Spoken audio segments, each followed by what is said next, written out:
What's up? What's up?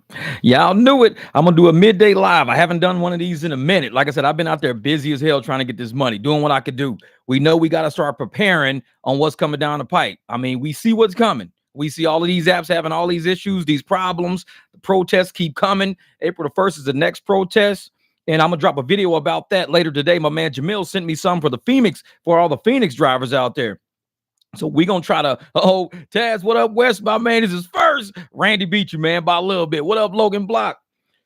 But my man Jamil, he sent me a thing for Phoenix. If we want to actually do a protest, like a truly organized protest where we get permits and everything like that.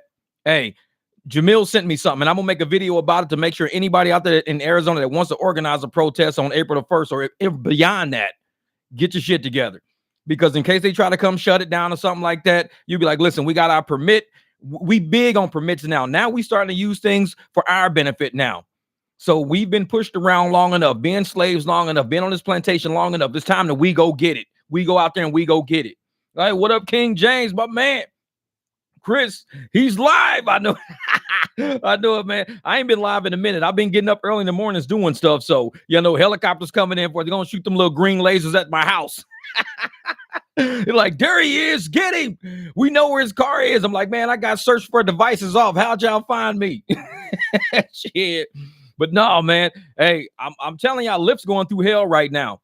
Like I said, with that latest video I dropped, regarding them being sued, we all know, man. When I saw what was going down with the last protest, and I said, this shit ain't right. They can't just do that and walk away. And there's a lot of channels out there looking at me like, yeah, he don't know what the hell he's talking about. If people have a chance to make a mistake, they should be allowed. No, not a mistake at this magnitude.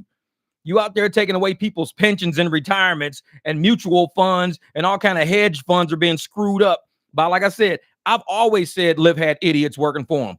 I've never said those were smart people. Never. You've never heard me say Lyft has some amazingly smart people. I've never said that shit because I just the way that they do their app, the way they run everything, the way they piggyback everything Uber does shows me they're not innovative. They're followers. They're idiots. They could have a whole lot. Lyft could have had the world handed to them if they would have did one thing smart. They had Lux drivers. They had Lux drivers when Uber wouldn't allow Lux drivers. They could have had everybody off Uber driving around for Lyft if they would have paid Lux drivers right. Lyft had the whole world in their hand and they fumbled the bag. They fumbled the bag. And that's why I'm thinking David Richard, his days are up. New Year's Eve was a huge ordeal. All the screw ups with the stolen tips, always a huge ordeal. All these, the glitches they constantly, and now with the stocks, David Richard's days are done. And I know a lot of people out there going, oh, his days aren't done. He's just getting started. He's just getting one. Motherfucker, you don't know the board. These people want their money. The board wants their money. All these shareholders, all these investors, people with millions and millions of shares of stock in this shit, they want their money back. They invest money. They expect a return back. Lyft is not doing it because Lyft has no idea what they're doing. They have incompetent people working for them. They don't have people who are drivers. Like I said, you will never see a YouTube channel or a Facebook page or Instagram of somebody who used to work at Lyft or used to work at Uber. They do not want to give away their proprietary information. So what they do, they make everybody sign NDAs. Once you're done with Lyft and Uber, you can't talk about it. That's why you know that they're screwing something up. They should allow it. Yeah, get your money off these apps. Real shit. Real shit. Man. Did you see the rideshare professor has believed that Lyft and DoorDash will merge? I don't think Lyft and DoorDash are going to merge. I mean, that's his opinion, though. If he thinks it'll happen, it'll happen. I just think Lyft is so fucked up. You don't want to get DoorDash investors involved with Lyft investors. This is something that the shareholders got to fucking talk about. And them shareholders are going to be like, if you get Risher out of there, we might consider it. Risher's a screw up, man. He's a screw up. And I'm like, I've worked in corporate America for a long time. I've seen CEOs come, CFOs come. I've seen people. I've seen it. I know when somebody it's time for them to go. He does not have that energy. He sits on camera smiling like he's been interviewed for a motherfucking, a reality show. This ain't a reality show. This is real shit. This is real money out there.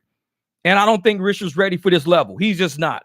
And a lot, well, you don't know him. He's this, he's that. Motherfucker, I can tell you Joe Biden's not ready to be the president of America. His fumbling ass. I don't got to be a president to know that Joe Biden don't know how to be a fucking president. I mean, common sense is look and see. And I'm telling you, Richard's not ready for this level of the game. He's not ready for rideshare. Let his ass go back to Amazon or wherever he came from. He deals with packages. He deals with a package and an end customer. He does not know how to deal with contractors. We are a part of the equation. We're investors. Shareholders are investors. Lyft is nothing but a middleman. That's all they are, is a middleman. So when you got investors, drivers putting up millions and millions of dollars in equipment to get shit done for this app, we're getting shit done for this app. We're putting up millions in repairs, maintenance, buying cars. We're doing that. Then you got investors on the back end that are financial, putting up billions to make sure they got the infrastructure to deal with the million investors so we can get shit done. Risher's in the middle and he's fucking up. It's time for him to go. Because we ain't getting our money. The shareholders ain't getting their money. Ain't nobody winning but Risher. He's getting a paycheck. For what? For fucking over drivers and fucking over shareholders? That's what he's getting a paycheck for? He don't know how to put the right people in place. You don't have a coach that can't make it to the championship year after year after year after year after. David is not a championship coach. He's not. This motherfucker's Little League. Send him back to Amazon. And I say that shit because it's real. We see coaches all the time in NFL, NBA. Oh, we need to get rid of him. We say that shit all the time. I know a coach when I see one. Risher's not a good coach. He's a fuck up. He's got to go. And I know he's the buddy of Sergio and all them guys. That's cool. That's your buddy, man. Your buddy can't coach. I'm sorry. He can't coach. We got a lot of drivers out here, grown-ass people out here trying to get a return on our investment, the shit we bought. You cancel Luck. You dropped the fucking bag when you canceled Lux. That was your screw up right there. You could have had everybody not driving Uber, everybody sitting on Lux. Uber drivers, Uber would have been like, man, we ain't making no money. All the drivers are over on Lyft. You fumbled that bag bad. And how you going to get all these people back now? Now you done stole tips and shit. You done fucked up the whole app. You done created glitches where don't nobody trust the shit. Nobody, you know what? Nobody want to fuck with Lyft no more. You don't have the trust of nobody no more.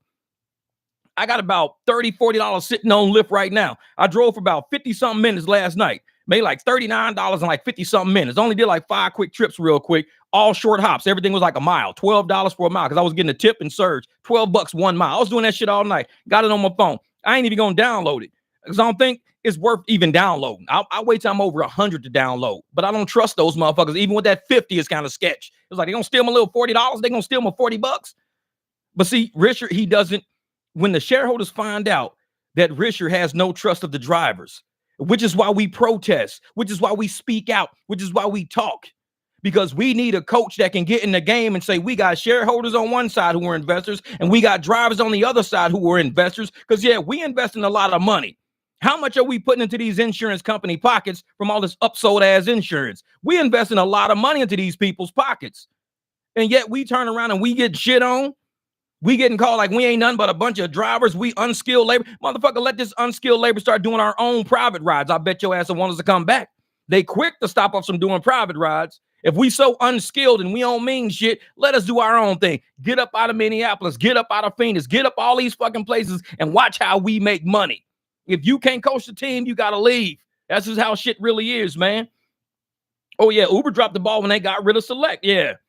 Exactly. We are the earners. Show us some respect, damn it. Ryan Flo said, we the earners around here. Damn it, we the earners. And it's real, man. Hey, they dropped the ball when they got rid of Select. They don't want to pay drivers. That's what it boils down to. They don't want to pay drivers, which is why I tell people, go get your money. Don't wait on these motherfuckers. Go get your money.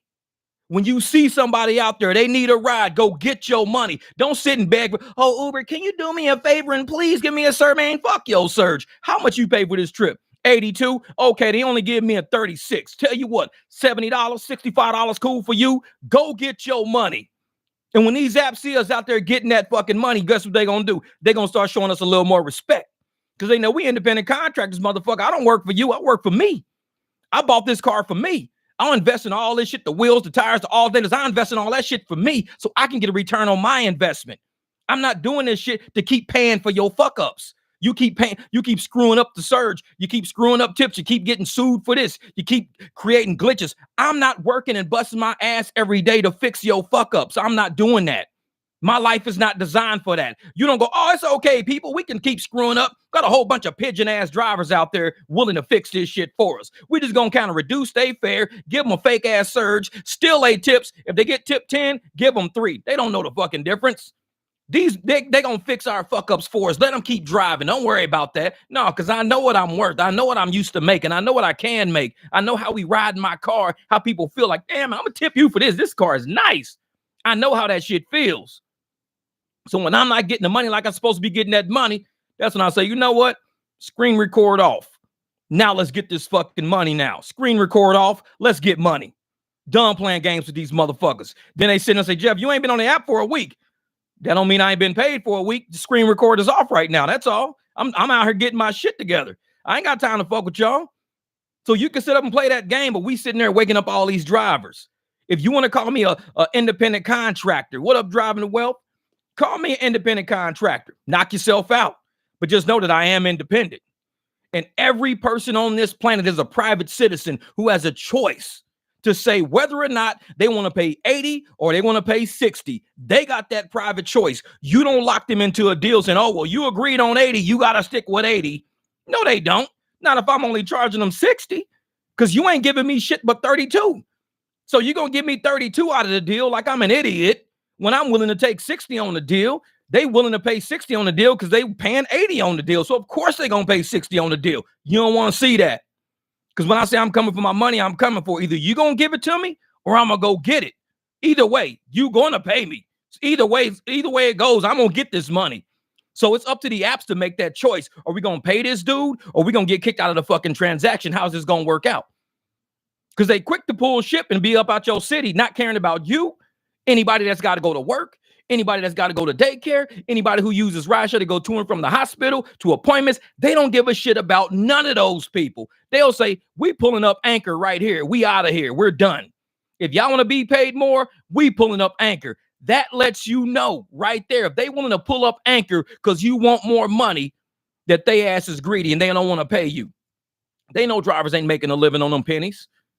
But if they willing to forget all these riders out there, screw these riders, screw these drivers, screw this whole community, we don't care. Because if you guys are not going to let us pilfer your community, then we don't care. We'll pull up anchor and just cruise somewhere else. Let them.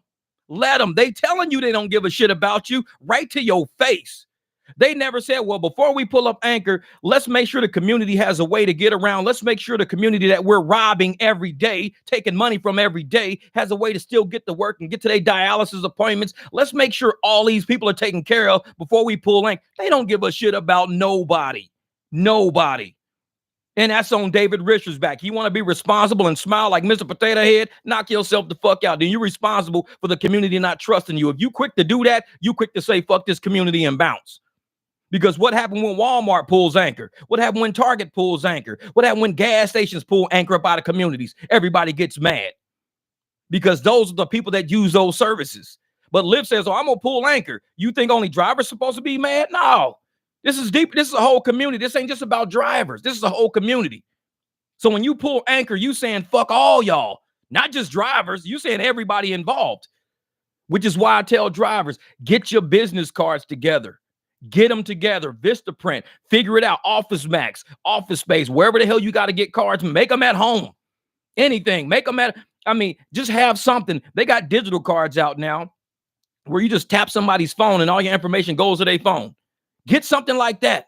But hey, man, you got a phone? Yeah, I'm going to tap your phone. I'm going to give you some information in case you ever need a ride, in case these apps pull anchor and sell up out of here. You still got a ride to and from work. Okay, cool, bro.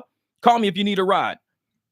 Yeah, they can't pull out of all markets. I think drivers are done with their shit. Yeah, but we're done, man. A lot of us are done with it. We're done because we seen the game, man.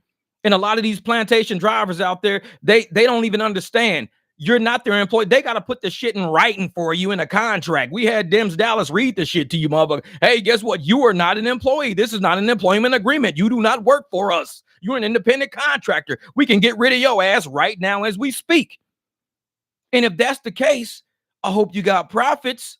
I hope you're prepared. Because if they telling you right now, we can get rid of you for no reason at all. I hope you got clients lined up to pay for that car you just bought. I hope you got profits in the bank. I hope you got money in your wallet. I hope you got something going on. Because they just told you, this is not a contractual agreement where you're our employee and we owe you shit. We can cut you right now. And they telling the whole community in Minneapolis, we can cut y'all on April the 1st. We could be done with y'all. Community. Get together, community, get together, figure out who the drivers are, get cards from the drivers, have a plan B in place. Don't let these apps be your only sole way to go. That's the worst thing to be, is to give a corporation control over your life. That's the worst way to go out. because they'll pull anchor in a heartbeat and be like, well, we just didn't see it cool over there, so we're going to bounce somewhere else. How you going to get the dialysis now? You ain't got not a single driver number in your what you going to do? Go sit on a bus? Bus don't run at 3, 4 in the morning sometimes. So what you going to do? Just say it's May now. Yeah, exactly. And packs that fly in and out of Minneapolis won't use their services going. Exactly. And I tell people, we got whole airports. We got people everywhere looking to use rideshare services. We're the vehicles they're looking for. The only reason why they go to the apps is because these motherfuckers ain't trained to do nothing else. We know how society is indoctrinated. When you're indoctrinated to think Uber and think Lyft as your first resource, when you're indoctrinated to think that we work for Uber, we don't. That's why today I was walking through Walmart. I'm walking everywhere with my 4-hour shirt. I'm letting motherfuckers know, what are you? Motherfucker, I'm a driver. I don't work for Uber or for Lyft. I'm not their employee. If I turn their app on, I'll fuck with them. But I'm cruising all day. You need a ride somewhere? Hit me up. Holla at me. That's what we do out here. We're not on the plantation. A lot of us are already free from the matrix. We're already out of the matrix. A lot of motherfuckers is locked in. I can jump from building to building, motherfucker. I'm like Neo in this bitch. I'll go from here to there. A lot of these motherfuckers scared to jump off the building. I can't do a ride for cash. What? You ain't take your neighbor to the movies for $10 before? They gotta use the Uber app, motherfucker. If you don't jump from building to building like Neo, open your mind, motherfucker. You better float. You better float. Because when they pull a rug from up under your ass and there ain't nothing there, guess what? You ain't got nothing left. You let the matrix take your ass out. And now you trapped again. Oh, I gotta go find a way to. No, I ain't gotta find shit. I just go through my phone and start texting people. Hey, man, I'm out tonight. I'm cruising tonight, man. Oh, damn, dude, I'm glad you hit me up because in about an hour, we're going to try to get here. I ain't know you was driving tonight. Yeah, I'm driving tonight. Cool, man. Can you swing by and pick us up? It's on like 3 of us. I got you. No problem. What time? Here, what address y'all at? Here, where y'all going? Down here? Cool. Was that $45, $50 cool? I'll bet. They end up giving me 80 any fucking ways. You better learn how to be Neo. You better fucking jump from building to building. Get your ass up out of the matrix. Don't let me be Morpheus and treat your motherfucker. I'm teaching you, I'm the Morpheus of rideshare, teaching you motherfuckers how to get out of the matrix. And you got a whole bunch of channels teaching you to keep you locked into the matrix. You got the architects trapping you into the matrix. You got motherfuckers like that, the Da Vincian trapping you into the matrix. Motherfucker, I'm Morpheus. I'm trying to get you out. I'm trying to help you, show you who these motherfuckers really are. They ain't nobody. David Risher ain't gonna make it that long. Don't nobody trust him. They don't even trust his numbers no more. Anytime that motherfucker ever put another number out, the first thing they gonna say is, did you triple check this? Are you sure this is the number? Because we thinking about investing in your ass. But you know what happened the last time we trusted your number that looked too good? You know what happened last time? Is that, but it tastes like steak. It ain't real steak, but it tastes like steak. Who was that? That was the one guy. I can't remember. Link, he killed everybody. I cannot remember his name. But he was the guy who killed everybody when they went through the portal or whatever. Oh, I can't remember his name, man. But yeah, when I can set my own rates, I will be independent. And for my life, you can set your own rates. I set my own rates all the time. There's nobody stopping you. Ain't no fucking super glue holding your mouth closed. There is no super glue holding your mouth closed. You can set your rate whenever you want to. If somebody get in your car and you say, hey, man, I got to go to Tucson. And I'm like, dude, they trying to pay me $71 to take you to Tucson. I live here. They're trying to pay me $71. Tell you what, I'll take you down there, but it's going to cost about $175, $200 though. You know what? I'm actually paying the app $215. $175 cool, $175 cool. Your mouth ain't super glue. You set your own rates. It ain't a motherfucker going, Cypher. That's it, Cypher. I ain't gonna let nobody I ain't gonna let a motherfucker drive me all the way to Tucson for $71 like I'm a slave with a damn chain trapped in my to a wall or some shit. Like, no. If I don't want to go to Tucson for $71, but this motherfucker really want to go to Tucson, how bad you want to go? I'm $175 bad.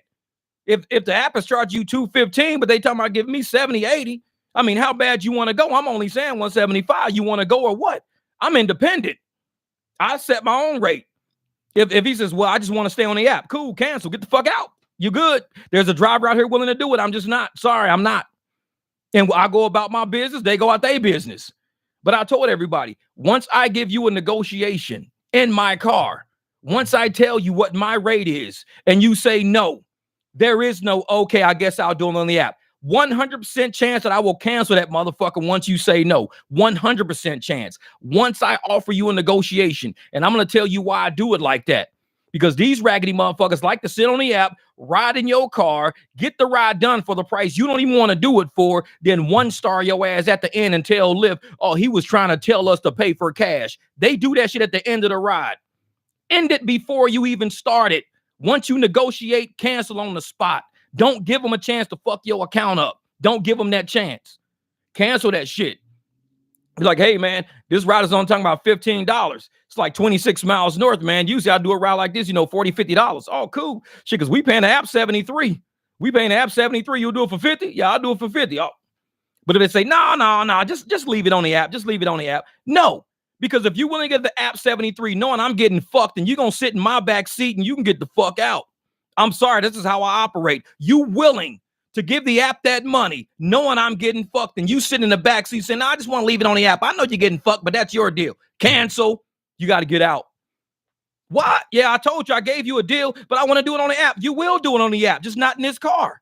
You still on the app, motherfucker. You just not in this car. So what's the no loss? Ain't nobody losing nothing. You just got to get out. I got to go get me another ride. Everybody wins. Lyft keeps you on the app. You don't get off app. I don't get fucked. Everybody's cool now. You just got to get out of my car. I'm cool with that. But I always negotiate my price. I'm just real like that. Motherfucker don't want to ride in my car for the price I say. You ain't got to. I'm not forcing you to ride in my car. I'm not. But I'm forcing you not to fuck me over. That's one thing I'm really doing. You're not fucking me over. Lyft, Uber, you're not. So if you want this person to pay 70 something, and you screw me the fuck over, Uber and Lyft, you better throw some surge on that motherfucker, throw a priority price, and be like, you know what? We know how Jeff is. Bump the price up. He's not a pigeon. Bump that shit up. Because if you don't bump it up, he's going to kick that person out. So no, he won't. He'll take it.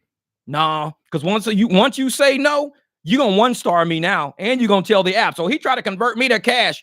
I already know the play. I'm not stupid. I know the play already. Because if you tell the apps that, the apps have already told you, let us know if somebody try to convert the ride.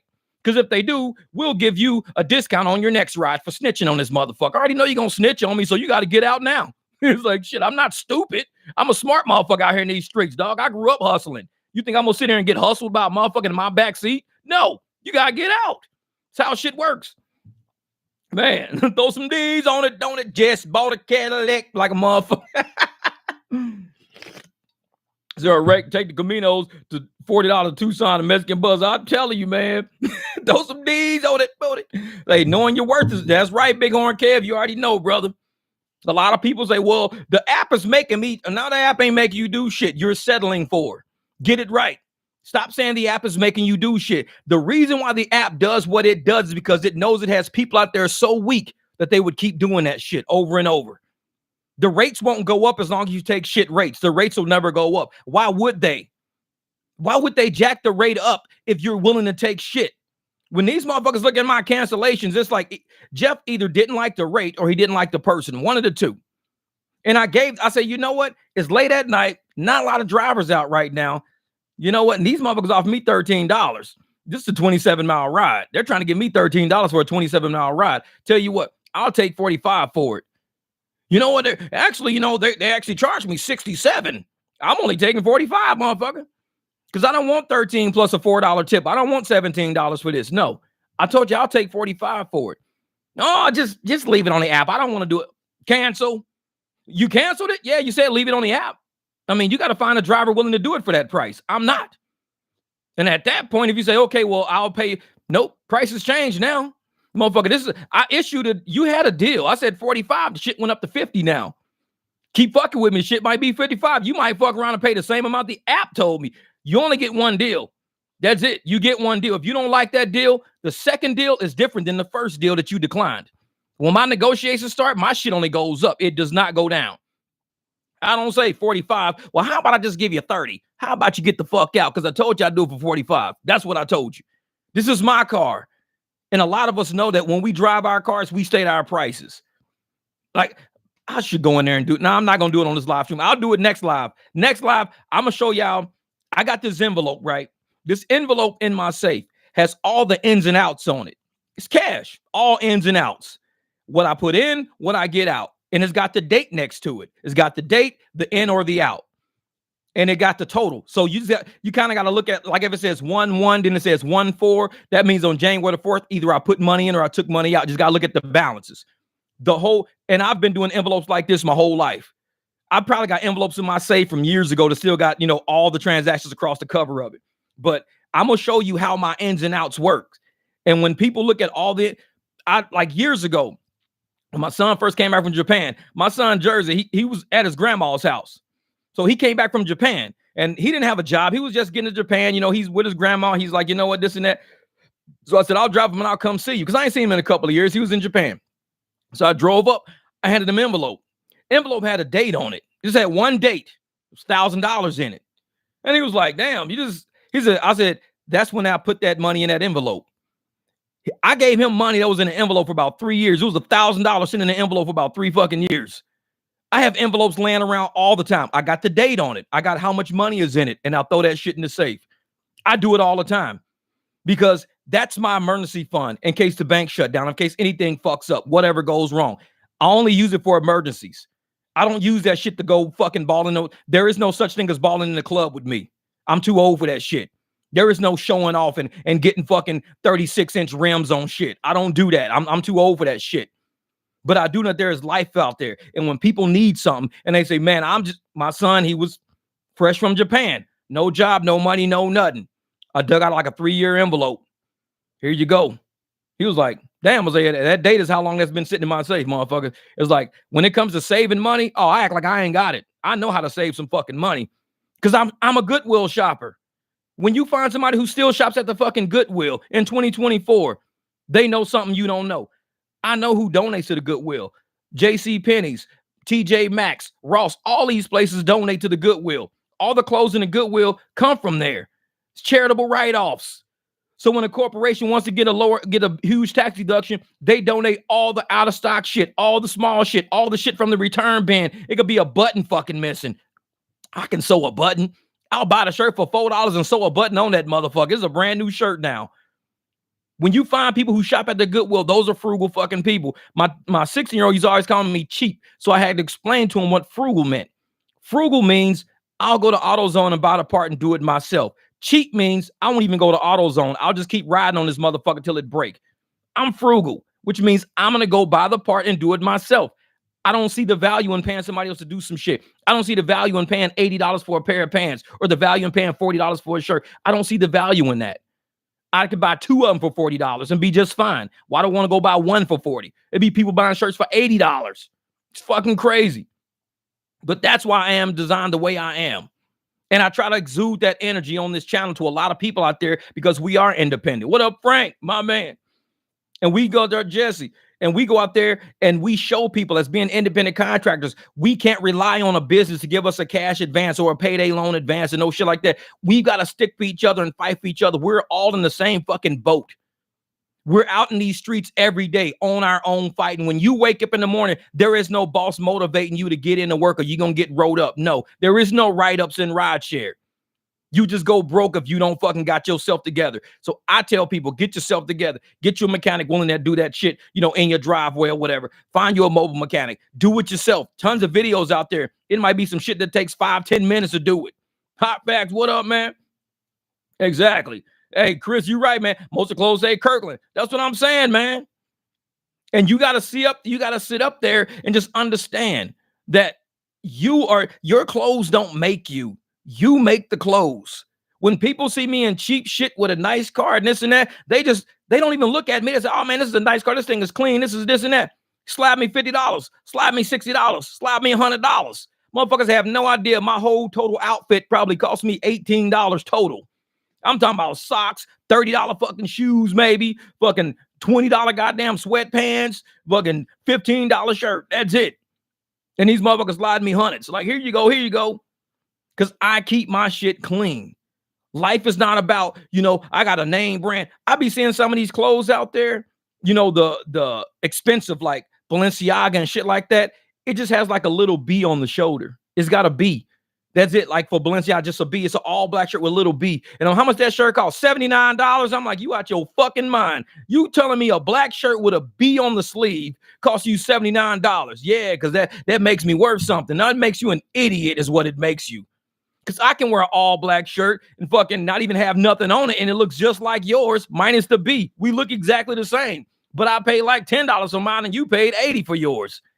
I'm like, some people are just stupid. They really think shit is, and we got that shit in rideshare, man.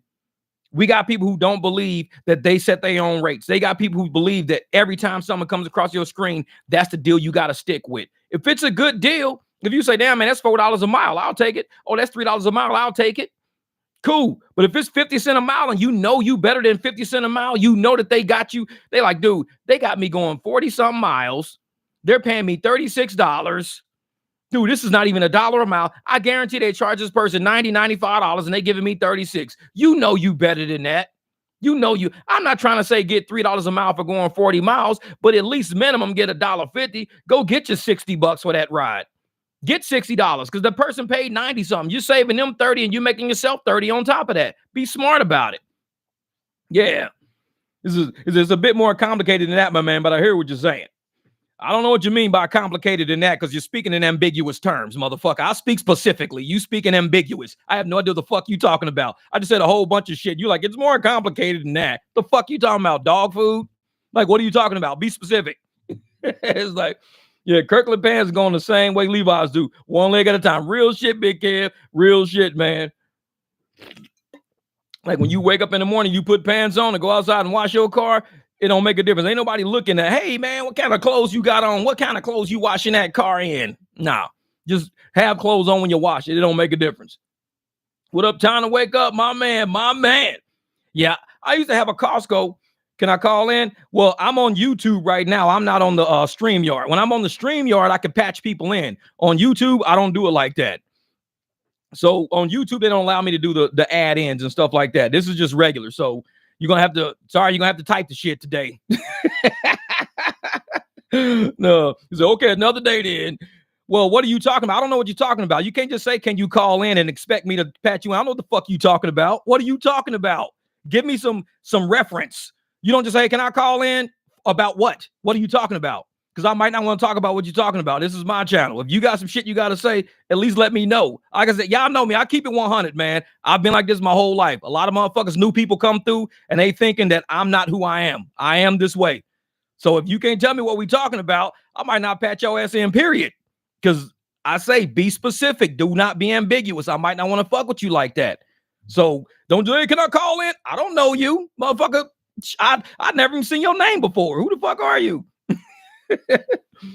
This is, I agree that people waste money on things they can find cheaper, but it's a rabbit hole as far as rebuttal is concerned. I have no idea what you're talking about. That, see, I'm worth the call, but okay. You're probably not worth the call. Maybe you think you are, but maybe I don't think you are. And that's not being mean about it, but I don't know you. I mean, just the fact that you said, I agree people waste money on things they can find cheaper, but it's a rabbit hole as far as rebuttal is concerned. I have no idea what fucking you talking about. Like, what are you talking about? As far as rebuttal is concerned, what does that mean?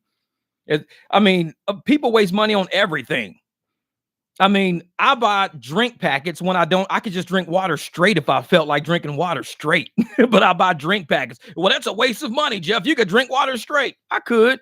I don't even have to buy premium fuel. I can use 89 in my car, but I'd rather use 91. I mean, I could buy it for cheaper. I just choose to buy 91 and not 89. But it says 89 on my thing. Yeah. There's more. I have a lot to say about buying $75 shirt as opposed to a $75. I don't know what that is. Yeah, water on rocks to me. I'm fancy. Exactly. Water on rocks. Can I get some ice, please? This is a $75 shirt as opposed to buying two for $75. I don't know. Maybe so. Maybe so. That's your lifestyle, brother. That's your lifestyle. Like I said, everybody lives different. Some people got money. Some people don't. I mean, some people eat ramen. Some people don't. Some people, they buy bottled water when they go to fucking clubs. I would never buy bottled water at a club, ever. Even though I might have the money in my pocket, I just don't see the utility in it. So I guess for each individual person out there, it's about utility. It's how is it worth it to you? Like me, I buy wide tires for all my vehicles. Most people don't. They just buy whatever stock size come with it. But I buy wide tires, all my vehicles, even my motorcycle. My motorcycle has the tire wider than anything I fucking own. My motorcycle tire is wider than my Jeep tires, my Escalade tires, all the race tires I got on my cars. My motorcycle, and people be like, why the fuck would you spend that much on a big ass motorcycle tire? Because I want to. So yeah, you can be frugal all you want, but remember, I drive a luxury car for a living when I could just buy a fucking $50 fucking car. I could buy a $200 car. So anybody can say, hey man, that's the thing. You can go buy a cheaper car. I could. but it's utility. It's do you see, why you want to do something? You gotta say, I would rather drive a BMW than drive a fucking Ford Taurus. A Ford Taurus and a BMW go the same speed. They do the same things in traffic, everything else. So why would I just not buy a Ford Taurus? I just don't want to. That's all. I have that preference. I just don't want to. It's not like I can't afford a Ford Taurus. I clearly can, but I just choose not to. So it depends on how you want to be in your life. So it's not really like, it's a debate about it. It's not a debate about it. It's just, if you're a person that wants to buy a fucking Hummer, go buy a Hummer. Who gives a shit? It's your money. It's your deal. But if you go out and you buy a Hummer and then next thing you know, your ass need payday loans and you going in the hole and your credit's fucked up, that means you made some bad choices somewhere along the lines. I mean, I buy a whole bunch of cheap shit. I fucking shop at Goodwill. My credit score, I looked at my credit score yesterday. It's a 766. I'm like, I'm a 766 fucking goddamn credit score shopping at a Goodwill. Let me see if I can find it in here. I knew I had it in here somewhere. Because I was like, damn, because I don't look at it that often. But I was looking at it the other day just to make sure that I don't know where it is. It's somewhere in here. Maybe it's in screen record. Oh, yeah, there it is. So, because I was looking at the other day. So that's my credit. That's my credit score. I'm a 766 credit score shopping at the Goodwill just because I feel like it. Why ain't I shopping at some expensive store, buying, some expensive shit on credit? No, because I'd rather just go buy some cheap shit. That's just me. And so it's all in who you are as a person. So it's not really like about rebuttal and it's a right way to do it, wrong way to do it. There is no discussion about it. It's just, if your credit is fucked up, your life is fucked up, shit's going downhill, you being late on bills and everything, but you spending a lot of money on expensive shit, you got your priorities backwards. Your priorities are messed up. That's my whole stance on it. And I know a lot of people out there fake fucking balling. A lot of people fake balling. In clubs every night, getting turned up, buying this, buying that, doing all this shit. But they the first ones to borrow $50 for gas. Can I get $50 for gas? It's like, motherfucker, you was just in the club 2 weeks ago, turn up, you had VIP service, you fucking pay for everybody to get in. What the fuck, man? It's like, no, I can't. Logan Block, my man. Thank you for the super chat, brother. Game applied means elevation. That's what I'm talking about, brother. Game applied means elevation. It's exactly, Jeff. I get my clothes and socks on the roof from Costco. The quality is better than average. I'm telling you, man. I'm telling you. Say, what Goodwill you go to? The one by my house is trash. Well, Chris, you got to go to the Goodwills. They got one in Chandler. They got one in Tempe on Southern. The one on Chandler is, I think it's on Chandler Boulevard, either on Chandler or Ray, and like Priest over in that area, something like that. They got a few good ones out here. Now, if you go to the ones that, people don't really spend a lot of money on, like you go to the one in Mesa, you can go there and get good hats and good electronics, stuff like that. So different ones are good for different shit.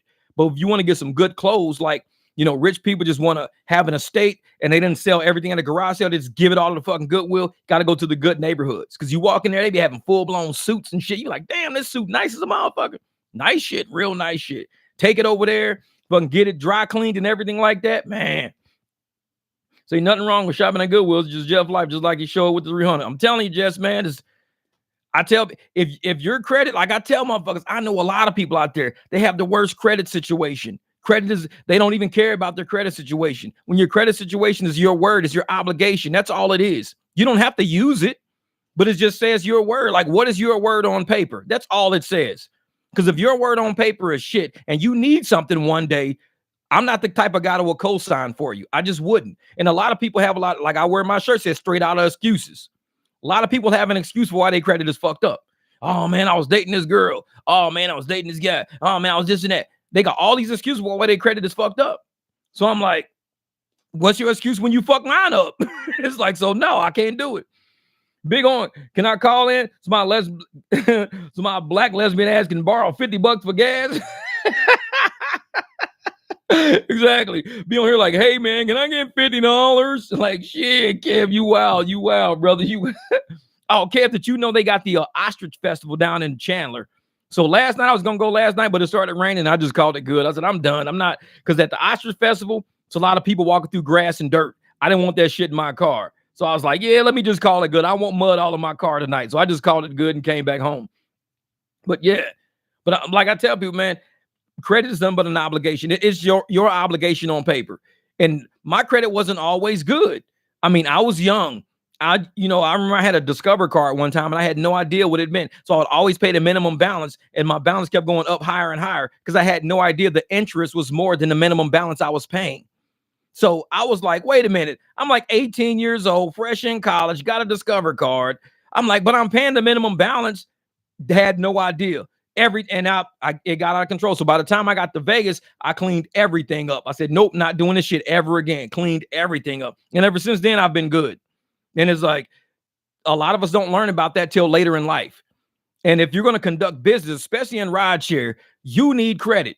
Because if I was to go anywhere and I would end up like, let's say I blew a tire, I need a tire, I can get one immediately. There is no, damn, I need to call somebody so I can borrow some money and get a tire. I can just get one off the shelf. Be like, all right, I need 2 of those tires. Okay, put them on. Just throw them on the car.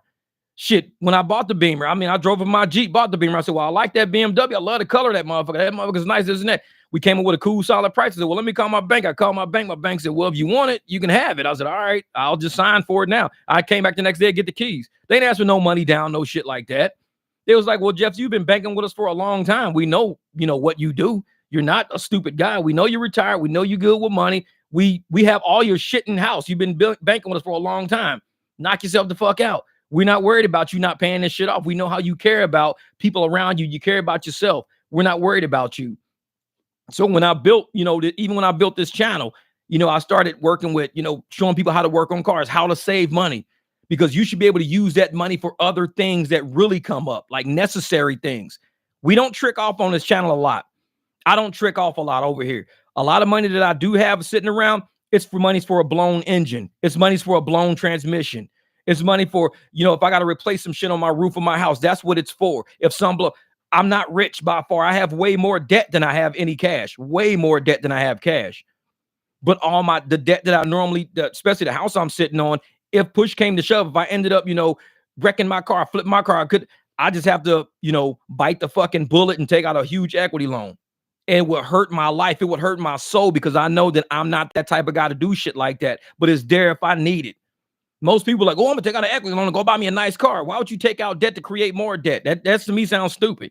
It's like it's debt is just sitting there. I'm not touching that shit unless it's an absolute emergency. And that's what we talk about on this channel. Smart moves, man. Always making smart moves. And every move we make in life is not going to be a guaranteed profit of X amount of dollars or some shit like that. But when you don't make smart moves over and over and over again, you end up in bad situations over and over and over again. And there's a lot of people, especially drivers, who keep making bad decisions. They keep taking shit rides all the time. They keep, foregoing opportunities of making more money because they want to do something stupid. And next thing you know, they're sitting around like I saw somebody earlier on another channel saying they wrecked their car and Lyft don't want to work with them. So they wrecked their car. Lyft don't want to work with them on getting their car fixed, but fix the other people's car and everything else like that. That's what I'm saying. These apps don't give a shit about us to that degree. So you got to have something to fall back on as a business person other than just being a slave and letting these apps do what the fuck they want to do with us. They'll do it, man. Yeah, typical threat. They're not going anywhere. William said, typical threat. They're not going anywhere. The only area that I buy more expensive is food, grass-fed beef, free-range chicken, eggs, raw dairy foods, organic products, etc. That's what it, because, hey, Ray, I'm going to tell you like this. The fact that you buy food like that means you won't have high hospital bills. So the people who buy cheaper foods and shit like fast food, they have really expensive hospital bills. So all their money goes into a corporate pocket of hospitals. All your money goes to keep small farmers. And right now, small farmers are on the decline right now. We only have like 40,000 farmers left in America. That's it. We have like about 40,000 like farms that are doing real shit in America right now. 40,000. That's not a lot. For 330 million people that we got to fucking feed, we got 40,000 people coming up with the food. Then you got China over here buying up all of our fucking farmland. What do you think this shit's all about? We all gonna end up in a hospital. That's what this shit's all about. We all gonna end up sick. We all gonna have to take injections just to fucking make it through a day. We all gonna be on medication, pills, eating fucking processed foods nonstop. Because if the farmers go, if we can't eat free-range beef, grass-fed beef, we can't eat real food no more, then what do? We're eating corporate food now. And these motherfuckers inject food, they fuck everything up. What up, Dems, Dallas? Yeah, exactly. That's what they want. They want us to be sick because there's money in treatment. There's no money in a cure. Good food is the cure. Ray's got the cure. Good food is your cure to having good health. That's your cure right there. But if they got money in treatment, they feed you shit just to keep you functioning. Matrix shit, matrix shit. They feed you food to keep you functioning, to keep you in the system, to keep you weak enough to wake up, to keep going through your day. Matrix shit. Then you say, well, I need a boost. Hey, take this shot, take these pills. Here's a whole tray of these motherfuckers. This will help you through your day. When A-Ray's already got the answer already. Good food. But if you want to poison a nation, you want to take over a nation, you feed them enough shit, they're going to be all having diabetes. They're going to all be needing injections to make it through. They're going to be people so damn scared right now. They're taking 8-9 boosters of shit. They don't even know what it is just to function. And I'm like, all you need is good food. That's it. Your body stays healthy. Your body. We've been on this planet for centuries. And there's way more virus and bacteria on this planet than there are people. So how are people still here if bacteria and virus are stronger than us? I think we're so strong, we've made it through so much. There have been viruses and bacteria in the trillions.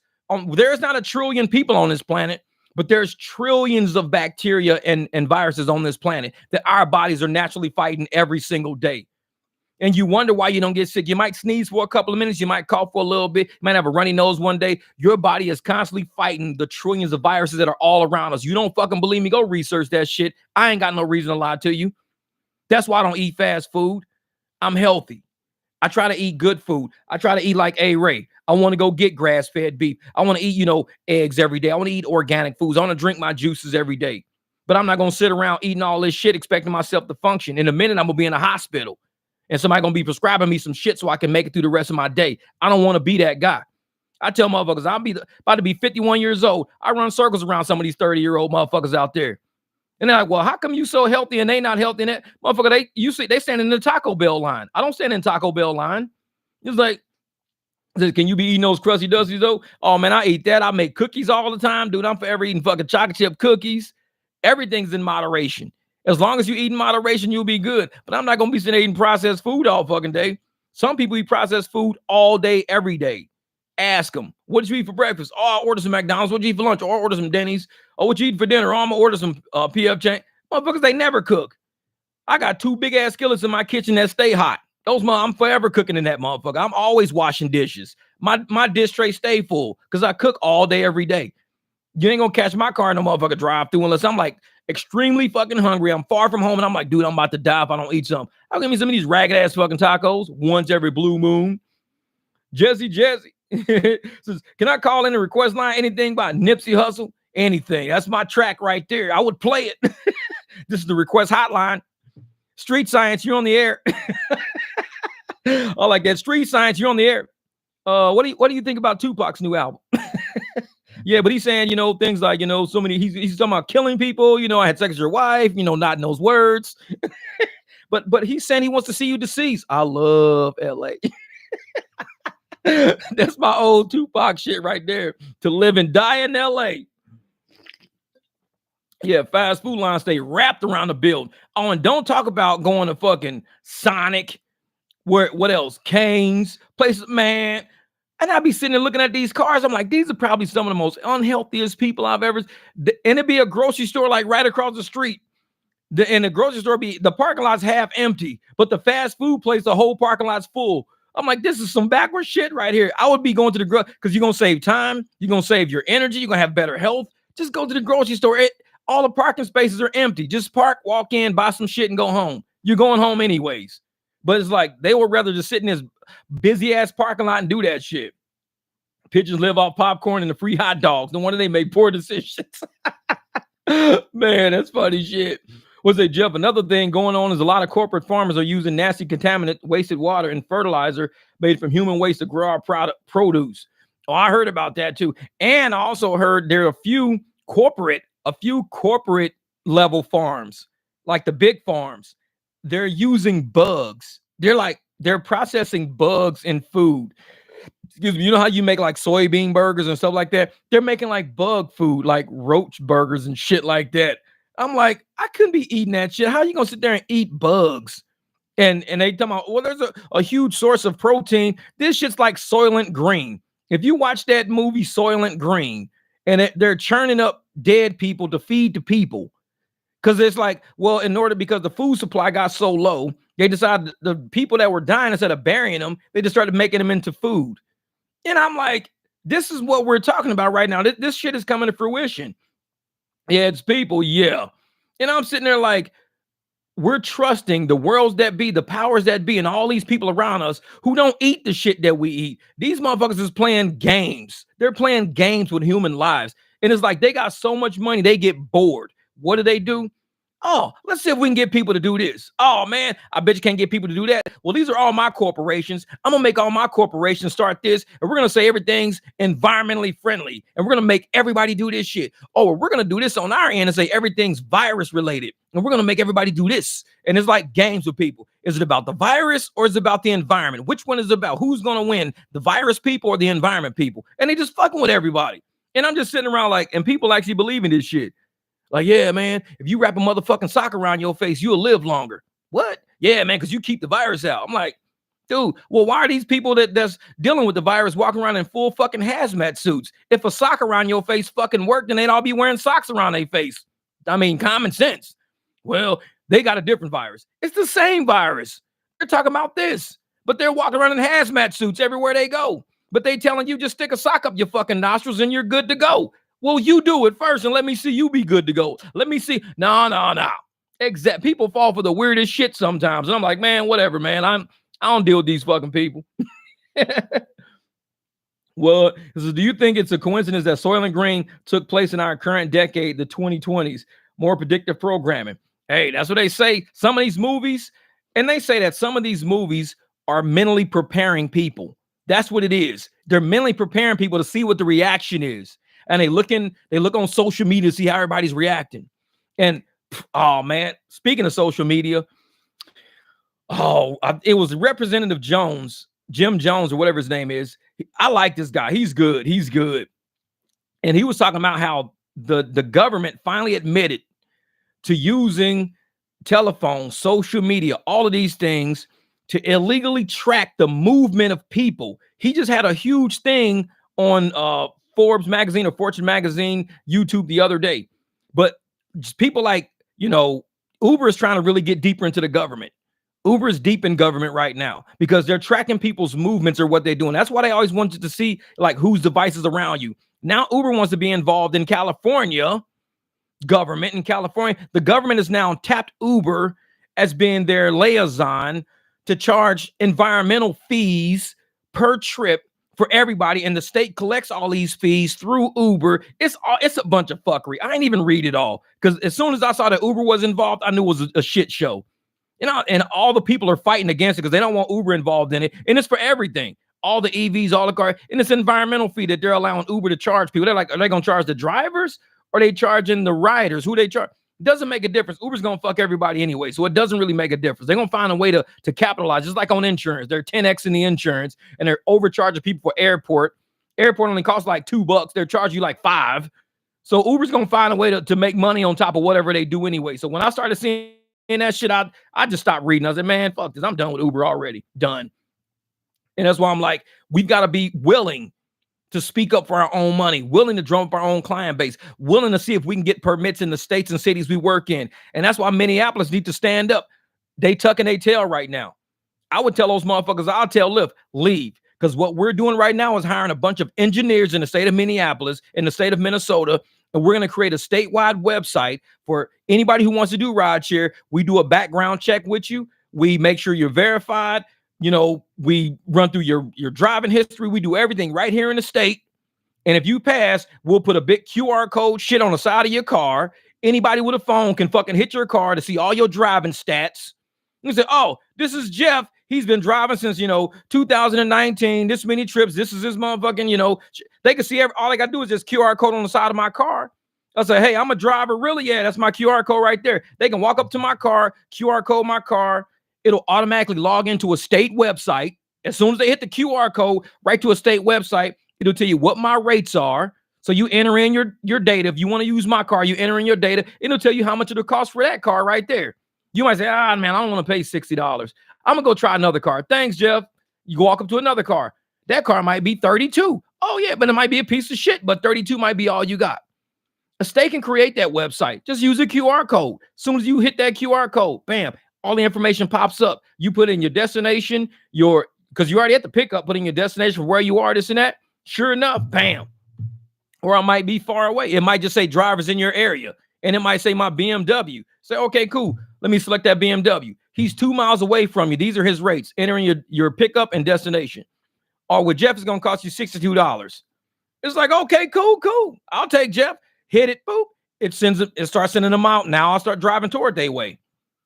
And so one of these states out there is going to see technology as being our way out. Somebody's going to see technology as being our way away from these ragged ass apps, because the state can make a ton of money doing this. Yet you don't see no state trying to be proactive. They're all, well, maybe Uber and Lyft will come help us. We don't need Uber and Lyft to help us. We need them to get the fuck out of here. We need to create, every state has their own rideshare services. Every state has it. Just like we got public transportation in every state. We got monorails in every state. We got trams and trains and buses and shit in every state. We can have rideshare in every state. If you go to California, you deal with California rideshare. Come to Arizona, you're dealing with Arizona rideshare. And the state says, I'm going to do all of it ourselves. And the state makes all the revenue. We got the insurance, they got everything. And since everything's reported through the state anyways, this says if our car's registered, if we got insurance or not. The state is basically shooting fish in a barrel with revenue. They can make a ton of fucking money, a ton of money.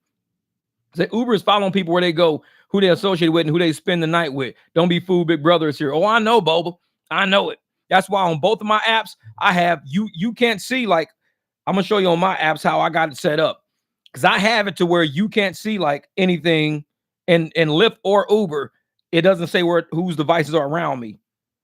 Let me see. Okay, Lyft driver. Bam. Permissions. All right. See, the only permissions the ones that I allow is location. That's all I allow is location. That's it. Not allowed. Camera, contacts, microphone, music, audio, nearby devices, notifications, phone, photos, and videos. I don't allow them to see none of the other shit. All they see is my location. That's all I allow them to see is where I am. I don't want them to see nearby devices. They don't need to see who the fuck's around me, because that means I'm allowing them to see which cars have Wi-Fi that are around me.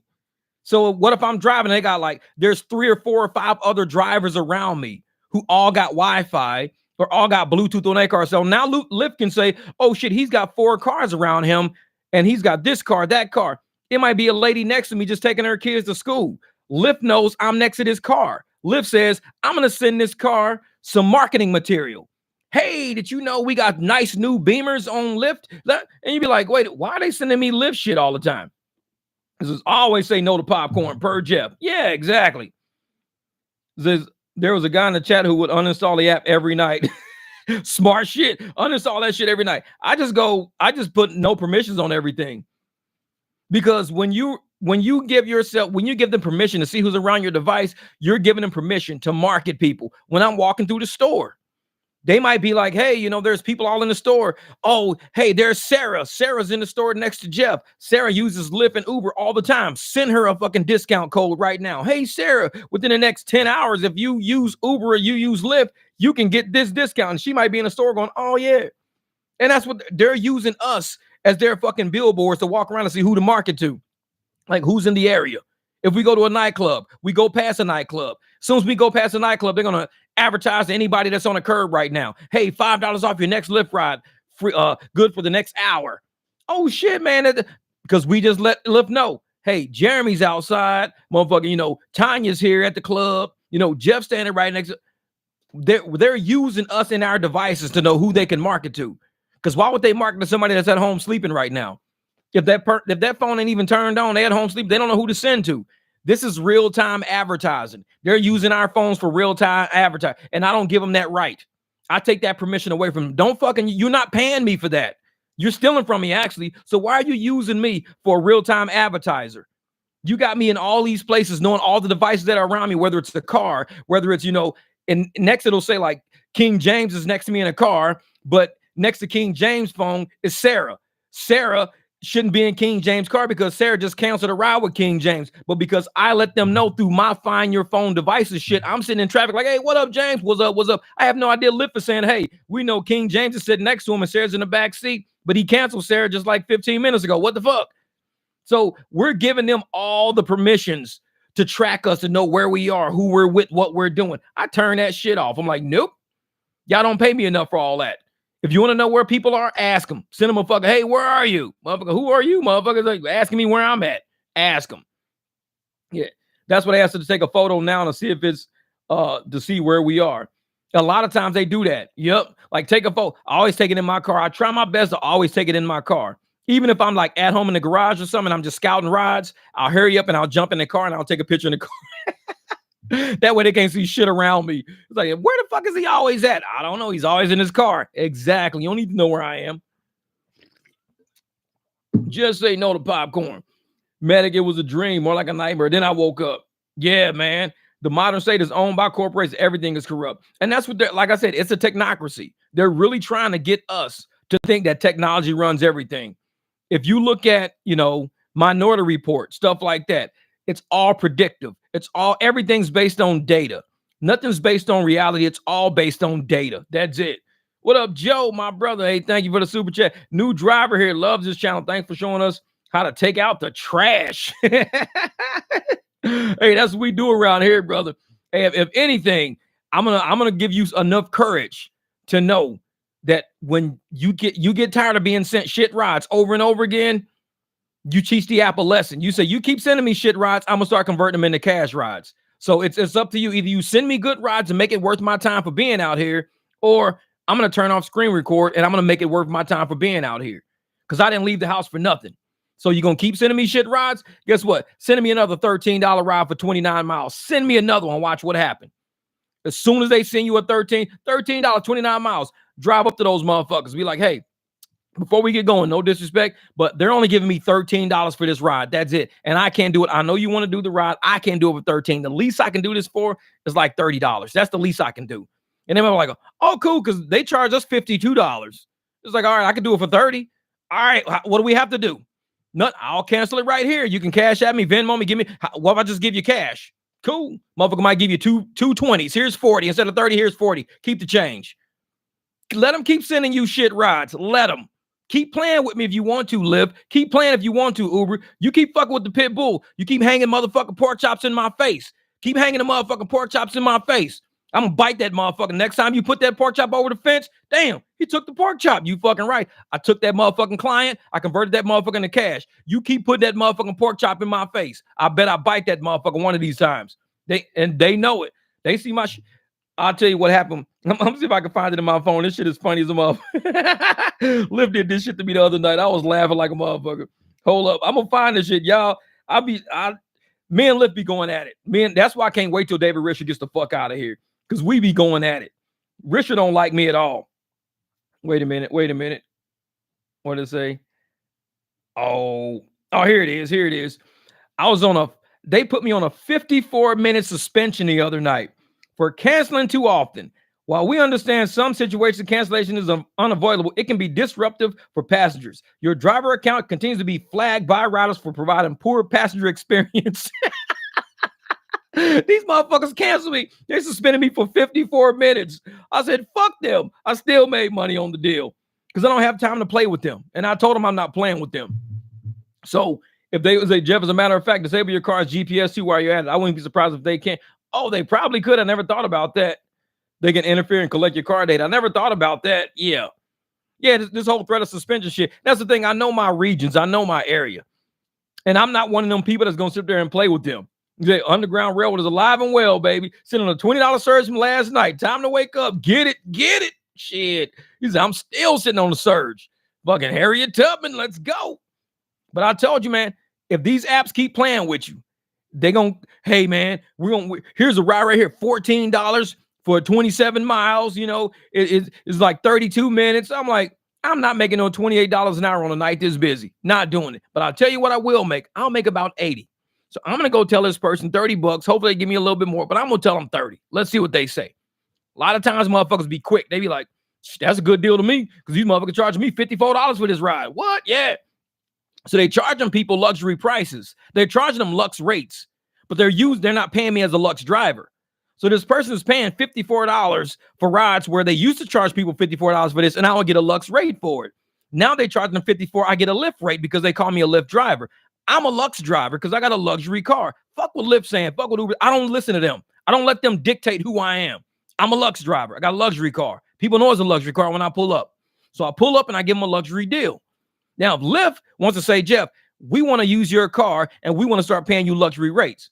Cool, let's talk. Let's talk. I'm for hire, motherfucker. I'm an independent contractor.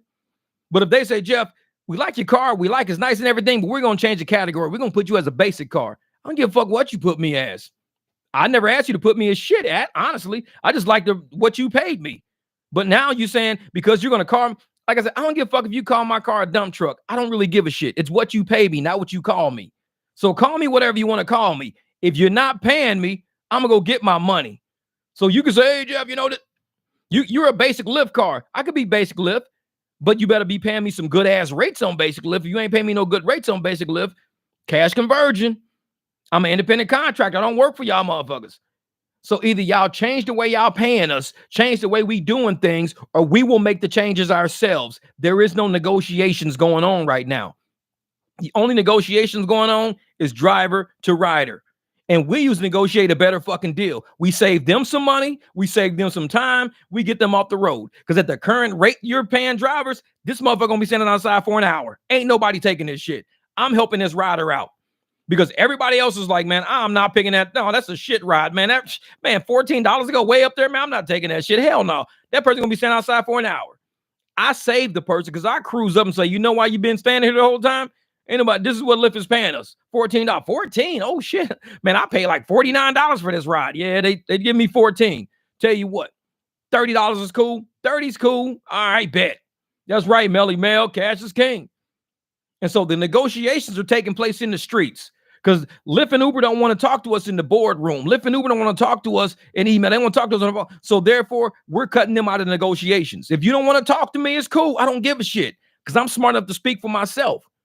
Now, you can negotiate on my behalf talking with the rider. You can be Uber and say, hey, this is Uber. We're going to charge you 50, but we're going to actually give the driver 70% of that. So we're going to give the driver 35 out of that 50. Is that cool with you? Yeah, it's cool. That's cool. You can give them $35. That's cool because you're going to be paying 50 anyways. But Lyft and Uber is like, we're going to charge you 50 and we're going to tell you the driver's going to get 70%. But then we go pick up the car. They send the driver, oh, you're going to get $19 for this. It's like, wait a minute, how am I getting 19 for this? If I'm getting 70% of the transaction, I should be getting $35 for this. You charge this person $50. They don't tell you that. They keep their transparency at a minimum. So it's up to us to open that transaction up. We sit down, we talk to the rider. If the rider goes, hey, well, Uber and Lyft told me that I shouldn't be talking to you about prices or whatever, it's cool. I don't give a fuck. Those are not my parents. Those are not, I mean, if I was 6 years old and that was my mom telling you how to talk to me, I listen because my mom used to run me when I was 6 years old. I'm a 50-year-old motherfucker now. You think I'm worried about these kids sitting over at Lyft playing fucking solitaire on laptops telling us how to handle business? Fuck them kids at Uber. Fuck them kids at Lyft. It's like, if you need a ride, this is what I'll do it for. Well, they told me I shouldn't talk. Cancel. That's it. You can get the next ride. Sorry. Because I'm going to run into another adult while I'm out. And another adult is going to be like, you right, dog. These motherfuckers is tripping. They told me 75. I was like, God damn, the price ain't going down. Motherfucker, I'm only telling you 50. 50 sounds more reasonable. Because at 75, you got to pay 75. You got to tip me on top of that. Whether or not I get the tip is different. You might tip me 5. You might tip me 10, 15. You paying almost 90 fucking dollars for a ride that I'm saying 50 is cool for. And you ain't got to tip me on that 50. Just give me that 50. I'm good. Everybody wins. The greed can end real fucking fast when they see the reality of how we doing business now. And what page 22 of arbitration, they released it, said that Uber is not involved between driver and riders. Oh, yeah. Look at that. Uber is not involved between drivers and riders. External fees equal billions of profits. There you go, Melly Mel. Page 22 of arbitration, they released it. Uber is not involved between drivers and riders. I've been on that shit the whole time. Once you get in my car, motherfucker, this is my car. You are now with me. You rocking with me now. You ain't with Uber no more. Uber got you here, but I'm finna get you there. So Uber got you from the curb to my back seat, but from my back seat to your house, shit, you rolling with me now. Let's do this shit. And if I call myself a $14 for 27 mile fucking driver, then Uber gonna keep treating me like that. $14, 27 fucking mile driver. But if I say, you know what, I'm actually a $35, $40 driver for that, I gotta say that. Because Uber ain't gonna say that. Uber gonna say, hey, we charge this motherfucker $59. Jeff is taking $14, $15. Oh, he's an idiot. Shit. Set him up with another ride. As soon as that one ends, give him another one on the way back. Same price. But if they say, hey, Jeff, we're gonna suspend you for fucking canceling, I'm like, okay. Because once I'm suspended off your website for a little while because you've been canceling me and shit like that, it just means I'm on my ground. I don't got to worry about trying to find surge, worry about fuck with you. I just do my own thing now. And I've been doing this shit for 5 years. I know how to talk to people. I'm a people person. People fucking love me, man. The motherfucker get in my car, I'm like, dude, this motherfucker smell nice, man. Oh, you bumping some nips? Oh, shit, you bumping some motherfucking consequence? Oh, shit, wait a minute, some Don Tolliver? Oh, you in this motherfucker rock? Hey, man, I'm having a good time, dog. And next thing you know, that cash transaction happens, that business card comes out, that, hey, man, if you driving on weekends, man, we always down. Hit me. All right, bet. Uber and Lyft don't want me to be on my ground like that. So these motherfuckers throw us a whole bunch of popcorn. They be throwing these motherfucking popcorn rides out trying to knock us off our ground. Y'all see how I do my shit. I turn that app off. I be like, nope, app off. Y'all throwing out too much bullshit. App off. Cruise around the corner. See motherfuckers walking. Hey, anybody need a ride? Like, wait, where you going? I'm going down to Devil's Advocate. I'm like, all right, bet. Let's roll. I'll take you how much? $15? Hey, man, he said 15. Okay, I know you had 3 motherfuckers. Let's roll. But I do it anyways. Fuck that. $15 because Uber trying to give me like $6, $7 for the shit, and I'm taking 15 for it. Fuck it. Let's go. So it's game on. Get your selling skills. Exactly, Melly Mel. Get your selling skills on. When I was in corporate America, I used to go to conferences and seminars all the fucking time. Time management seminars, financial seminars, all this. When we looked through the whole seminar list, when sales and marketing, like we would have to pay for sales and marketing shit in the other departments, we'd sell them. We send them to selling skills seminars, how to sell, because they got to contact, high rollers. They got to contact people who gamble. They got to contact people who want to have a vacation, and they got to sell the services the hotel is offering. So we'd send these people, and they go out and talk to people. They email people. They cold call people. This is sales and marketing. So it's a skill. To know how to sell and market yourself is a skill. If you ain't working on it, Uber and Lyft's going to take advantage of you every single time. Because you're going to be sitting there like, they keep sending me shit rides. I guess I got to take them or else I ain't going to be doing it. No, you ain't got to take them. You need to go out and work on your sales skills. You need to go out and really say, hey, listen, man, these apps, this is what they're doing us right now. I don't know how much you guys are paying. Oh, it's surging like crazy right now, man. They're talking about $85 for this ride. I'm like, what? They told me $32 to take you all the way up to Surprise. $32 to go wait 27 fucking miles up the highway. Man, they charged me $84 for this. I tell you what, man, give me $65. I'll knock $20 right off the top right there. $65. You ain't even got to tip me or nothing. $65. The motherfucker might be, okay, let's go. Fuck it, man. Hey, he's saying 65, man. These apps are almost $90. And once you throw tip and everything on, man, it's over $100 for this ride. And you telling me 65? Shit, you just saved me over $35, $40. That, dog. Let's ride then. Let's go. And that's how these apps know we ain't to be fucked with. We out here doing business, man. And a lot of these people are scared to do business. Like I said, and Joe, you knew, Joe's the truth. You knew. You got to understand, if you give somebody a deal on the spot and they say, no, just leave it on the app. My advice to you at that moment is to cancel that ride and tell them you can't do it at all. Because we got to train these motherfuckers. We got to indoctrinate them and train them. That when you say no, you said no to me. You said no to Joe. Joe made you get out. You said no to Jeff. Jeff made you get out. You said no to Melly Mel. Melly Mel made you get out. You got in Nick's car. I bet your ass say yes. Because you done heard no 3 times straight and motherfucker done put you out their car. Drivers ain't dealing with this shit. Now, when Nick gets in, we just set up the show for Nick. Because Nick gonna be like, I can't do this ride. They're gonna be like, okay, cool. Because the last 3 motherfuckers done canceled us. We want to get home. How much? $40? That's a great deal. Great deal. We got to train these motherfuckers. You keep telling me no, you got to cancel. You got to get out. There is no, and then I do the ride, and then you 1-star me, and you tell the app, he was trying to cash ride, man. Once you cancel it, communication is down. They can't report you for shit. You've canceled it. That's why Lyft be pissed off trying to suspend me all the fucking time. I'm like, suspend me all you want to. You're not stopping my flow, motherfucker. You not. You only stopped me for like 54 minutes on your app. But I'm still living in the fucking universe. There's still people standing in front of me. For 54 minutes, I'm not in your universe. For 54 minutes, I'm floating around Saturn, bitch. I'm sitting on fucking Neptune for 54 fucking minutes. I'm on Pluto. I'm picking motherfuckers up for 54 minutes. And when you finally open your universe, you send me some old shit, I'm going right back to fucking Neptune in a minute because I'm not dealing with that universe in there. So I'm talking to a motherfucker right here. Like, hey, what you got? Oh, well, Lyft's gonna suspend me. I don't give a fuck, motherfucker. Let's go to Mars. Let's ride. Let's go. Fuck Lyft. Let them suspend me. I'm out. Oh, man, you don't want to get suspended off the app? Bro, I don't live in here. I don't live in here. I'm all around, motherfucker. I'm everywhere. I'm sitting on Saturn's rings right now. I don't live in here. Let them suspend me. Leave, motherfucker, go. Watch me make money, because by the time you get back on, you let me back online, you better hope I'm not on $100 motherfucking ride. Oh, shit, we need you in the area, Jeff. Motherfucker, I'm on a $100 ride right now. The fuck you mean you need me in the area? I'm on a $100 ride. You out your motherfucking mind. So you put me out your universe. All I did was expand mine. That's all I did. Like I said, motherfucker, you got to be Neo. You got to jump from building to building. These motherfuckers are scared to jump. I'm not scared to jump. Suspend me, block me, ban, block, ban, that shit right there. Fucking dims down. They can do that shit all they want. I know I get that Lyft threat in the morning every day. Lyft needs to realize, motherfucker, they threaten us. I'm threatening them. I threaten them every day. You keep fucking with me, Lyft, Uber. You keep fucking. I threaten them every day. You fuck with me, I turn the app off. War Jeff, we're going to deactivate you. And what? You only been around for like a decade or so. What the fuck? I mean, I'm 50 years old. You only been around for a decade. How the fuck you think I got this far in life? I make money. I just been fucking with y'all since like 2019. I make money.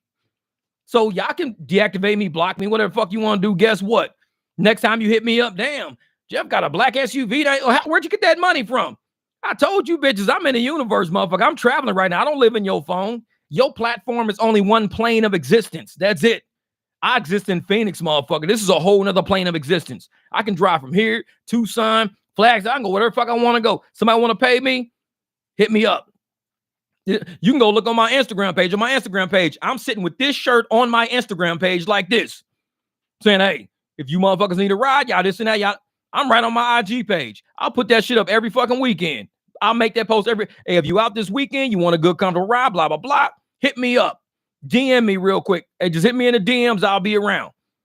And guaranteed, motherfuckers be like, man, Jeff, you making money off that fucking Instagram shit. Yeah, market yourself. Go to different areas, different regions. Can't nobody stop you from being an independent contractor. It's what you do. Yeah, I didn't start living when, yeah, exactly. I didn't start living when Lyft or Uber came around. Real shit is like, these motherfuckers, I almost deactivate you. I'm like, and? It's like, I deactivate myself every day because you motherfuckers keep sending shitty rides. So I just turn that motherfucker off and I just go do my own thing. It is these pigeons out there driving around. Oh, I don't know how to make money. They like, man, live outside of the box a little bit. You live in your city. Uber and Lyft don't live in your city. You know everything. He's like, would you agree most drivers don't have the skill set or language skills for this? Mr. Hayes, I'm going to tell you like this, real shit. There's a lot of people who probably should be more in delivery than in rideshare. Rideshare is hard, man. I'm going to tell you why it's so hard. Rideshare is because you don't know who's getting in your car. You don't know what level of conversation. You don't know if you're picking up somebody who's headed to a business meeting, just left a business meeting. You don't know if you're just picking up a couple of idiots, some weed heads and shit like that. Motherfucker, you don't know if you're picking up a meth head, taking them to the methadone clinic. You don't know if you're picking up a woman who just got arguing with a boy. You have no idea who you finna pick up. So the barometer of a rideshare driver is way different than a barometer of delivery. When I want a break, when I want an easy fucking day, I'll go deliver hot dogs for a little bit. Because it's easy. To me, it's easy.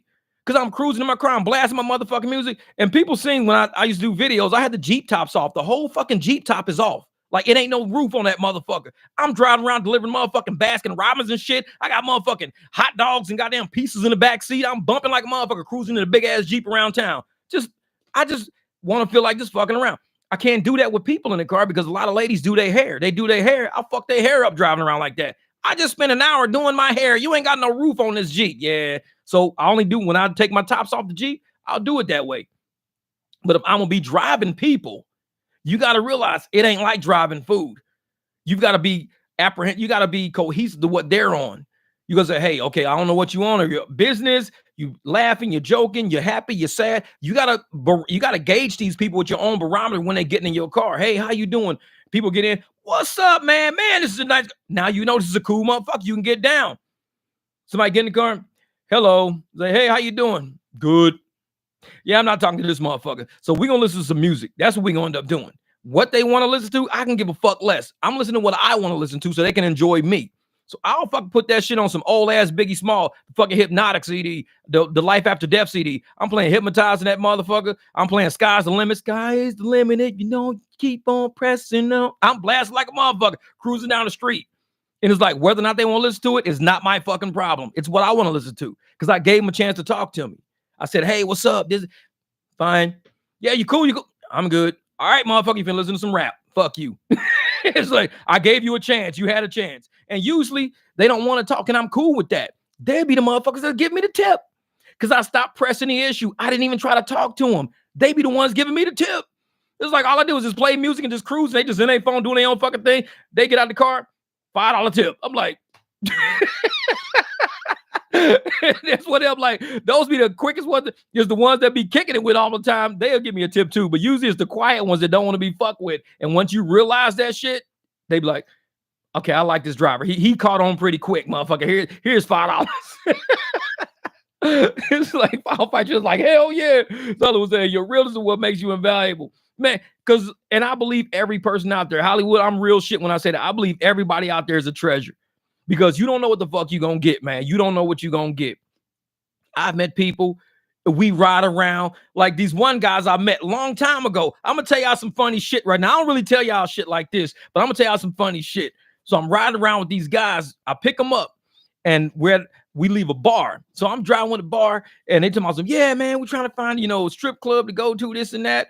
And they're in town. So I'm telling them about all these little strip clubs, whatever. But I said, dude, so you know me and my business acumen, my dumb shit. So I tell him, I said, dude, you know what we should do? We should start a business. We should call it Hangar 9 or something weird. Because I think I called it Hangar 9 or Hangar B. I can't remember what it was. But I said, we should have a strip club shaped like an airport hangar, but have it like across the street from the airport. So when like people coming in town, they got long layovers and they want to go somewhere before their flight or after their flight. It's the big ass fucking Hangar 9. Hangar B is just sitting right there. They can go to the strip club. You have girls upstairs, guys downstairs. So it could be for men and for women. Have a huge like daycare on the side. So have all the daycare people on the side. They was like, dude, that is a brilliant idea. And one dude was like, man, I need to have you as my business partner, man. So that is a great idea. So you got a strip club, men upstairs, girls downstairs, huge ass daycare on the side, right across the street from an airport. I was like, dude, we can make a killing. And that's the kind of shit they be laughing at in my car. They be rolling in the car. But it's like, I don't mind chatting with people. I really don't. And we laugh, we joke, we cruise. They take care of me. I take care of them. That's how I know that Uber, Lyft are beneath my fucking pay grade. When I was on Lux, it was different. I'd get $25 for like a couple of miles all the time. You might get $60 to go like 10 miles, 20 miles. Lux was like, Lux was good. Lux introduced me to how to make money doing this with a nicer car. The Jeep tips were keeping me alive with the Jeep. Tips and all the bonuses back in the day when Uber used to give us bonuses, $400 for the weekend bonus. I was hitting bonuses all the time in the Jeep. So that's when it was really good. I was getting all the bonuses with the Jeep. Gas got too high, got the Beamer. Lux was keeping me in the game. Now I don't have Lux and I don't use the Jeep. We're not getting tips, anything else. We're at the ground level scraping to get by right now. We're scratching to get money now. But because of what I knew that people were willing to pay, I've seen what people are willing to pay because I've been in this long enough. I know what people are willing to open their wallets for and what they will pay for a ride. The apps noticed that same shit. So the app said, you know what? We're going to make sure people are paying that, including what they would tip, and we're going to pay the driver as less as we can take. Take away Select, take away Comfort, take away Lux, take away all the ways that we pay these fucking drivers, but keep charging these people what we know that they're paying. I notice what these people will pay. The apps know what these people will pay, but now we're not getting shit. We're at the bottom now. So now we got to fight. We got to fight for what we deserve now. So I tell these motherfuckers, this is what they're paying me, $13. They're paying me $18 for this. I'll take $40, $45 for it though. Oh, cool shit, because they charging me like $69 for this. Say, oh, $40, $45 is cool with me. All right, bet, let's do it. Let's do it. So the apps know we got smart drivers out there, man. We got motherfuckers that know our value. We know our pay grade. They never asked us what our pay grade was. They telling us like we're employees. This is what we're going to pay you. And I say, that's what you're offering me. You're not paying me that. You're offering me that. You're offering me $13 for this is what you're offering me. Let me counter that offer, because if the rider's willing to pay $70, and I'm not trying to infringe on that $70, let them pay $70. Fine. I'm just going to tell them what I would take for this ride. Now, if the rider says, okay, I'll give you 45, now I just countered the offer. So Uber they got kicked out of the fucking deal. So they got kicked out of the deal because I'm like, dude, the money's on the table. They're willing to pay 70. You're trying to give me like fucking 21, 22. You know you fucked up for that all right off the bat. You know you fucked up for that. I'm willing to take 40, 45. So if you can't even meet me at the 40, 45, and the person is like, well, I'll pay 40, 45. I don't want to pay the 70. Then you fuck yourself out of the deal because I know what pay grade I should be on. I'm not asking you what pay grade. You're trying to offer me employment, offer me work, not employment, but offer me a deal. It's a deal that I don't want, so I'm not taking it. And I see a lot of people, what Melly say, strip club daycare. That shit's brilliant, genius. Man, I'm telling you, because just think, because it's a lot of guys out there who have custody of their kids too. So, like, I was a custodial father. What if I want to go to a strip club and shit? I can't go to a strip club if I got my kid with me. So I'm like, you know what? And I tell people about strip clubs. I know girls are like, that's disgusting. I'm going to tell you something funny about strip clubs. Strip clubs is like safer than nightclubs, in my opinion. They're safer than nightclubs. A strip club, you would get your ass kicked by a bouncer if you touch one of these girls. In the regular club, girls are always like, motherfucker, keep touching me. Motherfucker, touch me. Bouncer don't really do shit. They don't get, because it's a regular club. Girls get grabbed on, groped, and everything. Regular clubs are fucking stupid. Strip clubs, everything has a rule. There's protocol. So if you don't follow protocol, you get your ass kicked in the club. You don't want to do that. So everybody just gets their drink, chat, you have a conversation. Hey, what's up, shit? Talk about life. What do you do? Actually, I'm in law school. Okay, so you just chat and talk about life and shit like that. And then you leave. That's it. You get a lap dance, you leave. It's easy as shit.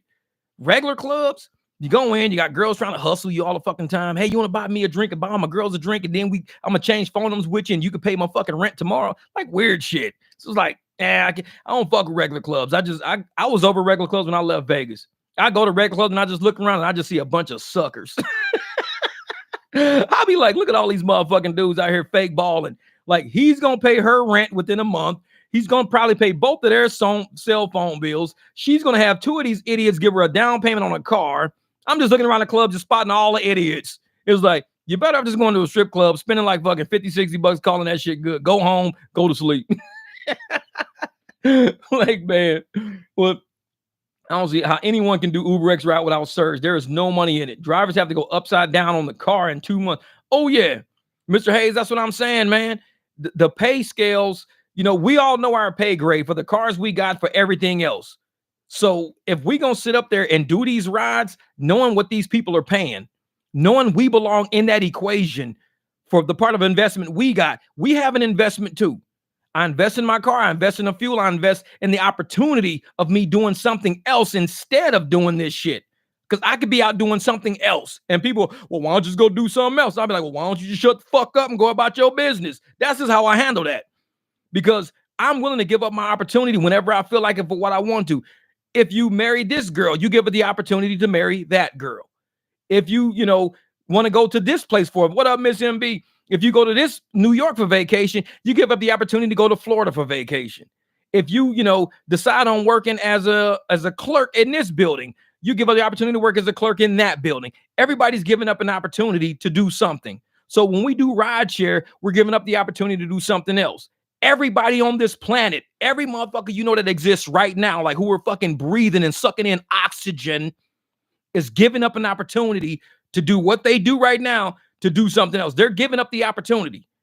A lot of people give up the opportunity of being single when they choose to be with somebody, or to not have kids when they do have kids. Everybody gives up an opportunity. So when we say we want to choose and they go, well, why don't you stop driving and do something else? I just feel like saying shut the fuck up, because I think that's the smartest thing I can say to them at that time is shut the fuck up. Why don't you shut the fuck up? I mean, you have the opportunity to shut the fuck up. Nobody told you to open your mouth. You did not say shit. Plead the fifth. And that's like the best thing I can say to somebody at that point in time, because we all are having an opportunity cost in some way in life. What up, Joker, man? My brother. Hey, Joker, I think I just threw your shirts in the, I got your tracking number in the car. I just threw your shirts in the mail, man. They'll be out to you. Give them a couple of days. Yeah, and nobody should do this for a living, secondary only. Because if you do the apps, only the apps, solely the apps, I hate to tell you this, but you're pigeonholing yourself. You're going to pigeonhole yourself. So if you only do the apps and you are not looking for a way out, not really a way out, but something run parallel, Because just like these motherfuckers said in Minneapolis, we'll pull anchor and take off. Everybody in Minneapolis who are only doing Lyft, only doing Lyft, only doing Lyft, your whole life is now based on whether or not some executives want to say whether or not they want to stay there or not. What are you going to do? Your whole existence depends on these fucking people. Don't let your existence depend on them. Get your business cards out there. Get permits if you can. Start looking into getting livery insurance. Start doing different things to set yourself up. Because like Mr. Hayes says, nobody should do this for a living. They could take away your living instantly. If you want to be a driver and you want to do logistics for a living, do it on your own. Use the apps as gap fillers. That's it. So you know what? I don't got no clients today. I'm not building my business today. I'm not out advertising and marketing myself today. Let me turn on these ragged ass apps. Cool. Knock yourself out. You might get 3 or 4 good rides out of it. What up, Willie Mills, my brother? So you're a writer. A writer offered me a part-time PA job. Been doing it for a month. $50 an hour, 10 to 20 hours a week. There you go. There you go, Ms. MB. And that's what I tell people. These are all opportunities out there. You have an opportunity cost. When you start saying, I'm only going to drive, you're giving up the opportunity to do what Ms. MB does. $50 an hour. So the apps have to say, we have to make sure we can pay her for her time to make her walk away from that $50 an hour obligation now. Now, if my private clients were paying me, $50 an hour, this and that, I'm not walking away from them just so I can say, oh, yeah, I'm a 5-star driver. Yeah, I did like 32 rides this week on Uber, on Lyft. Man, fuck that. No, we're out in this shit for the money. What's the opportunity for us? We know our level of pay. We know what we're looking for. I'm not sitting around all day doing, 4 people jumping in my car for $4 fucking all day. I'm not doing that all day. When you can do something else with that opportunity of that time you have. And you can always come back to the apps when you want to do an airport route, when there is surge at a concert, when you might want to increase your customer base and go find somebody who's sick of being overcharged by the apps. I'm sick of these fucking apps overcharging me. Really? Here's my card. I don't charge like the apps charge. Really?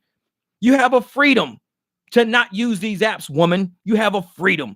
Here's my card. Break free of that matrix. This is a matrix breaker card right here. You want to get out of the matrix of Uber and Lyft? You want to break the bullshit surges and the charges they be charging you? This is your matrix breaking card right here. Get out of that shit. And a lot of people need to understand, you're not obligated to use Uber and Lyft. You're not. They can't force you to. Nobody can force you to. No government out there can force you. If you want to go to the store, you can't ask your neighbor to take you. You better open an app. Nobody can fucking tell you that. Motherfucker pull you over. Who's this in the car with me? Friend of mine who's going to go to the dog park, chose not to. Prove you were going to the dog park. Motherfucker, I ain't got to prove shit to you. What do you want? Did I not use a turn signal or something? Give me a fucking ticket. Let's get it over with. Let's go. Nobody can force you to tell you who all the people in the car are. I've never seen a cop. I need to know who all these people are in the car and how you're affiliated with them and what you guys are doing in the car and whether or not you got commercial insurance, livery insurance, this fucking carpool. Motherfucker ain't going to ask you all that. They're going to say, you know why I pulled you over? I'm like, no, but you're probably going to tell me why'd you pull me over? Because I'm not going to fucking, break my fifth amendment and tell you. I'm not going to incriminate my fucking self. You know why I pulled you over? Oh, because I was going 95 miles an hour in 35 zone, then use turn signal, and I'm not wearing no fucking seatbelt. No, why did you pull me over? For all of those things you just said.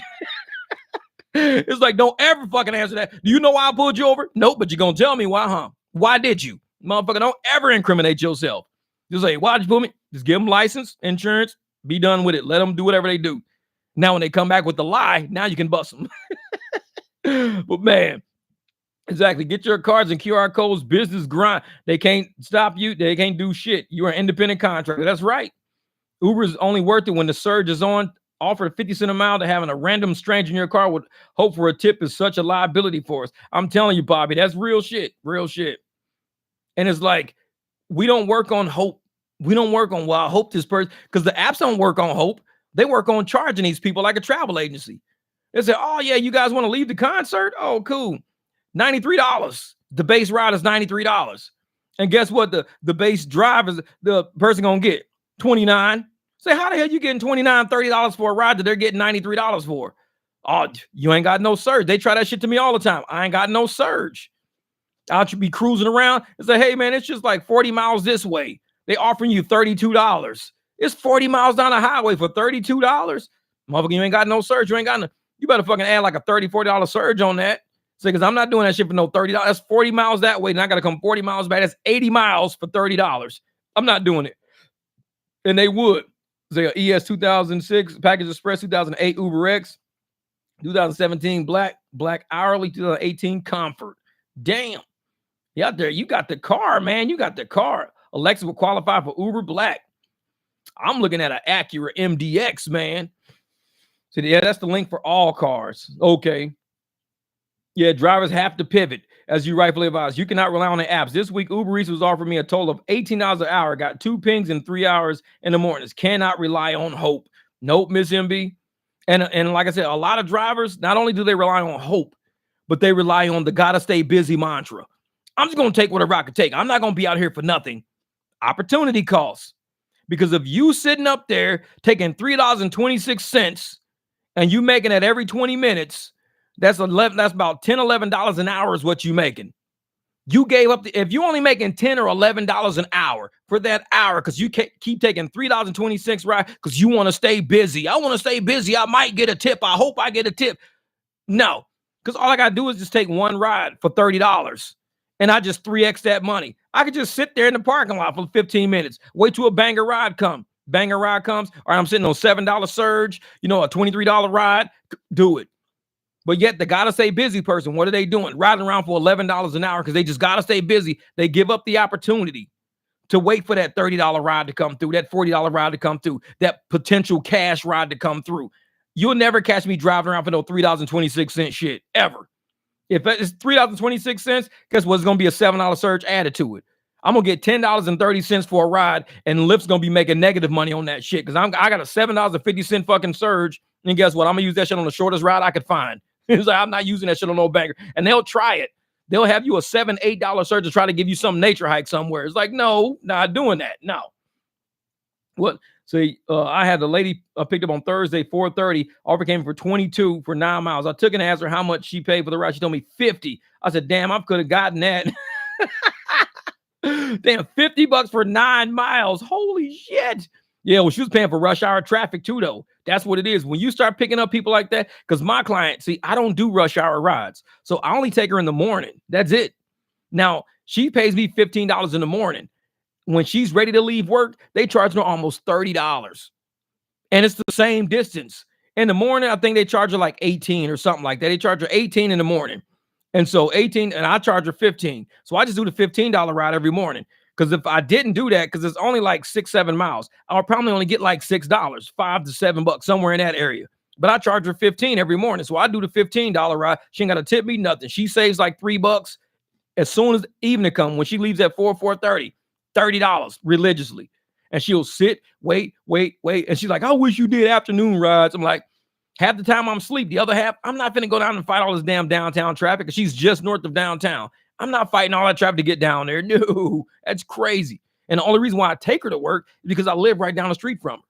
So I just go down the street, pick her up, go to drop her off. Then I just turn on my apps after I drop her off and see if there's some hospital rides in the area because there's 3 hospitals up there. You got the Children's Hospital and 2 regular hospitals. So I just turn the apps on and I'm taking nurses to work, just doing a whole bunch of short rides, 3 miles, $9. I mean, shit, 2 miles, $11. I'm doing all short hops. And then when those rides dry up, I turn my app off. I come home and eat breakfast. That's it. So I'm like, I'm up there anyways. Might as well make some quick hospital rides. But other than that, man, they charging these people up the ass. And I think a lot of these people are seeing how much they're being charged versus how much we would take. And they're like, do you got a card? Is there any way I can just pay you straight up for this ride? They want to save money. People are tired of paying. My client, she's trying to buy a car right now because she's sick of all the money she spends every day on Lyft. She don't have a car. So she paid me $15 to get to work. She got to pay them upwards of $30 sometimes. She said the most she's ever paid or the least she's ever paid coming home is like $23 because usually between $23 and $30 when she gets home. So she's got to pay that. So already she's at about $45 a day just doing Lyft. And that's just going to work. She's still got to go to the grocery store. She's got a daughter. They go to the movies and they go to dinner, stuff like that. So she's blazing through money every week, blazing through money. She's like, I just got to buy a car. I got to buy a car. I can't keep giving all my money to Lyft. So every time I turn around, I'm like, I look at my account. I'm like, man, I'm just paying money to Lyft. I'm paying money to Lyft. I'm paying money to Lyft. I only do mornings. That's it. And I told her, I said, well, how come the drivers that's driving you at home, if they're in the area, how come they don't offer you a cash ride? Because I guarantee they're not getting shit to bring you all the way down here. They're probably getting like $10. Just tell them, like, hey, you know what? I'll just give you $15 cash. Just can you take me home? That way it's only $30 a day. That's it. You're only spending $30 a day, $150 a week.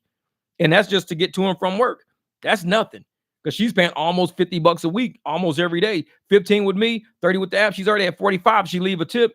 I mean, she's at $50 every single day. That's $250 a week. She can save $100 a week. That's $400 a month. And it's like just $400 a month that you save. Just saving $400 a month. That's a car note from a little cheap car you could probably buy. So it's like you're giving away all your fucking money to Uber and Lyft. You got to stop doing that shit. You got to stop doing it. You got to start making deals with these drivers because that's the only way we're going to get out of this hole. Oh, yeah. Nothing worse than driving west at rush hour, setting sun right in your face, and you're trying to adjust the damn visor, and the sun is right below the visor, so you're trying to sit up higher in the seat and shit like this. You driving on the highway like you're sitting on phone books and shit like that. Like, man, what the fuck's wrong with the drivers? Your fucking legs hurt? Your back hurt? No, motherfucker, the sun's in my eyes. It's like, damn. Yeah, this is mad. Now more than ever, the recline and decline game is on. Yeah. So, fun fact, Lyft sent me a 1 hour, 42 minutes, 66 mile one-way ride away for $39. 39 cents per mile operating cost. 132 round trip cost me $39 to do it at my cost. That ride was free. That was a free ride. Like, jeez, forget that shit. Yeah. 1 hour, 42 minutes, 66 miles, one-way ride for $39. Man, 1 hour, 42 minutes. That right there's $100. Already $100 right there. It was like, nope, $100. Ain't no way in hell I'm doing that shit for $39. Because anything close to 2 hours, if it's close to 2 hours of my time, you're going to pay me like $100 for it. And it's like, whether it's one way, round trip, whatever, you're going to give me like $100. There is no, I don't even care about the miles at that point. That's an hour and a half of my time. Wait, but that's an hour 42 one way. Damn. But was that in rush hour traffic though? Because if that's hour 42 that way, it's almost 2 hours. That's almost 4 hours round trip. Yeah, 4 hours round trip. Yeah, you might have to pay me like $300 for that. That's a lot of driving. 3 hours round trip. Damn. This is Jeremy today. Say, I didn't mean for the long message, but it was recording what you were saying. What was the long message? What long? I didn't see a long message. Joker man, like you said, Jeff, go sit down by the rental car place and open your mouth. Does anybody need a ride? You'd be shocked how many people are looking for rides. I'm telling you, Joker man, every rental car place out here has people with luggage waiting for an Uber because they've dropped off their rental car. Most of these motherfucking places ain't got shuttles. They don't have shuttles. So they drop off their rental car and they're just standing in the parking lot.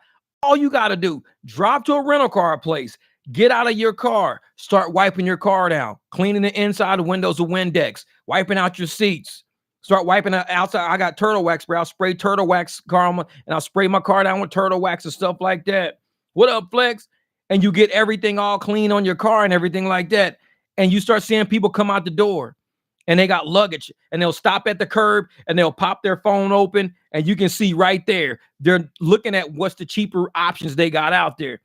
All you can say is, hey, man, anybody need a ride to the airport or something like that? You know, I just finished with a ride. I'm just wiping my car down. I'm free. If you got to go to the airport, they might be like, are you a driver?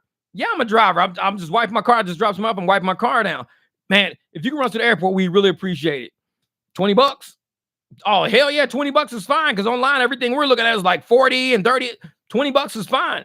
Airport from like new cars or something like that, it might take me like 10 minutes to get there. That's it. 10 minutes. $20, 10 minutes. So if you did that 6 times in an hour, $120 an hour, you making $120 an hour if every 10 minutes you can get $20. Every 10 minutes, $120 an hour. Even if you said, I only want to do it, and then I'm going to go back and sit at the same place again, you still making $60 an hour and you ain't going nowhere. You getting the same people just going back and forth. You're saying you ain't going nowhere. So you got to figure out ways, man. Where can I set up shop? And once, like I said, over by ASU, everybody knows the Jeep. Everybody knows the car because I got orange vehicles. Everybody remembers the orange shit. We talk about it all the time. I could pull up anywhere. Any of them kids remember who I am, know who I am. Instant cash ride. Jeff, man, I was just telling my boy about you, man.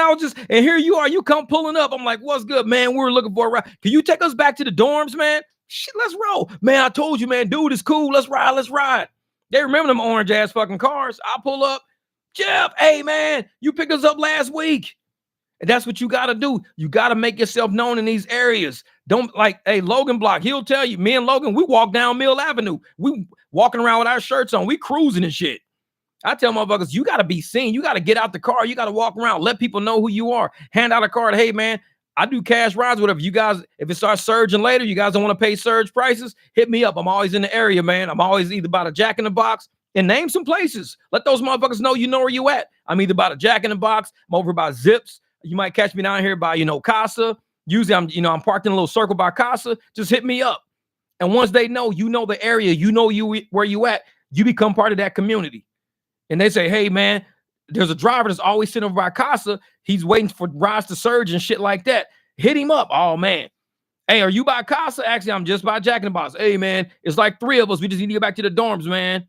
Tell you what, 15, 20, that's cool. 15, 20 is cool because the app's going to give you $4 to $6. It ain't that far. They're going to give you $4 to $6. Just tell them 15. Shoot them down there real quick. You done. So I just noticed that Jeff has his name printed on his shoulder, right? Hey, man. Because I let motherfuckers know who I am when I walk in the building. So, Jeff, we all need now some We the 300 Mike barbecue sneakers to go with our shirts, man. I'm telling you, man. Say, hey, I'm Jeff and I'm for hire. I let motherfuckers know when I walk in the building. Say, hey, Jeff, what are you for hire for? I'm like, well, it depends on what you need done. You need me to paint a fucking wall, put on an alternator? What do you need? What do you need done? You need a ride home? I got you. We can negotiate. Anything's negotiable. I need somebody to pick up my dog shit. You know what? I pick up enough of that in the daytime. I got my technique all the way down. What kind of dog you got?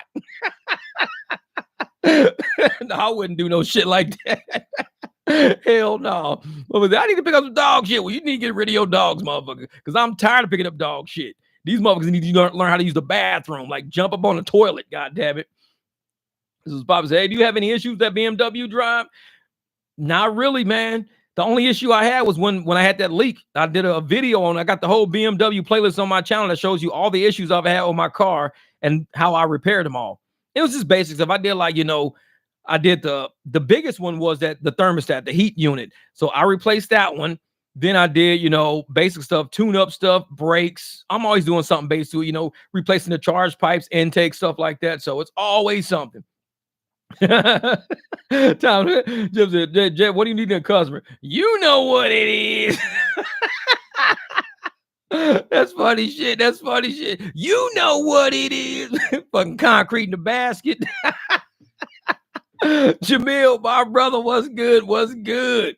Man, was it? Hi, I'm Jeff, and I'm for hire. Shit. Hey, money talks. Because motherfucker, and that's the thing. A lot of people are looking for people out there, especially drivers. They're looking for people who are innovative.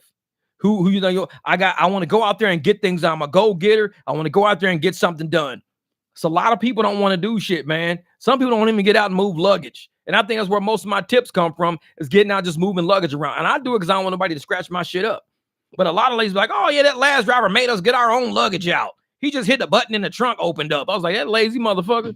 I'm going to hit that button. I'm getting out. I'm going to want you scratching my car up. I will get your luggage out. See, my guy that I hired to pick up my shit in the backyard just noticed that I don't own animals. Neil is stupid. He said, my guy that I hired to pick up my shit in the backyard just noticed that I don't own animals. What did I just pick up? You nasty motherfucker. What did I just pick up? This don't look like no Cocker Spaniel shit, man. Like, I never said I had a dog.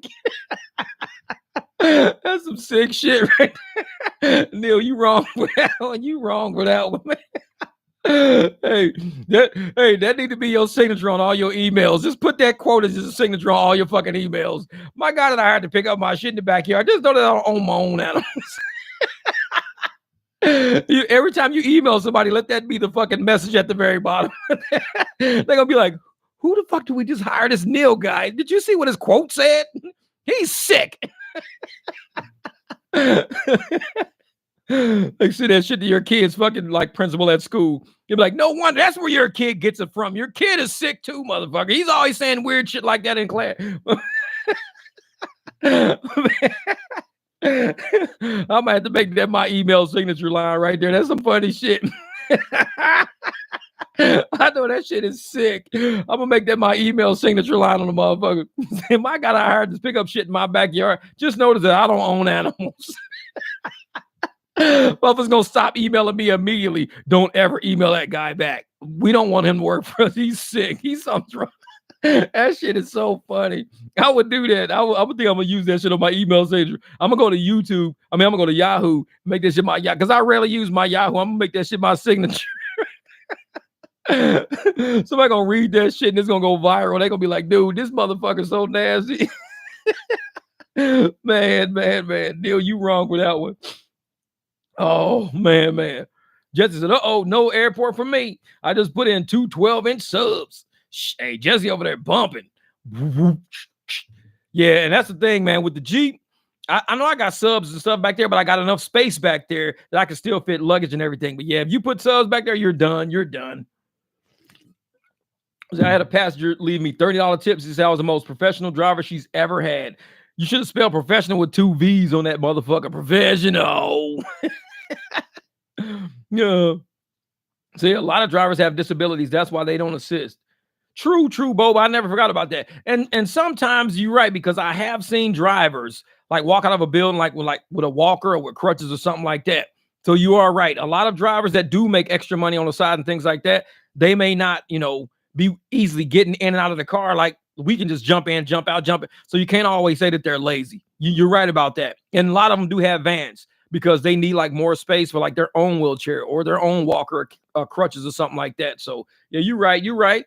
I ain't gonna knock them no more, Bo. You right. I'm gonna see a motherfucker sitting in the Jeep. When I see him hit that button and that Jeep start and that trunk start opening up, I'm like, hey, you handicapped.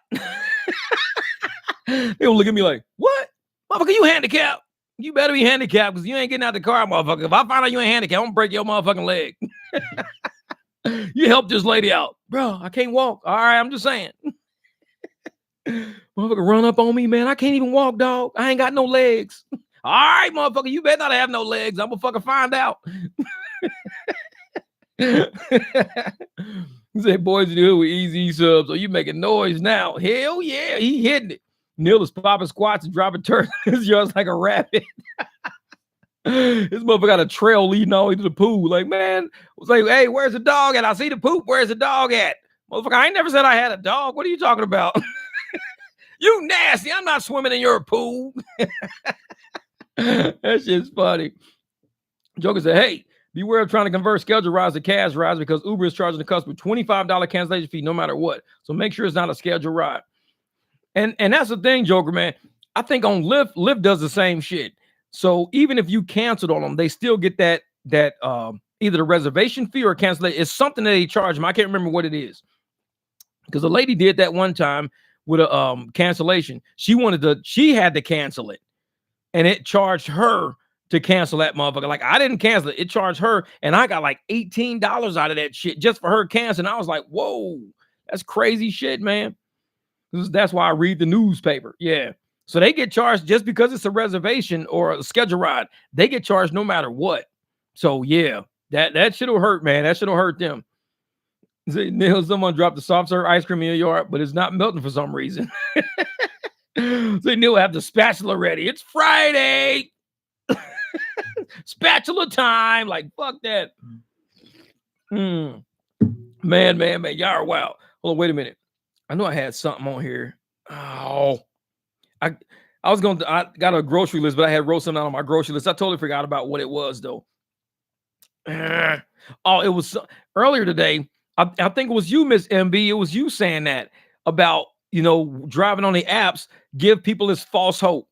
And it's like the apps, that's why an issue, they pay you all this money up front. They give you all these bonuses, all these quests and shit. They really take care of you up front because they give you this false hope that you can make a living doing this.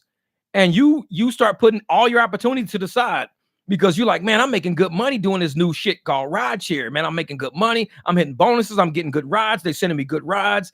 I'm getting tips. This is fun. I can make a living doing this. It's false hope because they can deactivate you at any fucking minute.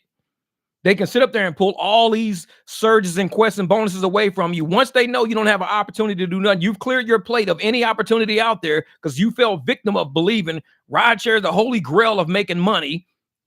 And now you're stuck. You go out like most of us did. You buy a nicer car and you think, oh, I'm going to buy a nicer car and make even more money. Yeah, false hope. Because with, like I said, with the shit they did with Lux and Comfort and Select, they can't undo that. I don't trust these apps at all. Not after that shit. Selling a false reality. They do the same exact thing with the algo on gambling websites. These apps are shady on so many levels. Yep. And you're right, Rod Flow. And that's what it is. It's like gambling. They get people addicted to the hitting the triple cherries or to 7 every once in a while and stuff like that.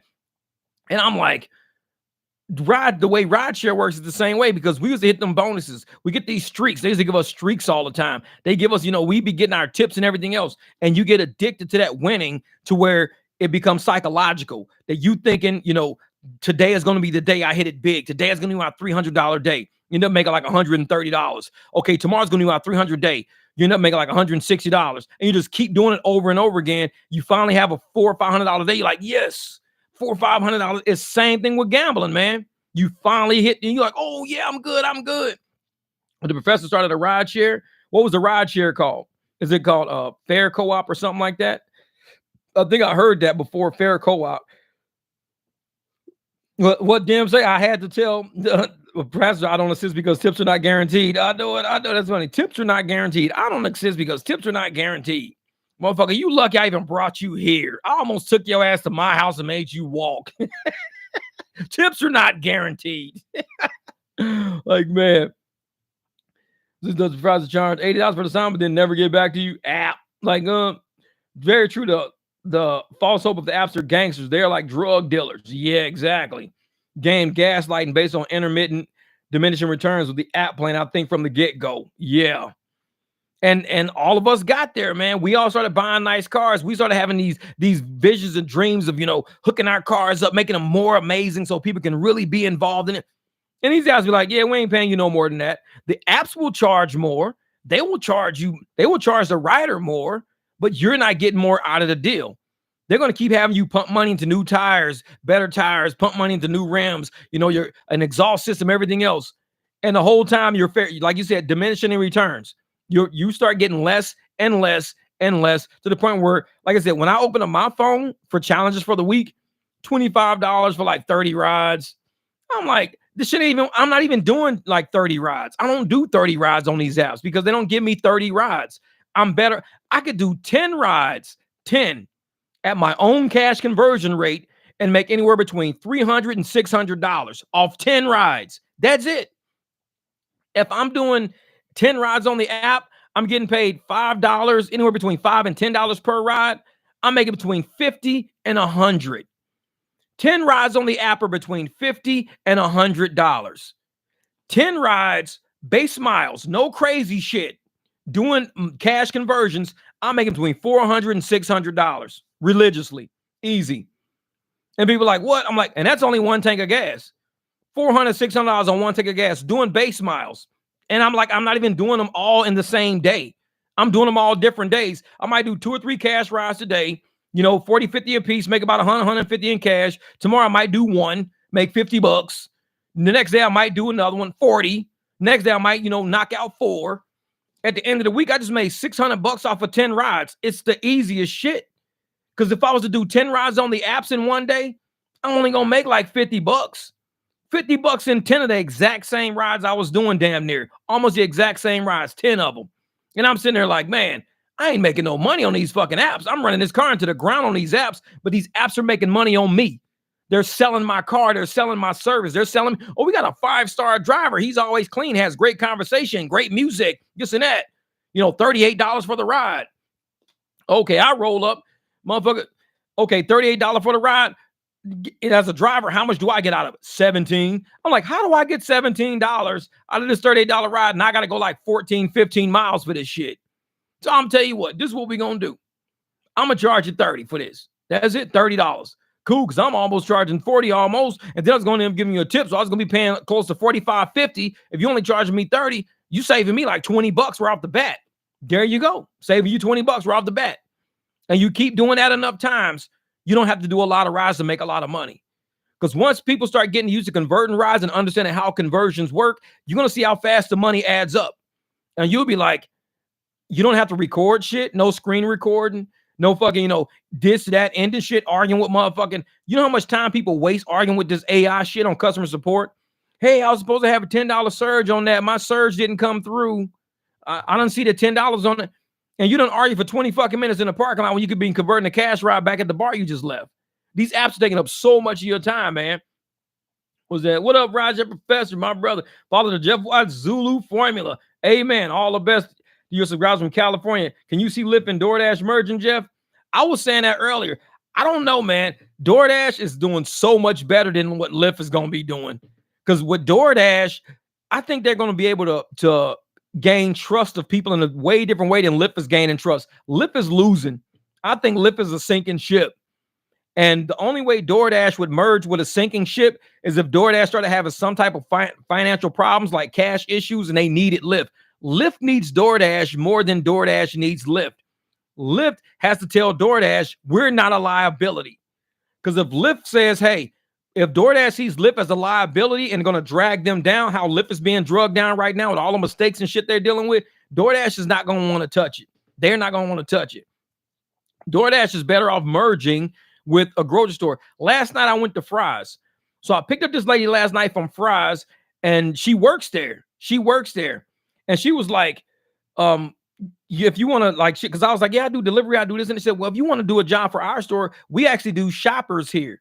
And I was like, well, like Instacart? She says, no. Say we hire people here to shop because people call the store with their own app and they do shopping for Fry's now. So you can work there at the grocery store as a shopper, do all the shopping, drive to the people's house, and then you go back to the grocery store because that's where you work now. You're just a shopper. I didn't even know that. But I could see DoorDash merging with some type of company like that.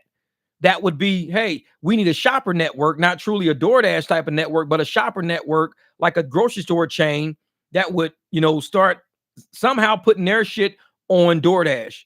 Because I don't know if DoorDash, Instacart, it's kind of different.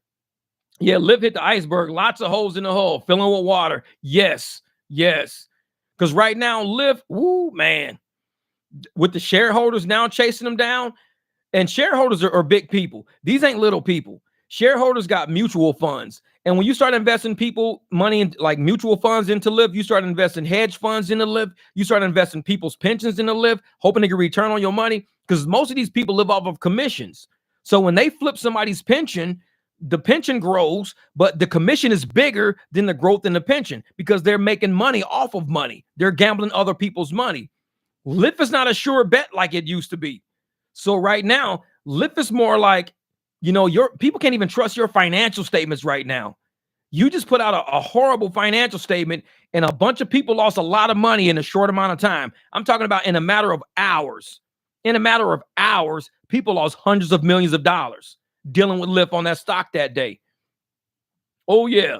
Lyft and Uber need to stop interfering with our private clients. Hands off Lyft. Yes, I believe that. And I'm going to tell you right now, Professor, I'm going to see let me go in here. Okay. Let's add Professor right here.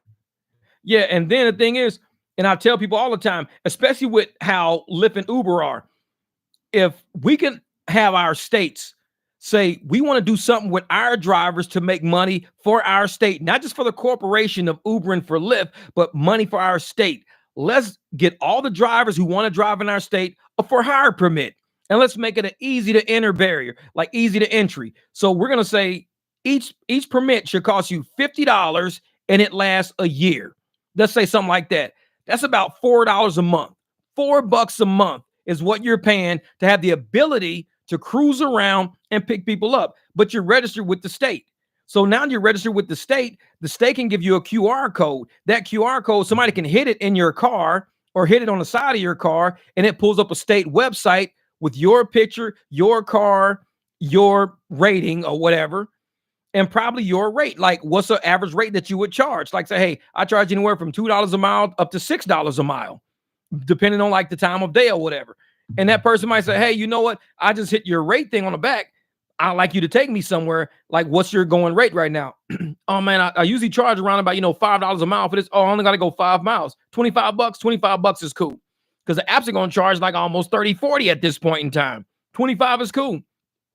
The state can really dig in to the rideshare, industry and make a lot of money for rideshare by issuing permits, issuing QR codes, hiring a bunch of analysts that can come in and create apps and a website and everything else for people who, like, if I'm in Minneapolis, I might want to do Minneapolis rideshare. And I say, you know what? I downloaded the Minneapolis rideshare app. Now, anybody with a QR code on their car, I know they deal with Minneapolis rideshare. I see a truck sitting there. I just walk up and I just QR code it. Okay, this is James. James has a 2017 Tahoe. This is his rate right here. I see him right on the website. I can see him. And they can put hire James. Just click hire.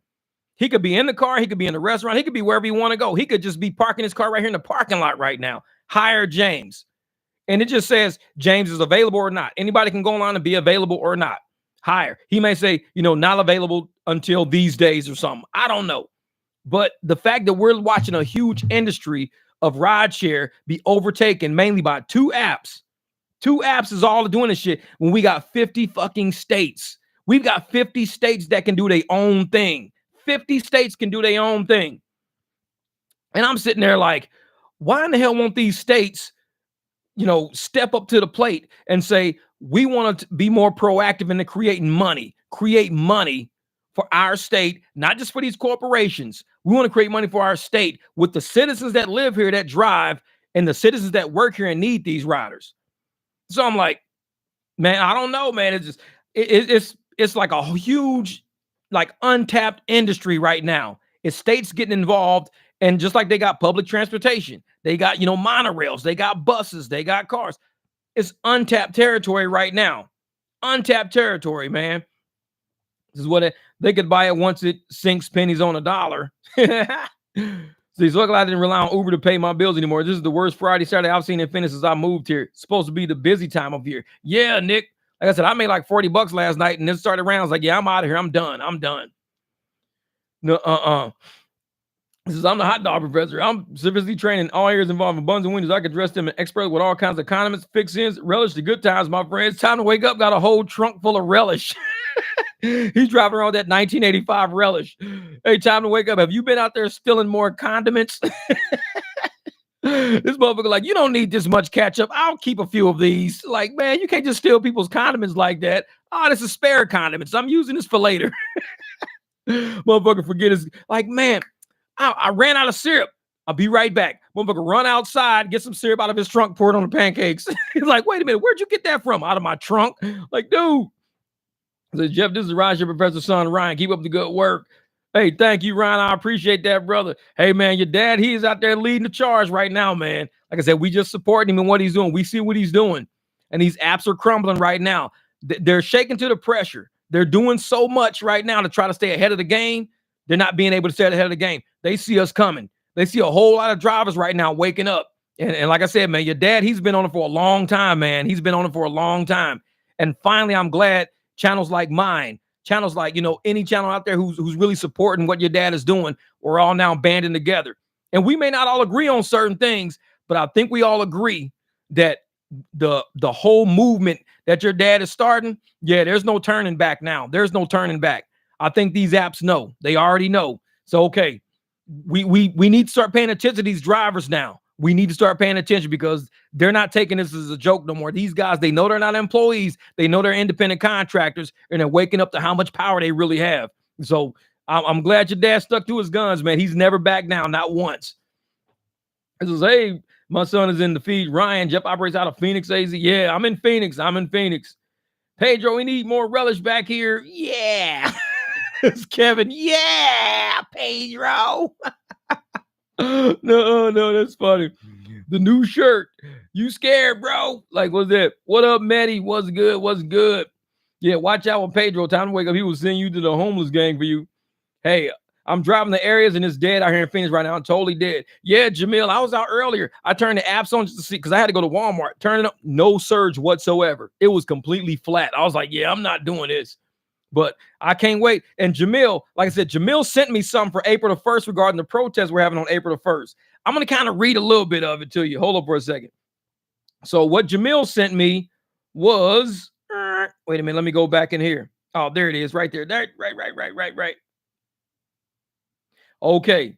And he said something about, the April 1st, we got some steps that we can follow for the protest. Number one, we got to determine a location. Number two, apply for a permit. Number three, review by the city. So once we apply for the permit, they have to review it. The city has to review it, follow the rules, peaceful demonstration, coordinate with law enforcement. And those are the 6 steps. I'm gonna have these 6 steps. I'm gonna make a video with these 6 steps that Jamil sent me. But we should register in Phoenix to do a protest in Phoenix. So the law enforcement is on our side. They know what we're doing. They know we're peaceful. They know who's involved and who's not involved. Because trust me, there's gonna be some dissent. There's gonna be people showing up trying to, embed themselves into our crowd and do dumb stuff. So if we get registered with the city, the police can't stop us. Then we get the police actually on our side. We can speak up and be heard. So I'm glad Jamil sent me this about the protest. He sent it to me this morning. Like I said, we're ramping up for April the 1st, man. We've got 30 days, man. We've got 30 days. That's it. Because right now it's 20 days. 20 days. So I'm gonna make a video of these 6 steps. I'm gonna try to go to the Phoenix website to see how can we register to get a permit to protest. We all need to come up with an area where we want to do this. I don't know if we want to do it downtown, if we want to do it in a busier area like maybe Scottsdale, do it in an area where there's a lot of people who always use rideshare. So we've got to come together as the Phoenix operation. Like I said, I'm not spearheading. I think, Jamil and all these guys who are finding all the information, a lot of these guys are going to be spearheading this. I'm going to go out and dig up the information. We're going to use my channel to come up with the position and the location and just like disseminating information. So I'm glad Jamil sent me that this morning. Yeah, Professor, he's on it, man. He's on it. Jamil, he's part of the 300. He be in it, man. He's out there always doing work, always research and stuff like that. And I'm one of those people that believe that if we keep using our platforms to speak up, we keep using the apps can't help but see it. The riders, the investors, everybody out there can't help but see it. And we can always share these links to Facebook, to Instagram, TikTok, X, wherever we can. Because once this protest starts taking off, once we get our location and everything done, we should probably start working on that next week, Jamil. We should start working on that, probably because what's today, the 9th, like 10th or the 11th, I'm going to have all the information. And once we get it all approved and get everything going, now we've got to get all the drivers on it. And we got to like mass market the location, mass market the date, mass market. Because Phoenix, it's time for Phoenix to stand up. We've seen San Francisco stand up. We've seen, Minneapolis stand up. We've seen Atlanta stand up at the airport. Cali stood up. Vegas stood up. New York has stood up. It's time for Phoenix to stand up. If Phoenix drivers out there want to get this money, we need to go out there and get it. We need to stand up for it. We don't need to sit around and let these apps do what they want to do and treat us like Minneapolis, talking about oh, yeah, man, we're going to, pull up anchor and leave Phoenix. Trust me, you say you're going to pull anchor and leave Phoenix. Oh, there's a lot of apps out here can't wait for that to happen. Not only apps they ready for it, it's drivers ready for it. Because there's people out here that need to get around, and we outside. We got these cars clean, ready to go, gassed up. We outside. If the apps ain't ready to pay us, we ain't dealing with them. We can deal with the public straight up, and that's what we're talking about, dealing with them straight up. It says Ron Jeff at the 300. Spread the word. Yeah, this is the 300 out here. All right, Ryan, man, you have a great weekend, brother, and your family. Yep, I got the pups out there. My son, I just got through talking to him a while ago. I got the pups outside trying to get in the door. They want to come in. I'm like, no, not yet. My dogs are crazy, man. They be jumping all over the place. That's right, Jess, man. So, hey, Jeff, think these rental car companies piggybacking off Lyft and Uber will go down as well? Oh, I think Hertz and Avis, they're all going down because they made some really big expenditures with those EVs. It's going to take a while for them to get out of that EV hole because not only did they expend money on the EVs, but they had a lot of the stuff they had to repair. A lot of those repairs they paid for on these EVs weren't done in cash. They got notes receivable. When you look at their financial statements, I guarantee their note receivables are to a lot of companies and corporations that are involved with them and keeping their fleet up and going. Every time an EV got damaged, they didn't cut a check for it. They probably got accounts payables, notes payables. They got a lot of money they got to come up with because they still got to pay salaries. They still got to pay insurance. They got to pay business license. They got to pay taxes. These EVs sank them. They're pretty deep. I think Hertz is deeper, and that's why a lot of people that got Hertz are saying, oh, man, they're hitting my account 3 times a week. I only rent one car. They're hitting my account 3 times a week. Like they hit me early in the week, then they hit me. And I got a email from one guy who said they messed up his account so bad, they made his account go negative. He had to go use his mom's card just to start doing the rental from. They messed up her card. His whole family right now is in disarray because of Hertz charging his card, his mom's card. He's depressed all the time, anxiety, always fighting with his girlfriend. The whole family's in arrears, right? All because of Hertz. because Hertz didn't live up to what they said they would live up to. They said they charge him X amount of dollars per week. He said, I can make that no problem. All of a sudden, they start hitting him for all these different charges. They say, man, they're hitting my car 3 days a week. He says, I couldn't even keep up with it. My card ended up going to the negative, too many back charges. I had to shut that card down. Then I had to, open up one on my mom's account. I put a card on her account.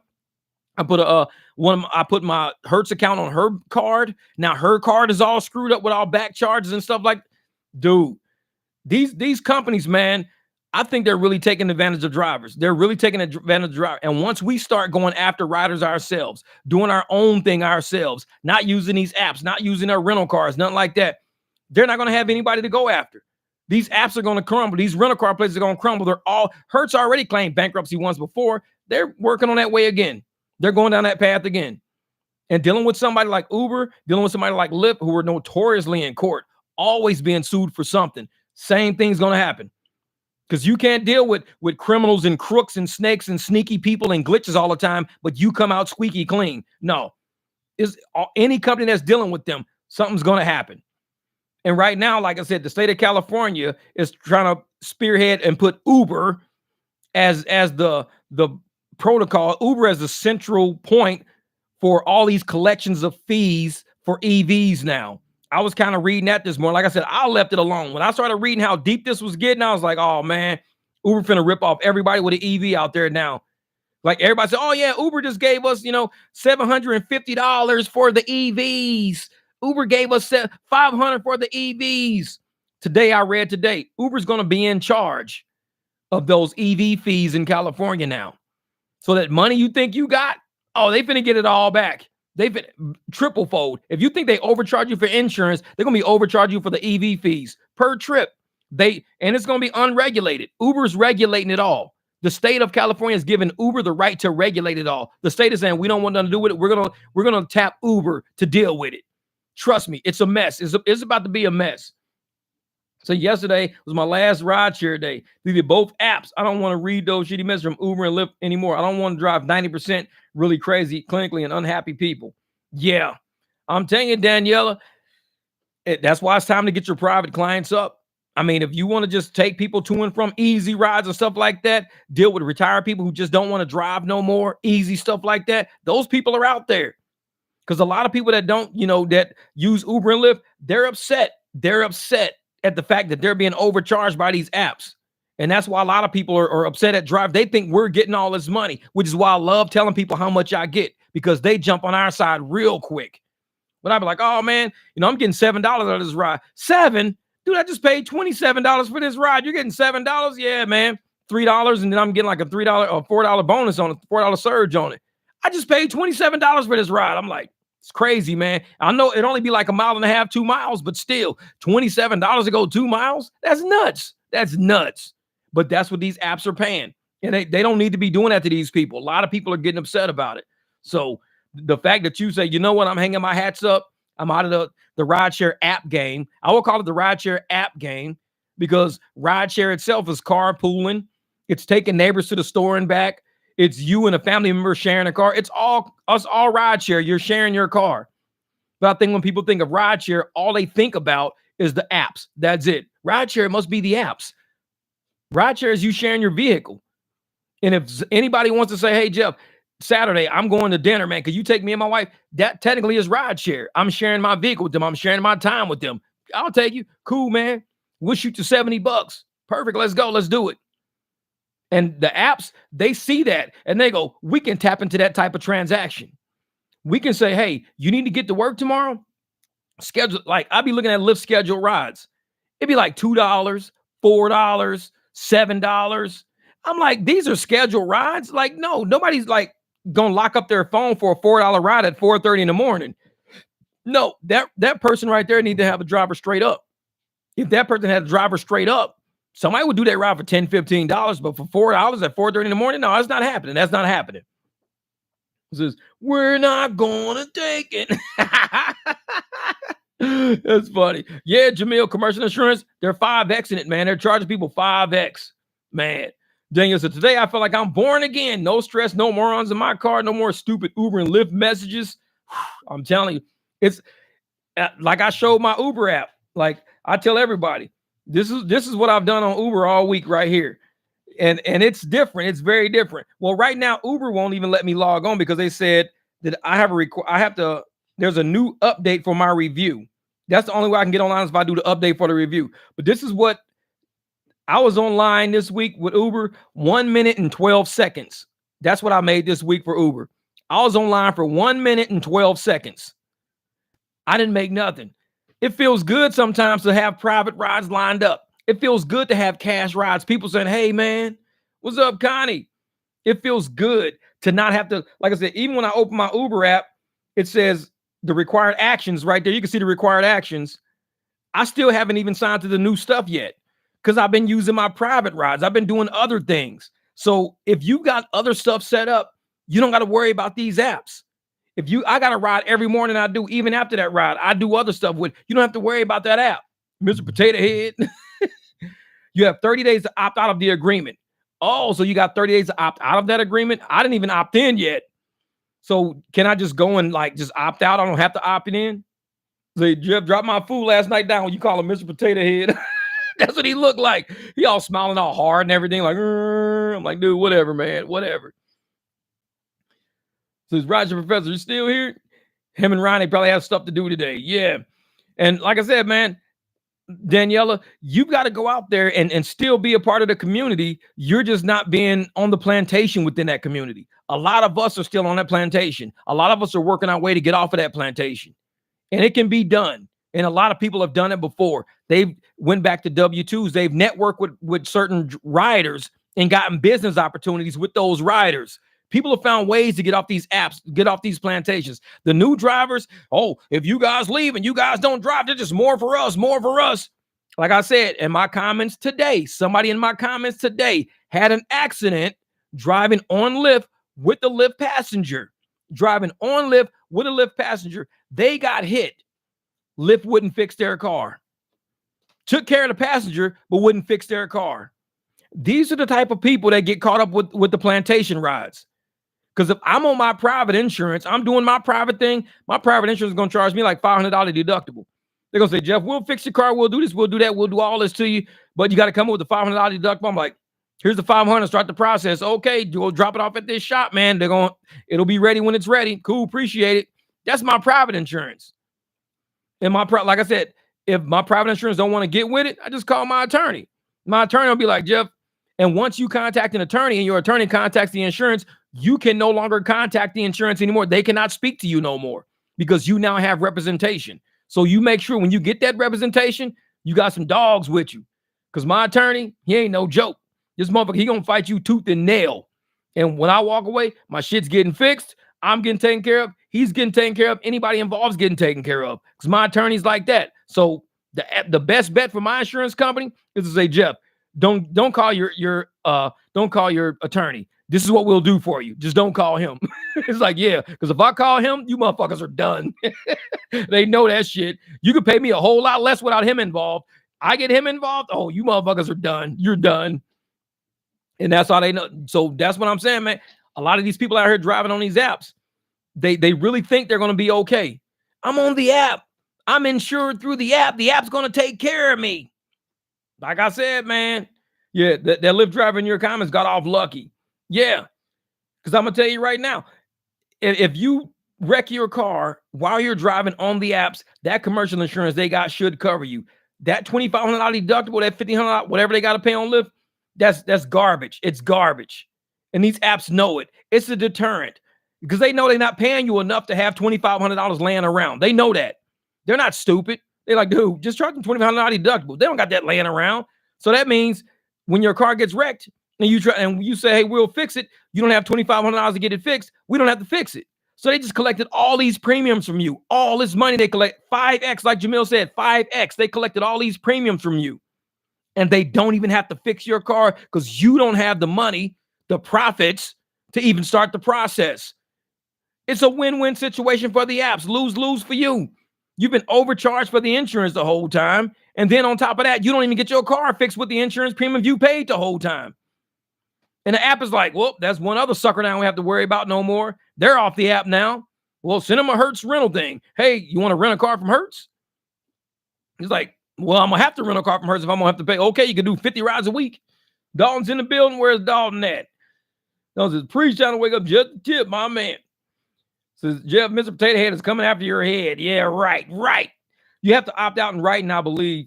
You have to mail you the new agreement with you. Have to decline the forced arbitrating on writing. Okay. So in order to opt out, you have to send Uber a actual letter. You have to mail it to Uber saying you want to opt out of this agreement. Because I like to see somebody like really come up with literature or documentation of how to opt out of these things. And I'll put that shit on my channel and tell everybody, make sure you get this document right here and send this to Uber and Lyft. You don't have to opt in anymore. You're done. You don't have to opt in.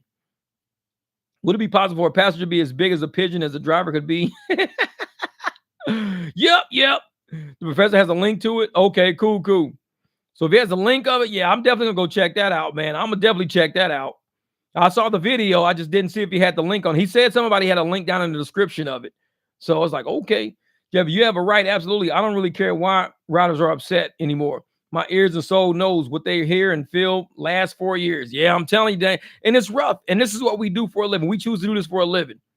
And I'm one of those people that believe that if I'm an independent contractor, I should be able to speak to this person in my backseat about what I'm contracting for. And when they say, damn, you're not making shit on this ride. Well, actually, I am, because this is how we're going to do it now. And if they want to sit and watch me get played, watch me not make shit while they're sitting in my backseat of my car, knowing I'm only making 13, but they just paid 60, I'm going to have to cancel this ride and they got to get out, because I'm not going to be that driver. I'm not. I mean, anybody who's willing to watch me go down in flames, they're not your friend. They don't belong in your car. They don't even belong around you. Oh, well, I'm sorry you're getting $16, man. That sucks to be you. You probably should be doing something else for a living if 16 is not enough. So you don't want to do it off the app? Nah, just leave it on the app. How about you get the fuck up out of my car? Cancel. Get out. It's like, nope, I'm not playing that game with these people, man. If you don't watch me go down in flames, this is probably not the car for you to ride in. There's another car for you to ride in. This one ain't the one. This is what, do you really think Uber and Lyft inflate what drivers actually earn on 1099s to write off losses? Oh, definitely. Because Jay Plays, what they do is on that 1099, they state what you earned on the app.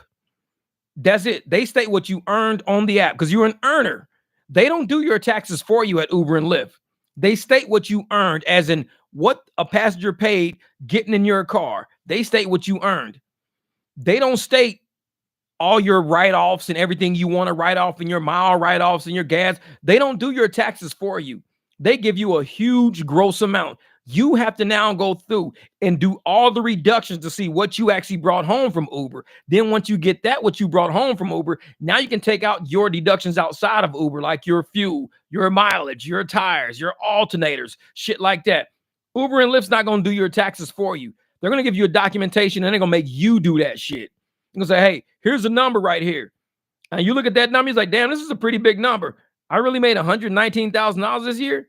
Yeah, you made $119,000. Damn, I always wanted to make $119,000. No, $119,000 is what was billed under your name. It was billed under your name. Now you have to go back through and say, I didn't bring all of this home. There's a lot of expenses involved in there. Insurance expenses, passenger fees, Lyft fees, Uber fees. A lot of shit came out of this money. I didn't take that home. They're going to make you do your own taxes, man. They're not going to do taxes for you too. They stealing from you. And then with all the tips and everything that they throw in there, they're going to, even though the passengers paid tips and put tips and all that in there, they're going to throw it in, they're going to reclass it and call it a Lyft and Uber fee. So even though you didn't take it home as actual money to you, even though the passenger tipped it, you got to take it all out. And the apps don't want to take it all out. They're going to leave that shit all there like it was yours. So I'm not sure what it would be worth it unless a bunch of people were involved, class action style. Yeah. So I opted out via email. Yeah, I want to see exactly how to opt in because, like I said, I didn't even click on it yet. I didn't drive Uber. Since that shit came out, I haven't even drove Uber yet. Because, like I said, I've been doing this for a while, man. I've been doing this for a while. And I really want to show people, how we got a lot of doubters in rideshare, a lot of scared people in rideshare. A lot of people like to sit around all the times. Oh, yeah, you guys are going to wreck your cars. You guys are going to... I'm like, motherfucker, you can wreck your car on the app and get screwed. You talking about off the app is my own personal insurance. On the app, you're dealing with these ragged ass apps. You're not doing nothing on the app.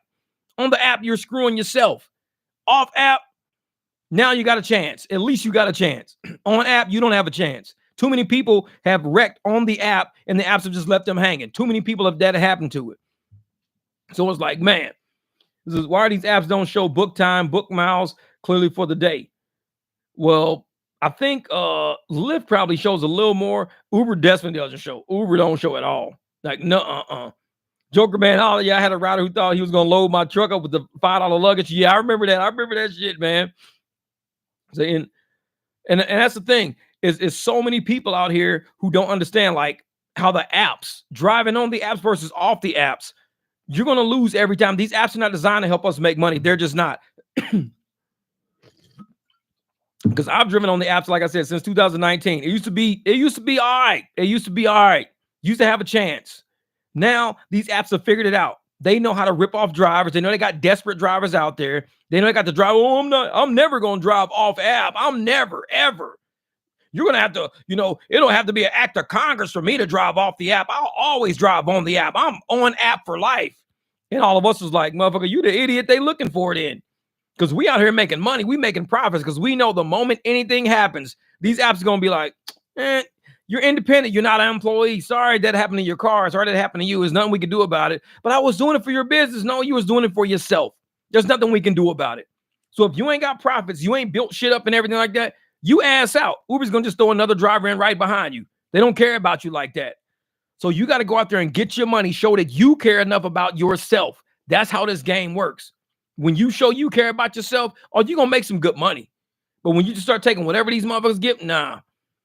You're going to burn yourself out, burn your car 80 hours a week, sitting on the internet, running motherfucking live streams. Yeah, if you ain't driving 80 hours a week, you just lazy.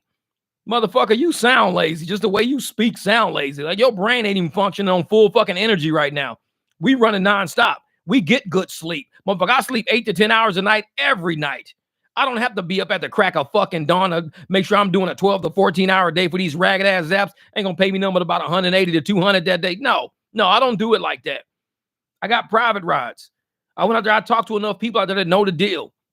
When I speak to people, I'm setting up for other drivers too. Because I tell them, I'm not the only driver you should be using. There's a ton of drivers out there that are in areas I'm not even close to. So if you need a private driver, I'm your private driver, but you better have another 4 or 5 in your phone because I'm not always available. So it's like, you get a driver, you like it the way his truck is, you like the way it get his number. I'm not offended. I'm a part of the team, motherfucker. We the 300. I'm a part of the team. I'm not offended because you got another driver's name in your phone. Oh, man, I got 3 drivers. Good. Hope you have 5. Because all of us can end up being busy, and that last one's not going to be busy, and that's the one that's going to come get you. We here to support our community. We supporting everybody. If you want to be off app and do this shit off app, we got enough drivers that are ready to do that shit. Everybody's not a fucking pigeon. Everybody's not. That's right, Joker man, pigeons. In the words of Kevin, fuck them. Yeah. I don't know who told that, fuck them pigeons. Fuck them. Yeah, Pedro. And it's like, man.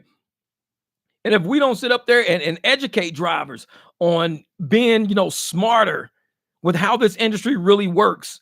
Like I said, even when they was doing that bullshit with the stock, and I was telling everybody, oh yeah, they're gonna get sued by the shareholders. No, they're not gonna get sued by the shareholders. Now, shit happens all the time. You know what? Lyft always make mistakes. I'm surprised they don't make more mistakes. It's just a simple mistake. It's no big deal. It's no big deal. Motherfucker, are y'all not paying attention? This is people's monies y'all fucking with. This ain't just a game out here. This is real.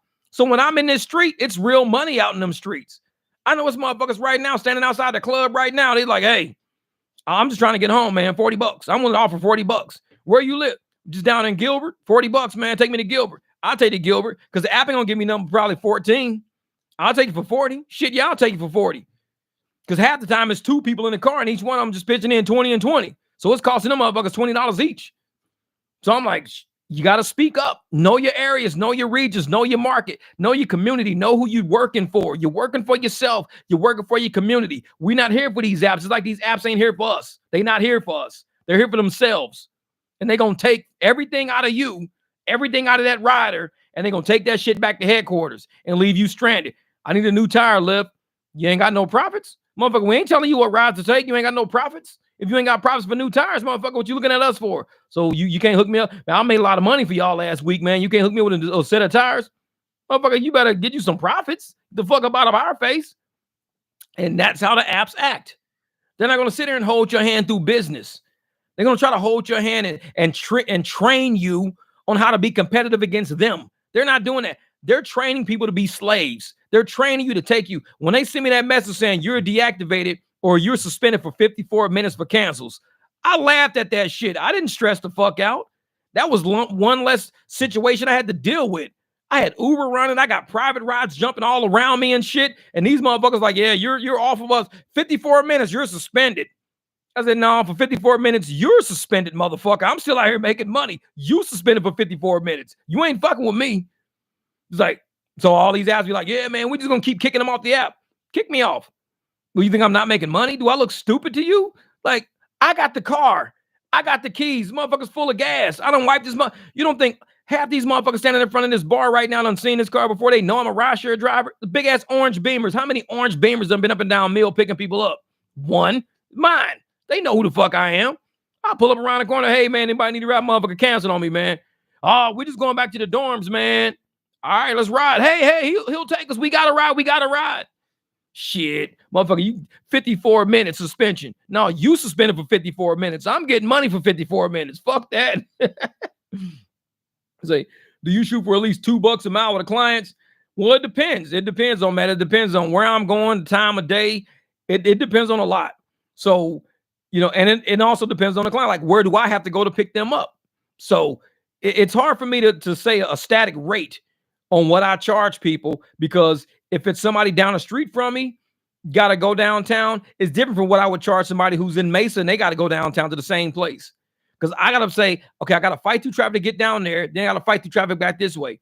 Even though they both might have the same distance, somebody's paying a lot more because of what I got to go through. And it's like, there's no true rhyme or reason. And they know that. They know that. Like I said, I did a ride the other day. My man Rob hit me up. And I was telling him, I was like, you know what, man? I live way down by the airport. He was like, don't worry about it, because I know you're good for the ride. I know you this and I know you that. I was like, all right, bet. He said, I just got to go to an eye appointment. I was like, all right, cool. This is what we do then. So I shot up, picked him up, way up in Sun City, took him to the eye appointment. I went and ate, hanging out at Torchy Tacos, kicking back, relaxing. The nurse called me. Nurse said, hey, man, he's ready, this and that. Went back, picked him up from the operation, shot him all the way home, this and that. $250. People are like, how the fuck you make $250? I'm like, sometimes you got appreciative clients like that. You got people who know I'm going to give up a whole day. That was like 4 hours out of my day. I gave up half a fucking day, basically. Gave up half a day. And I was like, I got you. Don't worry about it. I'm not going to dip out on you because somebody else offered me, $50 or $100. Oh, man, let me go up. But that's the shit you do with Uber and Lyft. If somebody's on Uber, offered me $13 to go somewhere. If I'm like heading to a $13 ride and somebody standing here and say, hey, man, I'll give you $40. I'm going to cancel that $13 fucking ride real quick. Because why am I going, I got to go pick this person up. I'm sorry, man. I ain't got this $13 ride. Shut up, man. Motherfuckers said 40 for probably less of a distance. I'm going to cancel. Let me take the 40. I'm an independent contractor. So Lyft and Uber knows I'm an independent contractor. They think that they can control me because they got me locked into a ride. Like I won't cancel that motherfucker in a heartbeat. When I'm independent, I'm driving around this city independent. They want to sit up and tell me, oh, if you cancel, we're going to suspend you for an hour. That's cool, because you don't know what the fuck I'm canceling for. I'm canceling because you are giving me shit rides compared to the rides I can get for cash. That's why I'm canceling, because they see when I cancel, I don't even pick them people up at all. I don't even go near them fucking people because somebody is offering me something else. I'm getting a better deal. So I'm an independent contractor. Just because I said I'm going to go pick this person up, I might. But you better hope somebody don't come up with a better deal before I get there. Because if they do, I'm not stupid. Oh, man, I got to go pick up this $7 ride right here over at Diablo's. I got to pick up this $7. Motherfucker just offered me $25. It's like, cancel. Leave the motherfucking app turned off. And Lyft is like, why you keep canceling my people? Because you're not paying me enough. I make more on my own by talking to motherfuckers around me. I make more from people walking up. Like when I was dropping somebody, I saw Justice down in Scottsdale. I'm dropping somebody off. When I dropped these people off at Boondocks, dude walked up to my car offering me $20 to take him like around the corner. And I was like, okay, cool, shit. If I had a ride lined up, I would have had to cancel it. Because I'm not going to sit up there and play that game with these fucking people. If they don't want to offer me the money to go do this, and somebody else is offering me the money to do what I'm doing, I'm an independent contractor. I'm contracting with Planet Earth right now. Who's paying me? If you paying me, I'm doing the work. Lyft says, I'll give you 13. Okay, I ain't got nothing else to do. Fuck it, I'll take the 13. I'm driving to the 13. Somebody hit me up. Hey, man, $50 if you come get us. Where you at? Right here. Cancel the 13, go get the 50. I'm an independent contractor. Lyft is like, dude, why you just cancel that $13 ride? Oh, somebody offered me 50. Motherfucker, I don't work for y'all. I'm an independent contractor. Make it worth my time. If you don't, I'm for hire. I've done that shit with Uber. I'll be driving on Uber and I'll have a good ass ride with Uber. Lyft will send me a better ride. I'll cancel the Uber ride and take the fucking Lyft ride. Shit happens. This is independent contracting. If you don't want to lose, like I said, when I went and picked my guy up the other day, Robbie, what happened? 250. He made sure I'm locking you in and you ain't going nowhere, motherfucker. I'm locking you in. If you want to pay a good rate, you want to lock me in, lock me in. Because if you trying to lock me in with a $3 ride, a $4 ride, a $7, you locking me in with that? That shit ain't locking me in. That's when I'm not busy. It's like shit. Motherfucker could be like, hey man, come pick this guy up, Jeff. How much you offering? $13, 12 miles. Fuck it, I'm going that way anyways. All right, cool, let's do it. Get halfway down the street, motherfucker text me, hey man, if you downtown, man, $30, $35, $40, take me down to Tempe. Cancel, head right back to the fucking bar, pick them up. Motherfucker, I'm an independent contractor. I have a right to do that. I haven't picked them people up yet. I can cancel this ride. It's different if I got the people in the car and I'm driving them, I'm almost to their fucking house, and I tell them to get out because I got a better ride. No, I wouldn't do that. That's kind of dirty. That's dirty. But if I just accepted the ride and I'm driving towards them and I get a better offer, I'm taking that better offer. I ain't picked them up yet. They're not my rider yet. They're a rider that I'm going to eventually go to. They're not my rider. You're not my rider until you're in my car. This transaction is not complete until I hit start ride. I'm not getting paid for none of it. Driving to them, I'm not getting a fucking dime. If this person cancels, I could get $0 or I can get $2. That if they cancel, I'm going to get $0 or I'm going to get $2. So that's not my ride yet. So I'm cruising. Motherfucker offer me, hey man, $35. You take me down to Tempe real quick. Where you at? Oh, we down at Kettle Black. All right, bet. Cancel that Lyft ride. Shoot right back to Kettle Black. Pick them up. Take them down. Motherfucker, I'm independent contractor. Independent contractor. And this is how we got to be, man. This is streaming frames as well. I cancel a lot of rides now because all the garbage, as soon as I get a good delivery while on the way from Grubhub and Bay Area. Yeah, you got to do it, man. And Lyft now have sent warnings of deactivation. You know what? The thing about deactivation, what cracks me up, is that they need drivers more than we need them. Deactivation doesn't scare me at all. I laugh at that shit. They need us and the money we make. We don't need them to make the money. We make more money without them. That's just a fact. We make more money not using it. We make more money doing a transaction straight up with somebody than we make dealing with them. They are not as lucrative as they lead themselves to be. They try to trick motherfuckers. We're very lucrative. Use Lyft. We ain't getting no bonuses. We ain't getting no surge. We ain't getting no quests. We ain't getting shit for these rides. Like I said, I could do 10 rides a week, anywhere between $40 and $60. 10 rides is all I got to do. 10. And that gives me 5, 6, 7 days. I could do 10 rides, $400, $600, and I ain't even going nowhere. If I do Uber and Lyft, my net profit for the week would probably be less than the net profits I make when I'm doing my own shit. I make high profits doing my own shit. I make decent profits doing Lyft, but my profits doing me are way higher than doing them. So I can do less rides on my own than doing with Lyft. Way less rides. So Lyft has to present themselves as being more lucrative for a driver like me. Hey, if your shit ain't paying me the profits I can make on my own, then you wasting my time, Lyft. You wasting my time, Uber. Get your shit up. Get that money up. Because I can be out doing this shit on my own. A lot of pigeons out there, they don't know how to do that shit. These motherfuckers out there, oh, $2.62, oh, $4.13, oh, $7.18. Motherfucker, you driving around all day taking all these cheap ass rides. You ain't getting nowhere. You're not getting nowhere. I hear about opt-out arbitration agreement terms of service to be the fullest possible extent. My name is Name. My phone number associated with my account is Phone. I reside in City, CA. I see what you're doing. I see what you're doing. Say, what's up, Knife Juggler? What's good? What's good? Yeah, Sun City is way out there. Yeah. And I'm by the airport. So like I said, man, it's a lot of people out there, man. Email me, Boba. If you send something naughty, make sure it's extra. WXTRA. Yeah. And I'm telling you, man, we got to realize we're in this game for profits. We're not in the game for bullshit. And I hope a lot of drivers out there are now waking up to it. And they're really analyzing these transactions as not just being something to keep you busy, but something to keep you paid. And if it's not keeping you paid, you're banking the apps up. You're telling the apps you tolerate nonsense and bullshit. That's all you telling them.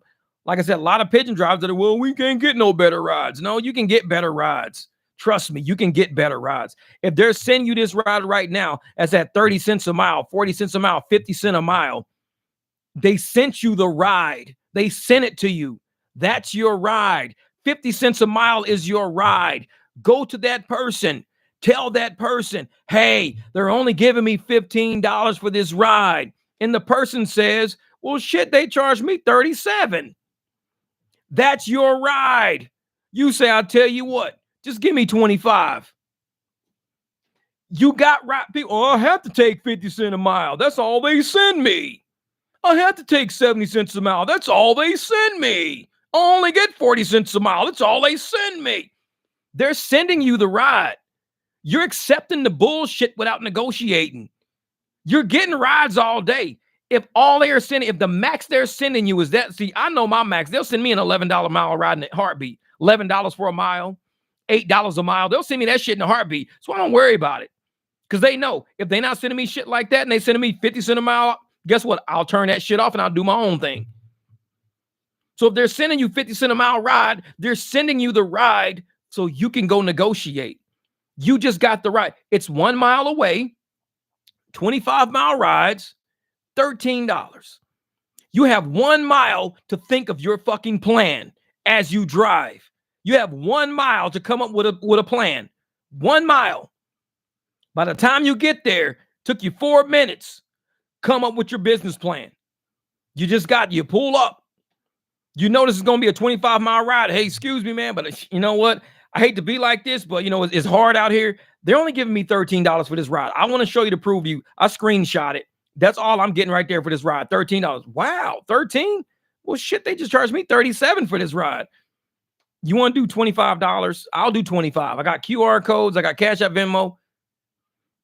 You are getting the rides. You're just tolerating the bullshit. That's on you as a driver. So I don't want to hear nobody, oh, they only send me 50 cents a mile ride. They only sending me 70 cents a mile ride. They're sending you the customers. They're feeding you the customer. They're saying, here, if you're smart enough, negotiate. If you're not, here's some popcorn for you. So I'm one of those people to say, you can, like I said, you keep putting that steak over the fucking fence. The pit bull is over the fence. You keep saying, hey, here's a steak, psych. Here's a steak, psych. Here's a steak, chomp. I took that motherfucker. Oh, shit. He took that ride, $13 ride. Jeff never takes them rides. He took the $13 ride. 30, 40 minutes later, oh, he's back online. Where the fuck did he go? Where the hell did he go? Motherfucker, I got like $40 in my pocket. What the fuck you mean, where did I go? It's like, shit, you sent me a $13 ride. I got $40 in my pocket. Don't do that to me. Don't keep putting the fucking steak over the fence. Pitbull's gonna grab that motherfucker at some point. If you want me to stay on the app, you want me to do the shit on the app, if you put a pork chop over that fucking fence, give me the pork chop. Don't put a pork chop over the fence, then drop a motherfucking hot dog on the ground. No, it was a pork chop. If you want me to eat the pork chop, all right, cool. It's a 25-mile ride. All right. How much you charge a customer? Okay. Take 70% of that deal. All right. Pay me. It's a fair deal now because I know what you're charging these fucking people. Make it fair. Because if you're not charging these people enough, you're fucking it up for everybody. If you're overcharging them people and underpaying me, you're fucking it up for everybody, helping yourself. So what I'm going to do is I'm going to equalize the fucking situation. I'm going to charge this person what I think is a fair deal for me, what I think is a fair deal for the transaction, what I think is a fair deal for them, and everybody's going to win. And the app is going to be like, where'd you go for 30 minutes? I just made $40. What are you talking about? You didn't do the $13 ride? Oh, I did the ride. Oh, yeah, I did it. I just didn't do it for $13. I'm like, I can't live off of that. It's kind of hard. It's like $13 rides for that shit all day. Now, if I do 10 of those, that's $130 for 250 fucking miles. I can't make $130 for 250 miles. It's almost 50 cents a mile. I can't do that all day. So I made $40. So now I'm getting $400 for 250 miles. I can live off of that. It's almost $2 a mile. I can live off of that, close. But I'm not going to sit around driving 50 cents a mile all fucking day. And these people sitting around, well, they only sending me 50 cents a mile. I can't do nothing about it. I just look at them. We don't get no good rides. We only get 50 cents a mile. We only get like 70 cents a mile. We don't get good rides. I'm just looking at them. I'm like, oh, we only get like the most I ever seen in my market was like 80 cents a mile. You know, I'm happy with 70 cents. I'm just like,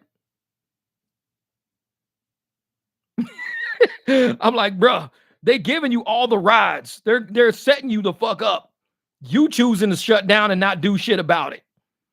You could probably get $3, $4, $5 a mile for these fucking rides, but you ain't even speaking on it. Yeah, exactly. I'm not driving those 70 cents long ride. No. So I'm averaging $1.10 a mile doing legit work on Uber. Yeah, it depends on how far you're going. $1.10 a mile ain't bad. $1.10 a mile ain't bad. But I tell motherfuckers like, shit, last night on Lyft, I tell you what, I drove Lyft. Like I said, I only drove last night for like 52 minutes. So last night I drove for, let me open this shit up. 52 minutes. I went 10 and a half miles, 10.56, 10.56, 5 rides, and I only made like $40. But I made that in 10 and a half miles. There is no 10 and a half mile trip Lyft is ever going to send me for $40. They're never going to send me a trip saying, hey, Jeff, go 10 and a half miles and you get $40. They're never going to send me that. If they said, here's a 10 and a half mile trip, they're going to make that motherfucker like $8.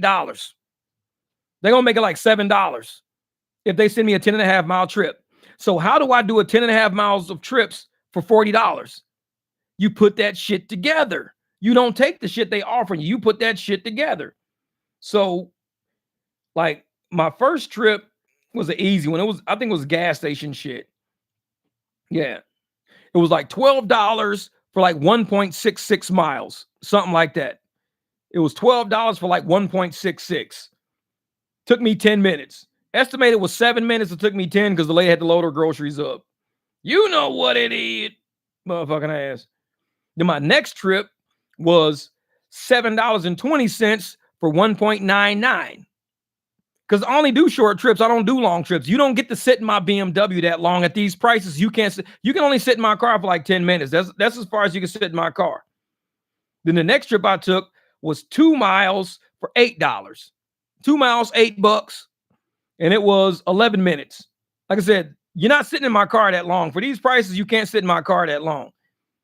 Here's one for 12 minutes, 3 miles for $7, $7.30. That's it, $7.30. And then my last one I did was I was on my way home, 1.87 for $5. That's it. Almost 2 miles for $5. And they were in the car for 9 minutes. 9 minutes. $5, 9 minutes.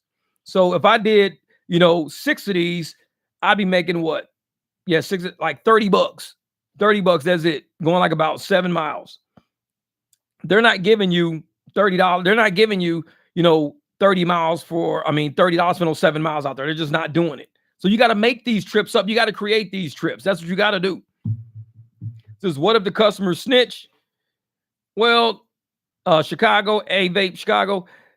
If the customer snitches, that means you didn't listen to none of my videos. That honestly is what it means. I've been doing this shit since 2019. I couldn't tell you if I was snitched on or not. I really couldn't tell you. Because if you understand how my videos operate and how I do this shit, you offer somebody a deal. If you tell somebody, I'll do this for $20. If they say, no, just leave it on the app, everybody knows what I'm going to say after this because they watch my videos. If somebody says, no, just leave it on the app, they already know what I'm going to say. Cancel the ride and they have to get out. You gave them the deal at which you would do the ride for. If they don't want to do that deal, they've got to get another driver. If you do the deal, if you say, hey, I'll do it for 20, and they say, no, just leave it on the app, and you say, okay, and you tuck your fucking tail and you drive for that cheap shit that you saw on the app, the moment you drop them off, they're going to 1-star you, and they're going to contact the app and say, this person tried to get me to do a cash ride. It happens every single time. Do not make an offer and still do the ride. If you make the offer, it's automatic cancel, whether they say yes or no. Because If you do the ride, you're fucked. Because you're gonna get one starred and you're gonna get snitched on. I'll tell you, like I said, I did my rides last week. Let me see if I can find this shit.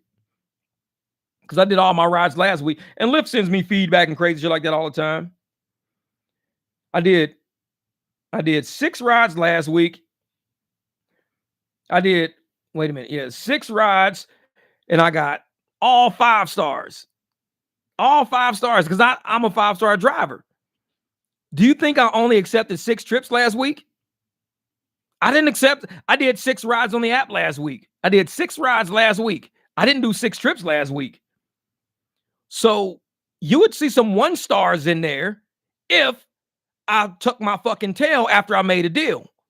If I tuck my tail, if I said, I'll do this for 25, and then, no, just leave it on the app, tuck my fucking tail. Okay. You'd see a 1 star on there. When I say I'll do it for 25, no, I just leave it on the app. Okay. You got to get out, cancel. I'm not doing this ride. What do you mean? Not doing it. I told you what my deal is. I'm not doing it for that price. The moment you tuck your fucking tail, you're going to see 1 stars. You're going to see cancels. You're going to see deactivations. Hold your ground. You're a business person. Hold your ground. If you say you're going to do it for 25, do it for 25. If they say, no, just leave it on the app, let them use the app. It just won't be in your fucking car. It's going to be in the next car they get. You got to learn how to be a cash conversion driver. You're not an Uber driver. You're not a Lyft driver. You're an independent contractor. When you're out contracting, you're getting the amount of money you want to get for these rides. It says I did 6 rides last week on Lyft. 6 rides on Lyft. I didn't do 6 rides last week. I did 6 rides on Lyft last week. I didn't do 6 rides last week. Understand what I'm saying? When I make a deal with somebody, that's my deal. If you don't want it, I'm cool with that. You ain't got to take it. You ain't got to ride my car either. This is my car. I own it. And if Lyft and Uber's upset, because I guarantee if somebody was in my car, I did a short about it. If I had somebody in my car right now, and I said, I'll take you over here for $100. They said, okay, $100 is fair to me. And all of a sudden their phone pinged. Bing, bing, bing, bing. It was Lyft. Lyft said, hey, a driver is willing to take you for $70. And they said, hey man, stop the car. Dude, I actually had Lyft on at the same time, and you charged me $100. Lyft is only charging me $70. Is it okay if I just, since we didn't go nowhere, can I just like get my $100 back and I'll just use them? Just give my $100. I don't want to do the ride. Just give me the $100 back. Do you think I can call Lyft on the phone and be like, Lyft, bruh, I had a rider in my car. That was my private person in my car, man. Why are you sending them a request? I had a $100 deal. I'm driving this person for $100, Lyft. And you sent them a fucking ping, and now they want to get out of my car because the driver is saying they'll take them for $70, Lyft. Why did you think Lyft is going to go, oh shit, we sorry, dog. We ain't mean to get your client. We ain't know they was in the car with you. We ain't know you already had a $100 deal struck with them, Jeff. We sorry about that. Tell the person, since they already locked in with you at the $100, just cancel the ride. We don't want to do the ride. We can't take your client, Jeff. You really think they're going to fucking say that? You really think Lyft is going to say that? No. Lyft is going to be like, well, the person is in your car for $100. We sent them a ping. The ping fucking hit. And now they want to take the $70 ride instead of your $100 ride, Jeff. That's not our problem, Jeff. The customer wants to use Lyft. We just going to say the customer uses Lyft, Jeff. But this is my private ride, Lyft. You guys just stole my private ride out of my car. There's nothing we can do about that, Jeff. This person has a right to use Lyft. They have a right to choose if they want to use Lyft. So they say, hey, I'm going to use Lyft for $70 instead of using you for $100. I have a right to do that.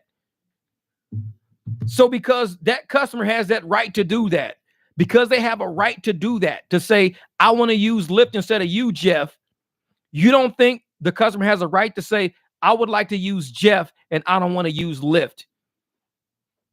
It goes both ways. Just because somebody is on Lyft right now, that doesn't stop away their fundamental right as being a fucking human of choice to say, Lyft is charging me $85. Jeff told me he'll do it for $60. I have a fundamental right on this fucking planet to say, I'll do it for $60. They have a right, just like they have a right to tell me, Jeff, I'd rather use Lyft than use you. They have a right to do that.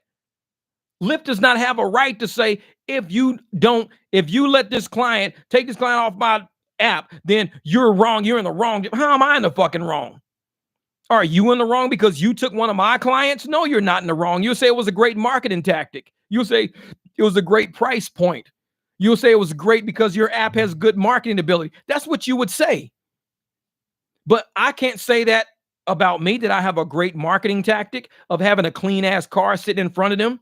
I wear good gear. I'm a clean person. I smell good. My car's laid the fuck out. I got good music playing. That's my marketing tactic when I tell them $60 instead of the 85 they're paying you, Lyft. Because Lyft, you told them 85, but you're only giving me fucking 30.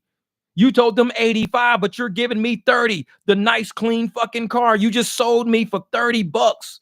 Well, you sold me for 85, but you saying, Jeff, you need to take 30 for this. I'll market my fucking self.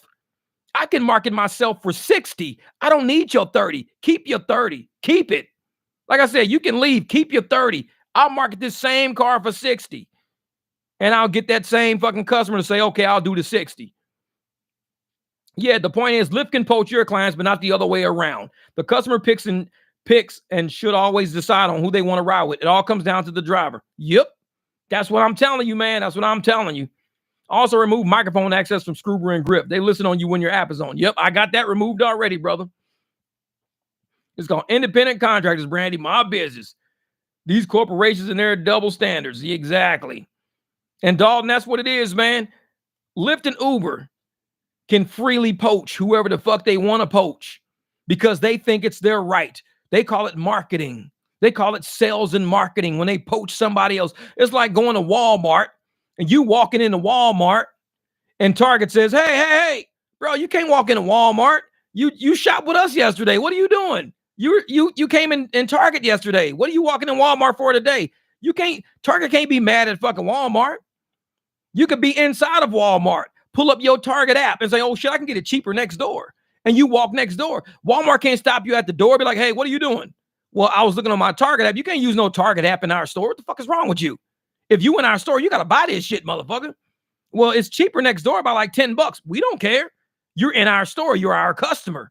You don't have a choice. The fuck you think this is? Uber and Lyft? You don't have a fucking choice. You got to buy this shit. Well, I'm going to go next door. People have a choice.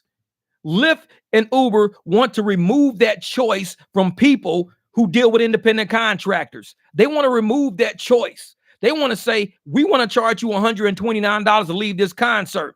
Independent contractor might say, I'm willing to take 80. Because they know Lyft is saying, we're going to contract with you, Jeff, and tell you what, we're going to give you a ride for $40 out of here. You want a $40 ride? $40 for 20 miles. $40, $2 a mile, Jeff. But they just charge this person $129 to leave the concert. I'm willing to take 80. Lyft and Uber want to take away choice. They use lack of transparency. They use threats of deactivation, threats of throttling, threats of suspending you for 54 fucking minutes, all to take away true competitive business. If I'm an independent contractor, that means Lyft and Uber is in competition with me. I am not their employee. When you're an employee of somebody, you can sign a non-compete agreement. You sign a non-compete agreement because you're franchising with them. You're their employee base. You're in bed with them. They're locked into you. Uber and Lyft both say we have no ties to you. You're not our employee. This is strictly an independent contractor deal. We can end this at any moment, at any time. You can end it. I can end it, whatever the fuck it is. We're not locked into them. But they want you to believe we are because they don't want you to compete with them on the scale that we can compete with. We're ground level. We grassroots. We right here. Yeah, exactly. Lyft has a pigeon driver with a busted up car and they prefer the orange Beamer. Hell yeah. That's what it is. That's what it is. The point is, Jeff, and the community of this channel all know that we're all more valuable than what any of the apps have ever offered any of us. Our clients set our rate higher than our own expectation. Dalton, exactly. Because there's times when I told my clients $60 and they gave me 100. Many times, it'd be like $100. They'll slip me 200. Go from Gilbert all the way up to Mesa. They gave me 200 instead. And I tell people, our clients will show you how much they appreciate us by giving us the money.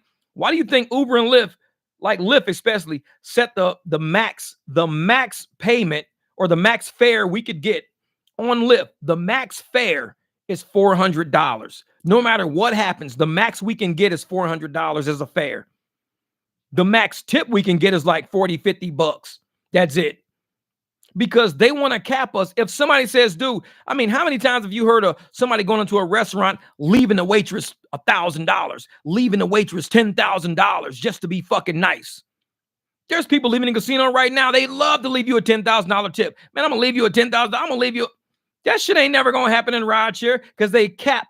They say, hey, we don't care if you think you want to be grateful and tip this motherfucker $10,000. Not on our app, you not. No. You could tip the motherfuckers in their hand, but you can't do it on our app. But yet at a restaurant, you can put it on a credit card bill. Hey, 10 G's to the restaurant. We want all the waitresses to split this $10,000. We think you guys did a great job. Shit'll never happen in rideshare. They max you out at $50. The most you can give me is $50. Otherwise, you got to cash me out in hand. That's why I say use your Cash App, your Venmo, and your Zelle. Fuck these apps. Go around them. Yeah, exactly. As an independent contractor, you have to step up your game against these raggedy apps. Oh, yeah. Oh, yeah. They had a pastor tip me gold. I was like, here's some gold. Did you bite it like a pirate? Like, hard, motherfucker, hard. I had several pastors over the years tell me they wanted to leave me more. Had one guy sell me $100. Telling you, man, that's how it works. That's how it works. And I'm one of those guys that firmly believe these apps know that weird drivers are slowly waking up to the reality of what's going on because of how many people are getting fucked over. And we're looking at the game like, dude, the game is kind of screwed up. They're screwing up everybody. So what are we doing? We're going back and we're saying, let's read these contracts. Let's go see what they think about us. They don't think shit about us. You guys are independent contractors. You're not our employees. So therefore, if I'm independent and there's not a no-compete agreement, I never signed a no-compete clause with you. You've never signed a no-compete clause with me, Uber or Lyft, meaning that if I deem somebody my client, my private rider, you can't go behind my back and send them emails. Otherwise, Uber and Lyft would have to say, Jeff, we need to know all of your clients and all the private people you ride around so we know not to compete with you because we're signing a non-compete with Jeff agreement. But yet you want to tell me, Jeff, you need to sign a non-compete with Lyft agreement. You can't compete with Lyft. You can't compete with Uber. How about you motherfuckers not compete with me in my city? This is my city. I live here. I know these people. Because it don't work like that. This is free competition out here. They got people trapped on a plantation thinking we owe these motherfuckers loyalty, but they don't owe us no loyalty. They will steal your client right from under your face. But the moment you turn around and say, hey, I want to do a private ride with you. No. Lyft be like, oh, that's our client. You can't do that, Jeff. You can't do that. You can't take our client. Well, can you take mine? We didn't know that was your client. Let me send you a whole list of motherfuckers I deal with. So if I send you a whole list of people I deal with, you've got to go into your Lyft database, your Uber database, and take that person out as potential people you can market to. You can't market to them no more. And if I catch you marketing them and you sign a non-compete agreement, I can sue you because now you're stealing my clients now. Uber and Lyft would laugh like a motherfucker. Just like when I see the motherfucker say, Jeff, you can't, I laugh like a motherfucker. You telling me you're going to sell my car to this person for $35, but you're going to give me fucking 12? And you telling me I can't compete with that? I can compete with $12. Fuck yeah, I can compete with $12 because I'm going to tell this motherfucker 25. I can easily, if you don't want me to compete, make the price right. That's how you solve competition. You got to buy out the competition. I am your competition. You got to buy me out. You got to buy this car out. $12 might not buy that car out. $12 might not buy me out. You want to buy me out as competition? Fucking pay me. Pay me. What are we talking about? Pay me. Because if you ain't buying out your competition, you ain't saying shit. People are freely giving up their competitive nature. They're freely giving up their rights. They're freely giving everything up. Because an app told them, you can't compete with us. No, motherfucker, you can't compete with me. I was here first. I've been here for 50 years. I've been doing this shit for 3 generations. You new on the block technology. You fucking new on the block. So I'm telling you, you here to compete with us and how we do shit. You here to compete with taxis. You compete with these buses. You competing with everybody out there. And then you got the nerve to get me, a driver of a nice ass fucking car, and tell me I ain't worth shit. And that I can't compete with you. I got to take what you give me or else I'm going to get suspended. Suspend me. And I'm still going to go out and make fucking money. I'm going to make $1,200 this week, 44 hours. Real shit. But you got to do it sometimes, man. That's how you got to do it.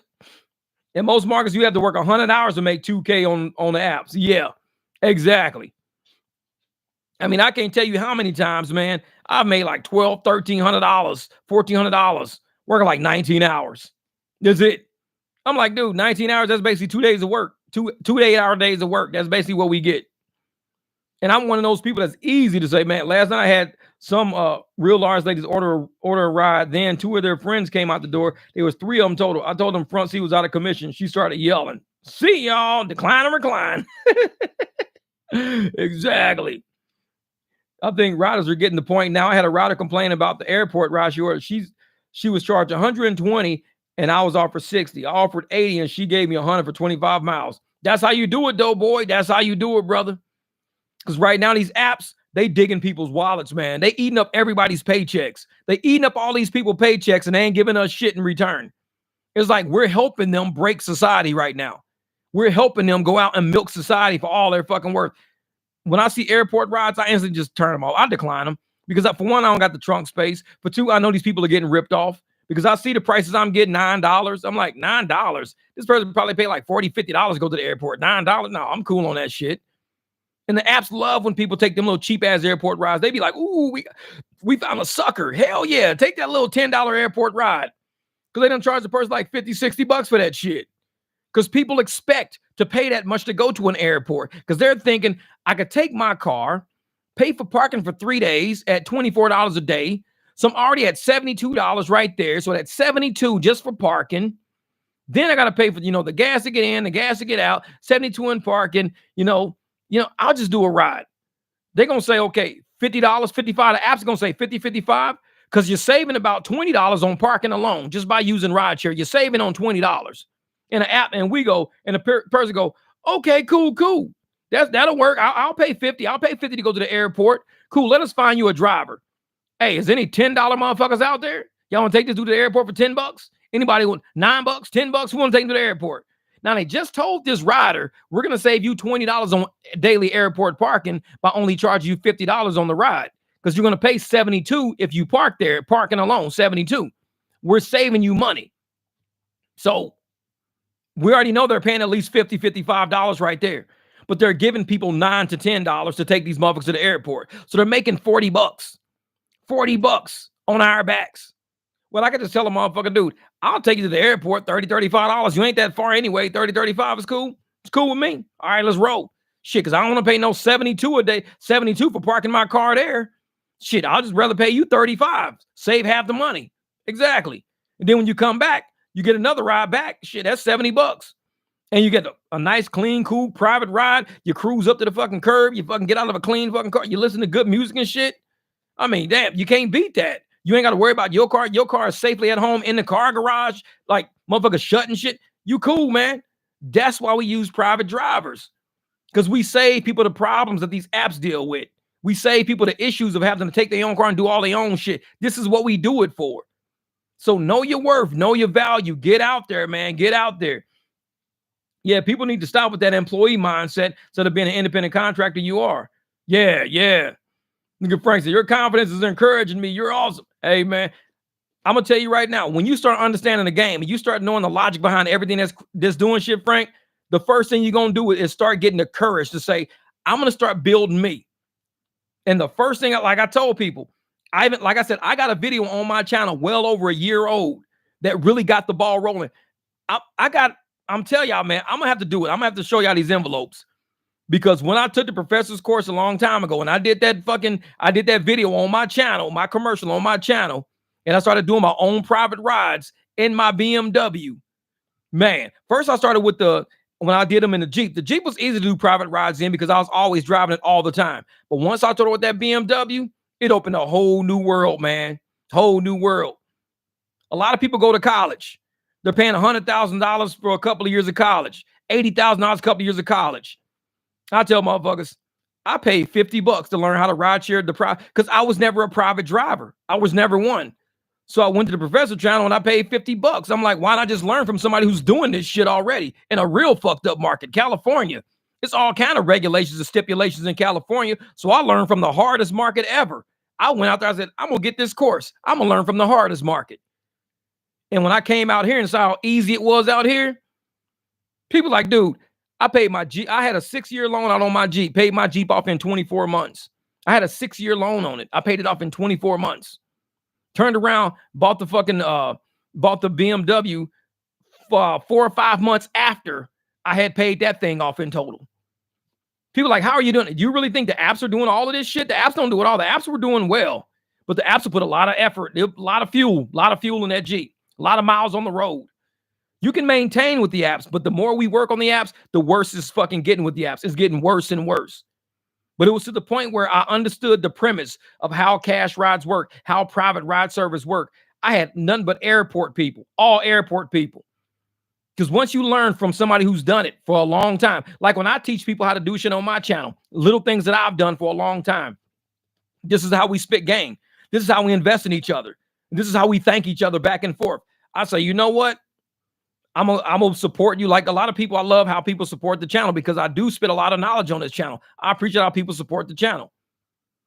And when I said, I want to go buy this fucking course, I was a professor. I only bought that out of support. I could have probably figured it out. It would have took me a whole lot fucking longer, but I would have figured it out. But if I wanted to pay my Jeep off a whole lot faster, I knew I had to do something that these apps weren't allowing me to do. I've got to do something they're not letting me do because people are making money, way too much money in this rideshare industry, and everybody's not an Uber and Lyft driver. The game is out there. The game is out there. It's whether or not you want to invest in yourself or not. If you don't want to invest in yourself, cool. You can learn Street of Hard Knocks, School of Hard Knocks. You can learn in the streets. And that's what I do. I go out there. I teach people from a street knowledge aspect. But if you want to learn from the actual permit aspect, the insurance aspect, there's ways to do it. Like I said, that's his channel, man. Love the channel name, Time to Wake Up. Pedro the Homeless Dasher should be the name of his channel. It's catchy, too. That's funny shit. Tomorrow I have a private, have $45 private for 8 miles. I'm telling you, William, that's how we got to do it, man. That's how we got to do it. And a lot of people, they're scared, man. You see it in all the comments on all these fucking channels, all these chicken ass drivers. Oh, you're going to wreck on you're going to end up wrecking. And when you wreck and I'll be like, bro, do you know how many fucking cars I've had? Like, do you think I just started driving yesterday, motherfucker? It's like, maybe you the one who keep wrecking all these fucking cars. So you scared about people wrecking. It can happen. Motherfucker, I look at the news every day. I see people getting shot every day. I never wake up and think today's the day I get shot. I just don't think that shit. I never leave the house thinking today's the day I total my fucking car. I just don't think that shit. Not everybody thinks like these people. These people are fear mongers. They walk around and, oh, today, I think a tornado's going to fucking smash my house today. You don't even live in Tornado Alley, motherfucker. I think a hurricane might wash away my trailer. You don't even live near an ocean, bitch. What the fuck? These are fear mongers, man. Every day they walk around looking for a way to try to use the fear in their body to shadow that shit on somebody else. Oh, you're going to wreck your car today. You're going to you're going to get carjacked today, motherfucker. You don't scare me. Get the fuck out of my face. It's just been a mouthful of cereal reading that shit. Nice, bro. No, Pedro the Homeless Jesus. Oh, shit. Say, damn, time to wake up. So, yeah, those insurance markers piss me off. I'm telling you, man. I tell motherfuckers, people going to buy insurance when they ready to. Motherfucker, we've been doing this shit. When you ready to do what you want, if you want to take a certain level to go a certain way, get a permit or whatever you want to do, you would do that shit when you ready. Can't nobody scare your ass into being fucking ready. All this fucking scare shit irritates the fuck out of you. Oh, if you don't go get this is going to happen tomorrow. I'm like, how the fuck you going to say it's going to happen tomorrow? I've been doing this shit for 35 years, but all of a sudden you think it's going to happen tomorrow? Just you, the fortune teller, can tell me tomorrow I'm going to total my car tomorrow. Well, if you go out and do cash rides tomorrow, this could happen to you. I'm like, you know how many gun violence murders I see on fucking the news tomorrow? You can get shot tomorrow at a gas station, but I don't go scaring you from going to gas stations. I see people shot at the gas station all the time. I see people shot in parking lots and shit all the time. People shot in traffic, but I never think that that's me because I see it all the fucking time. I just don't think that. I'm not one of them people. But yet, that's who they are. You see them in all the fucking comments on every fucking channel out there. Oh, this is going to happen to you. You guys are not being safe. You're not being smart. I'm like, are you walking around with a bulletproof vest on right now? Because if you're not, you're probably going to get shot today. You should probably go invest in a bulletproof suit today. And you probably should go invest, in some firearms, some safety training, go invest in some shooting classes. Because I see a lot of people getting shot all the time. Maybe you should do that shit today. They'll look at me like, well, that's stupid. It's like, exactly. Just like you talking about insurance all the fucking time is stupid. Been doing this shit for 35 fucking years. If it's going to happen, it would have been done happen. And just because you saying it's going to happen don't mean it's going to happen. If it happens, shit, tough luck. Just like a motherfucker get shot at the gas station. You see a motherfucker on the ground dead. You stand over that motherfucker and go, man, tough luck. I'm just here to buy some Doritos, motherfucker, and you got killed. Tough luck. No, you don't say that shit to them people. You go, damn, that's kind of fucked up. But yet these motherfuckers wish we would wreck our shit, wish we will fuck our shit up. Also, they can be right. I don't go around thinking people gonna get shot just so I can be right. Man, I'm so glad you got shot today. Man, because I be saying people gonna get shot and you got shot, man. I'm so fucking glad you got shot because now I sound right. Now people see what I'm saying. You should have had a life vest on. You should have had a bulletproof vest. You should have had life insurance. You should have all that shit. Now I'm right. I'm so happy. I ain't never say no shit like that. I be like, man, that's fucked up. I don't wish for ill for nobody. But all these motherfuckers in the comments always wishing ill on everybody just because we don't have enjoy you haven't. Say in truth, make homeless jokes. That Jeff, do you see Richard getting fired? Andres, my opinion, yes, I see it. A lot of channels gonna disagree with me. A lot of channels disagreed that Lyft was gonna get sued by shareholders. I just say what I say because it's my opinion. I really thought that the shit that Lyft pulled was going to end up getting shareholders riled up to the point that they were sue their ass. And lo and behold, shareholders got riled up to the point where they suing their ass. I just say my opinion based on common sense. I say my opinion based on what I noticed, the frequency and the vibrations I see going on in certain transactions. That's what my opinion is based on. I don't know the fucking future, but I know how shit goes. I knew Lyft was going to end up getting sued because of the shit they pulled. Because you don't put up that much fucking money for shit that you know is not right, and you put out a bad number, and people bet on that bad number, knowing the game was rigged. And for them to sit up and say that they knew it was jacked up and they hear them try to pull it up, you screwed yourself with that deal. I don't think David Richards should have said, he should have not made a single interview about that shit. And I'm going to tell you right now where David Richards' his whole life involved in rideshare started going downhill. And I hope people from Lyft ever hear this shit one fucking day too. The day he got on the rideshare garage was the day he started fucking up. And I don't mean that shit on the rideshare garages aspect of it. I mean that shit, there was a lot of drivers that were saying a lot of things in the chat that day. David Richards showed that he wasn't giving a fuck about drivers. It was a show. It was a show. And he fucked up. If I was David Richards, I would have sat that day. I would have said, hey, Serge, it was cool and everything, but there's some people saying some shit in the chat that I like to address. That's called being in the real. You're in the right now. Now you're understanding what's going on. I would have been like, hey, man, listen, these motherfuckers in the chat are saying some shit about Lux. Let me talk about Lux so they quit asking about Lux. Let me talk about Lux and tell them our numbers about Lux. At least say that, because that was the most important thing at the time. That really had people pissed off. But he didn't. That whole interview was a shit show. And I think that's where he lost the respect of drivers. If you ain't got the respect of drivers, we have the cars. We have the equipment. We're the ones in the street with the fucking riders. You don't have our respect, you ain't got nothing in this game. If you don't have our respect, you losing already. Shareholders are going to say, this is probably not the best guy for the job. Because all the drivers who we use to generate all this fucking money, all the drivers we use, they don't even like this fucking dude. They don't trust him. And now shareholders don't trust him. They're suing him now. Now they're like, now we see why the drivers don't trust you. They said you was incompetent. They said you don't know what the fuck you was doing. They said you wasn't in the now, that you were, you weren't even like relating to the drivers. Everybody was saying that. And now the shareholders are like, holy shit, they were right. The drivers were right. This dude, he's out of his mind. This motherfucker smiling on interviews. Someone's, yeah, it's my phone. Yeah, you the buck stops with me, I guess. Yeah, I guess so. This motherfucker ain't even real. I'm like, dude, you should be way more fucking remorseful for what you just cost all these fucking people. You should be way more remorseful. We said he has no idea. He has no wherewithal. He has no wherewithal. Thank you, Austin. I appreciate that, brother. What's up, Miss Ebony? And I'm sitting there going, the shareholders are now looking at us as drivers going, maybe these drivers are smarter than what we fucking thought they were. Because a lot of us were corporate.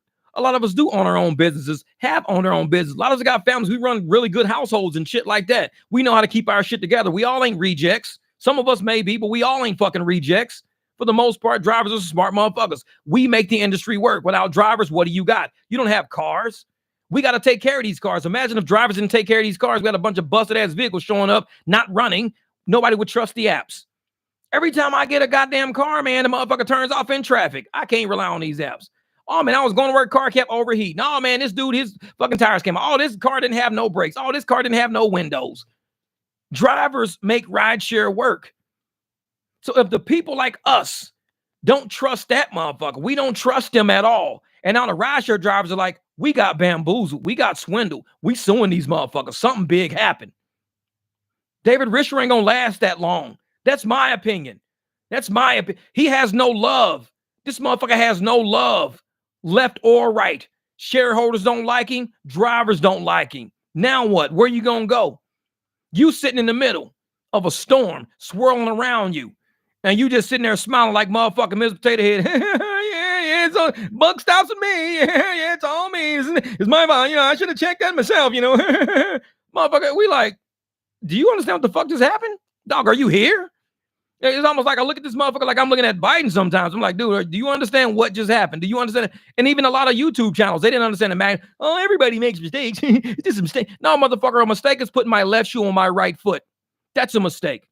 I'm like, oh shit, the shoe feels funny. Oh shit, I put my left shoe on my right foot.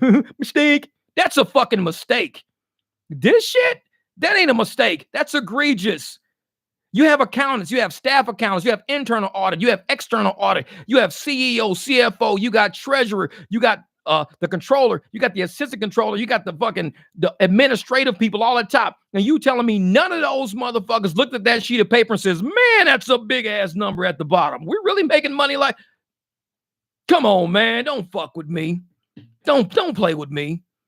I've seen financials. I've seen pro formas, P&Ls, ratios, trend analysis.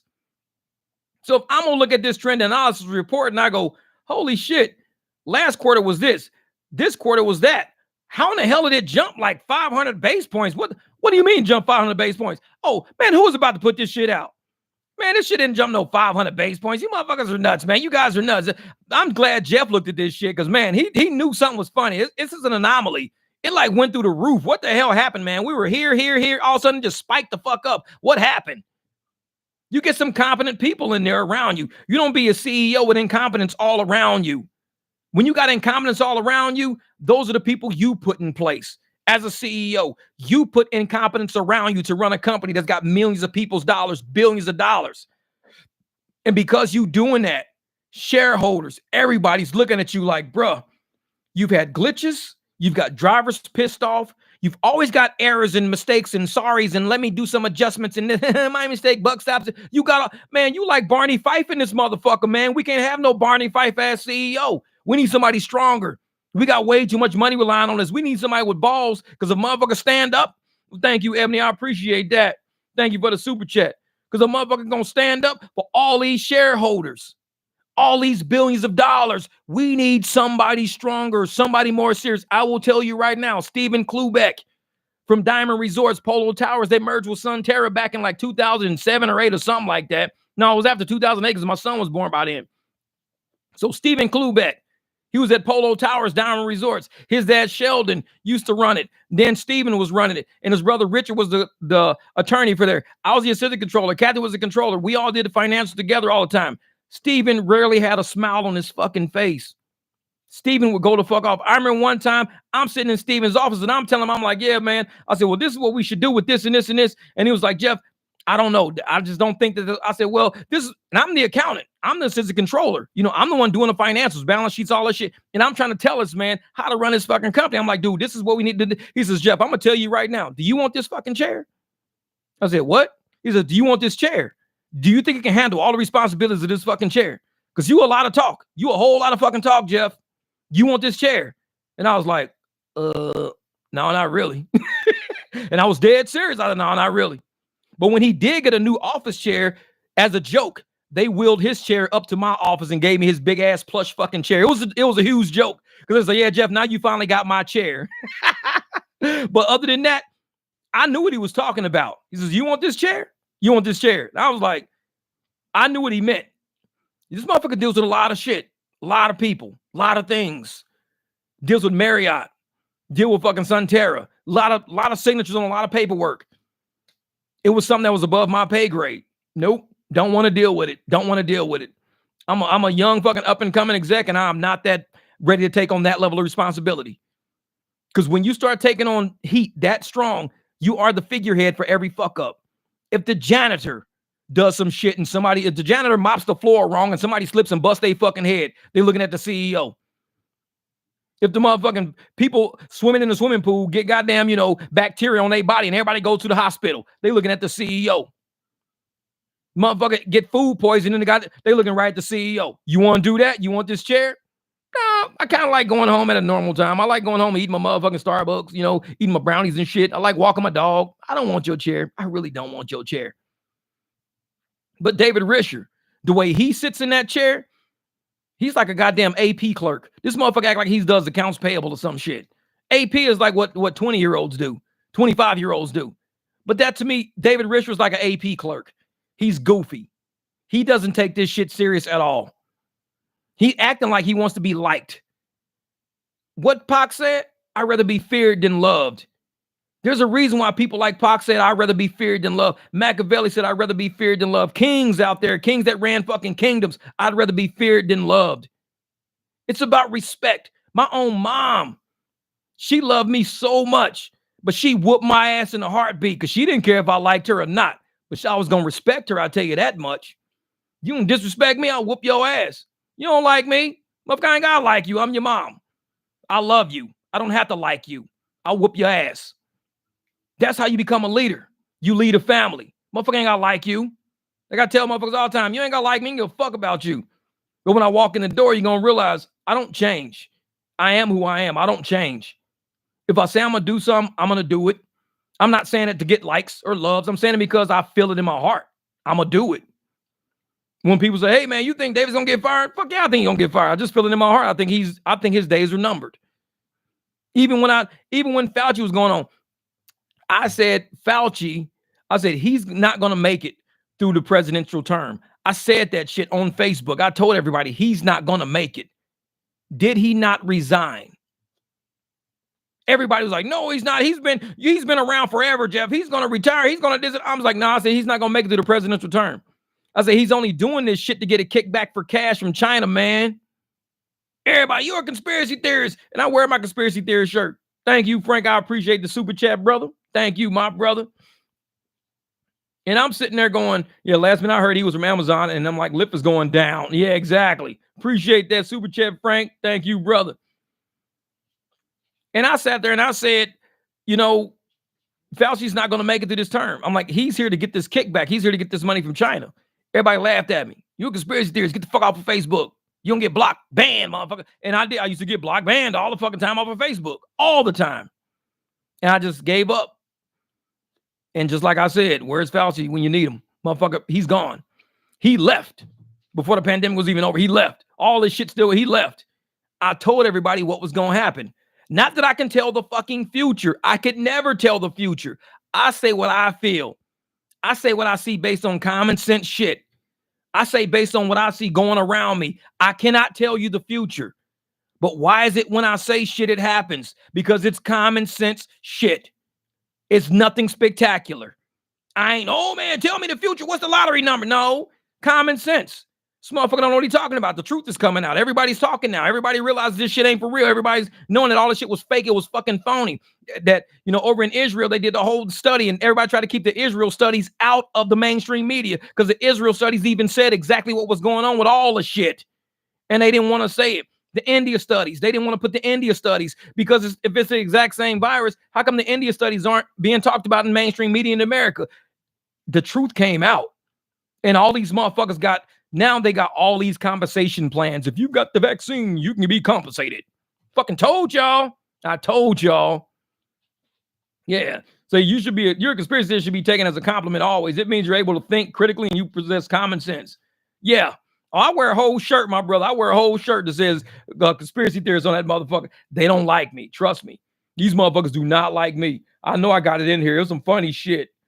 I don't even know if it's in here still. I don't even know. Let me see if it's in here. Because when I be wearing that shirt, ooh, boy, I be pissing people off. These motherfuckers be hot. And I wear it places. I go places. This is the shirt I wear right here. It says conspiracy theorist. That's the shirt I wear everywhere. And people be fucking hot. because they know what I'm talking about when I walk in the door. I don't give a fuck about what they say. Hold up, where's this shit at? I know it's got to be in here, man. It's so funny. I gotta show you this picture. It is so funny.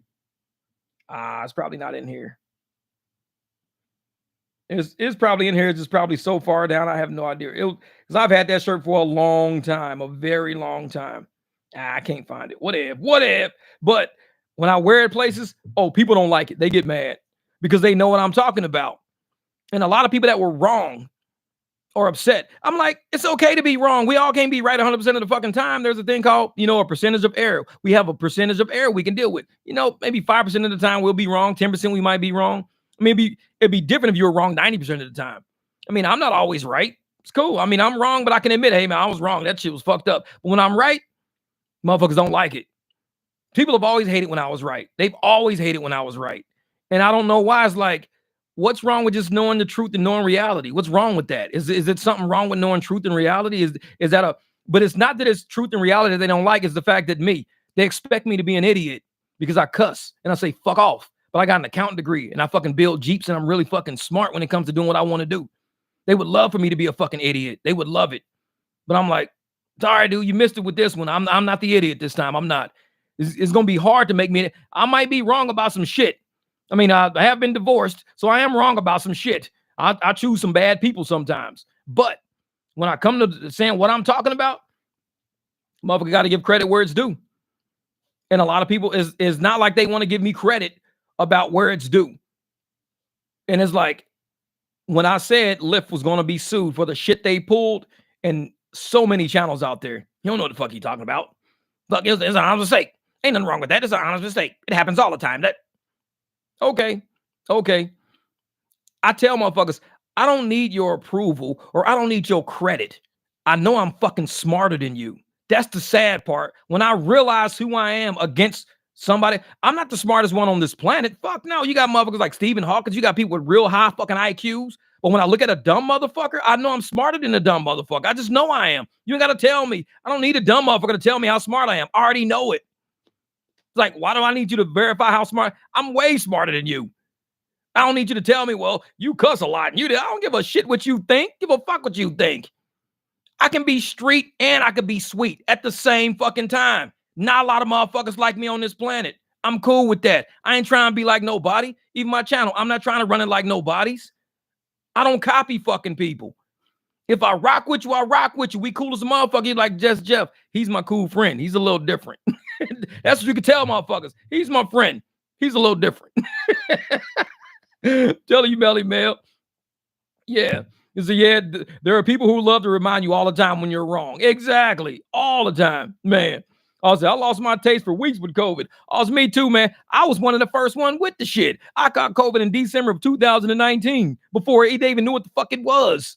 I had it for 2 weeks to the day, sweating like a storm, couldn't taste, couldn't smell, didn't even realize I couldn't taste and couldn't smell until after they said what the symptoms were. The whole time I thought I just had the fucking flu. And I never had the flu. So this was something new. And I was sleeping, I was up, I was coughing a whole lot, nonstop. I was fucked up for 2 weeks. I wasn't dying. I was just not feeling good. It's kind of like when my tooth is hurting. I wasn't dying. I just wasn't feeling good. But when I came out of it, I had immunity because I was around everybody with no mask, doing rides, I never got sick again. I had natural immunity at that point. So why wasn't I fucking dying? Because everybody said I was supposed to be dead. You can't get immunity. That's not right. This is COVID. This is different. You can't get immunity from this. You have to get a shot. You can't. I'm like, shut the fuck up. I'm like, dude, this is basic biology, you raggedy motherfuckers. Like, if you overcome a virus, your body has fought it. It knows how to fight it again. It remembers. That's RNA. RNA is the instructions. If you have RNA in your body that tells your blood, your white blood cells, antibodies, and T cells how to fight something, that's your RNA. That's your instruction. When you modify your RNA, it becomes mRNA. It's no longer natural RNA. You now have modified instructions in your body. You have modified your body's natural instruction to fight a disease, to fight only a certain way that the modification has designed it. My body can fight any fucking thing out there. But when you modify that instruction that God put in your soul, he gave you something that kept us as humans on this planet out of the trillions of viruses and bacteria that's on this planet. We've outlived it all. We still here. You modify that, you playing with God now. You got a lot of people getting compensation right now for that shit. A lot of people getting compensated for shots they took. When you play with God, you're going to need some money. You're going to need deep pockets. I ain't playing with God. I ain't putting no mRNA in my body. Nope. I told you I already had it already. Well, you already had it, but you need to protect, motherfucker. I'm protected. I've been protected. I'm cool. Oh, well, if you don't get this, you're not really protected. It is 2024 now. I still haven't caught it again. I'm still alive. I'm well. I'm motherfucking jumping and shit. I'm running around like a motherfucker. And I ain't got shit in my body other than the RNA that God gave me. Don't play games with me. Don't fuck with me. You can fuck with a whole lot of gullible people out there. I ain't one of them.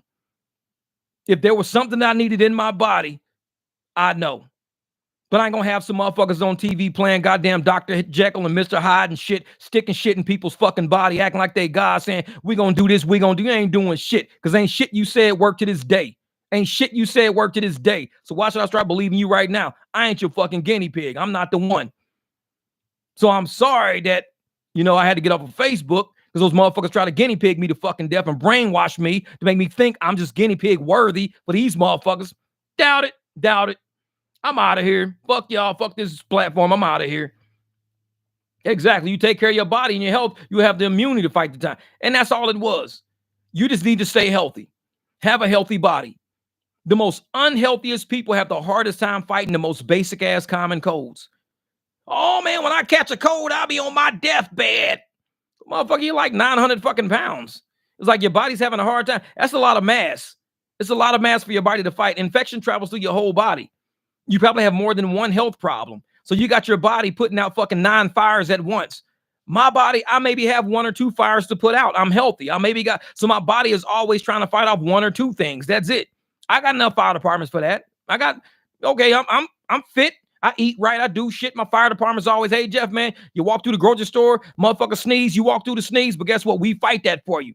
I might sneeze later that day, but my body fights it off. Fire department came to the fucking rescue. You out of shape? Oh, your body's already fighting shit. You got fucking arterial sclerosis. You got cholesterol fucking problems. You got heart, got diabetes. Got motherfucking feet too fucking fat. Your fingers too fucking short. So much shit wrong with you. You ain't got enough fire departments in your body to put all that shit out. So of course you're going to catch a cold and be on your fucking deathbed. That's how it works. When you're unhealthy, you don't have enough fire departments out there. You're healthy? Come at me. Fuck it. Jeff, like I said, I had kids. My kids used to be sick all the fucking time. I be hanging with them, everything. Jeff, why you always around your kids when your kids are sick? Because I'm healthy. These motherfucking little sick-ass kids keep me healthy. Because they giving me every little germ they had, they give it to me. And my body learns how to fight all these little germs all these little fucking kids have. So I don't never say, oh shit, my kid's sick. Stay away from me, stay away. I carry those motherfuckers, treat them like they ain't even sick. I might be snotty for a day or two, have, my eye might run for a couple of days of this and that. I'm good after that. Whatever this little kid had, he just gave it to me. Thank you. You beefed up my fire department, motherfucker. I can fight whatever any other kid got now. And I was always a believer in the human biology. And there's a book out called The Biology of Belief. The Biology of Belief was a book written by a doctor. And it said you can worry yourself sick, basically. And you can think yourself well. Why do you think when motherfuckers give you cards, hey, get well soon, thoughts and prayers? Because they're using the biology of belief. The biology of belief to fix you. You're going to worry yourself sick. You're going to worry yourself sick. And it's real. You will worry yourself sick. Look up the book, The Biology of Belief. I don't have it in my library yet, but I always thought I was going to buy it. I love that book. I never bought it, though. But it's something, I refuse to get real shit, Drew. I refuse to get it. And I'm one of those people that just believe that if you think yourself healthy every day, you wake up, you eat right, you do jumping jacks, push-ups, whatever the fuck it is you do. You let your body follow your mind. You stay on your health grind. You do what it takes to do. You won't become healthy overnight. It won't happen overnight. That's why you see a lot of people taking pills and shots and shit like because they want to become healthy overnight. I say no. Health is a life sentence. It's a life sentence. You have to be healthy every fucking day. It's a life sentence. So you got to wake up, say, you know what? I'm going to cut my fast food down from 5 days a week to 3 days a week. Those other 2 days a week, get your lazy ass up, get in the kitchen, cook something. Throw some motherfucking stir fry in the fucking pan. Do some stir fry, cut up some chicken shit, put some motherfucking seasoning on it. It might taste like shit, but it's healthy. It's a lot of meals I made that taste like shit because I didn't know what I was doing, but I ate it anyways. My mom used to tell me all the time, I don't give a fuck how it tastes. It's dinner. So I grew up eating food that tastes like shit. So I can eat my own cooking all the time. If motherfucker tell me, man, you can't cook for nothing, motherfucker, but I can eat. I don't give a fuck what this shit tastes like. I'm gonna eat it. This shit tastes horrible, but I ate it. Motherfucker, I eat healthy. I don't give a fuck what it tastes like. Man, this is horrible. I barbecue all the fucking time. My barbecue's pretty good. I barbecue a lot. Yeah, I just bought 3 big ass racks of ribs the other day. It's 3 big ass racks of ribs in my deep freeze. I gotta take one of them out and get it ready and shit. But it's like, man, did we make a move as drivers together? Stop using the app. Will be free from the slave owner. They hate you, Jeff, because you are awakening people, and that's the checkmate for the apps. I'm telling you, Papa Suave, that's what we trying to do, man. Let's checkmate these apps. And that's all we can do is checkmate them every day. If you can make an extra $40 to $60 per day, 40 to 60 a day, doing 2 or 3 cash rides, that's all I'm asking. Just 2 or 3 per day. You're going to start developing courage. You're going to develop the courage, say, man, I'm doing 2 or 3 a day. Oh, shit. I'm up to 4 or 5 a day. Oh, shit. I'm up to 6, 7, 8 a day. I'm doing 10 a day at 50 a pop. You're done with the app. You're done. You got to get courage in your own fucking, you know your city. You know where you got to go. You got to get your sales game up. You got to get your marketing game up. You got to figure it out. Because if you're doing 10 cash rides a day at $50 a pop, you can go get your own insurance whenever you're ready. If you're making $500 a day, you do that shit 4 or 5 days a week. You ain't driving no fucking miles, so you ain't spending a whole lot of time on the road. You're not developing a whole lot of risk. You're going to come up with enough money to say, today is the day I do want to go out and get livery insurance. I'm sitting on 4 Gs right now. You keep driving the apps. You'll see what's going to happen. They're going to keep you on that fucking plantation. They don't want you to get out and get strong. They don't want to show you that you can do a $20, $30 cash ride. Oh, man. I'm going to do a $40 cash. Oh, man. I just did an $80 cash. Oh, man. This shit is getting easier. Damn, this shit is getting... Motherfuckers want to save money. Everybody ain't going to snitch on you. Of course, you're going to have people out there, oh, they going to snitch on you. Who the fuck is going to snitch on me saving them $20? Who's going to snitch on me? They snitch on me if I'm trying to rip them off. Now, if a motherfucker just want to try to be like a goddamn, a teacher's pet. Oh, I want to just leave it on the app. I've heard about cash rides. I want to leave it on the app. Okay, cancel. Oh, you're not doing it? No, you say you didn't want to do a cash ride. Why? I said leave it on the app. And you will do it on the app, motherfucker, just not in my car. You're doing it on the app just like you requested. I don't do it on the app. Not for this price. Oh, I thought you still do it. I was like, no, motherfucker, that's not how the game works. Sorry. Well, again, yeah. Open it, motherfucker. Click, open the door. All right, bro. All right, see you later. All right, good luck, motherfucker. I'm driving off. Once I make a deal, there is no, okay, I'll do it on. You will never see me tuck my motherfucking tail on a deal, ever. Nope.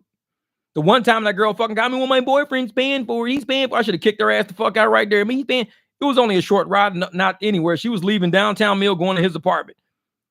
But I was like, you know what? They should be surging a whole lot more than what there wasn't a bad ride, but I knew the surge should have been higher than what it was. So I did the one like that. That's why I say, you know what? I got to stop screen recording because I'm doing way too much right now. I'm making too much money doing it this way. I got to stop doing it like that. So you might not see a whole lot of ride. I might go through some numbers and shit like that on my channel every once in a while. I'm not going to do a whole bunch of ride-alongs because I think if I do ride-alongs where I'm involving myself with cash rides, I might do a couple of them and put them in the membership group because I know people at Lyft and people at Uber, those motherfuckers probably never sign up. They probably, I'm going to join this membership group. They probably never will. So I'll probably put some shit in there showing exactly how I would do one cash ride. And you can hear me discuss and hear me market and hear me talk about it, this and that. I might do one. That's it. But hopefully I do one. I'll do a couple. I want to do one where I get declined, where I don't close the deal. I would love to do a ride like that where I can't close the deal and they have to get out. I love to do one of those. But I also want to do one where I actually close the deal and you see how the deal is closed. Because I can't just do deals that are closed. No, I want to see you to see how it feels to be rejected, the conversation after rejection, the attempt after a rejection, the second offer after rejection, and eventually them just getting the fuck up out of my car. That has to be a process you have to see. And it happens. It happens. And it's a part of business.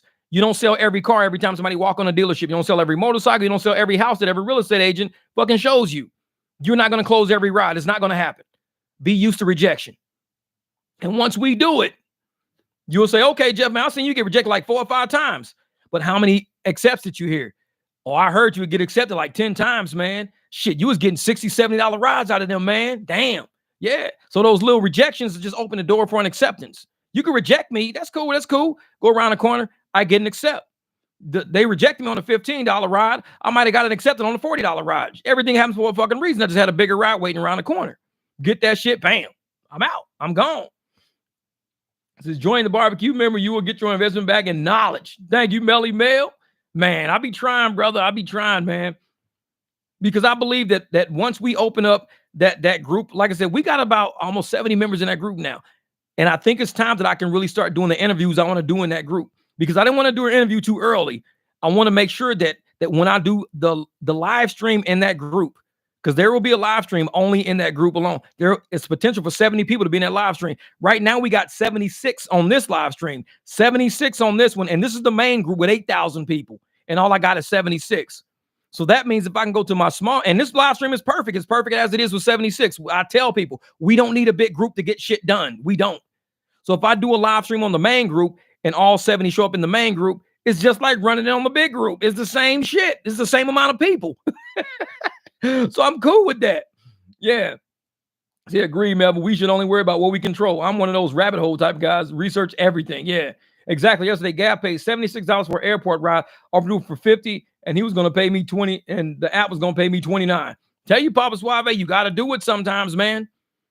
And these apps, they need to realize we don't want to do this to y'all. We really don't. We don't want to do this to y'all, but we have to. Like when I was little, when my mom used to whoop my ass, she used to tell me, Jeff, this is going to hurt me more than it hurts you. She was telling me that shit before almost every fucking whooping. Jeff, this is going to hurt me more than it hurts you. And I really believe it. She didn't want to whoop me, but I had to learn my fucking lesson.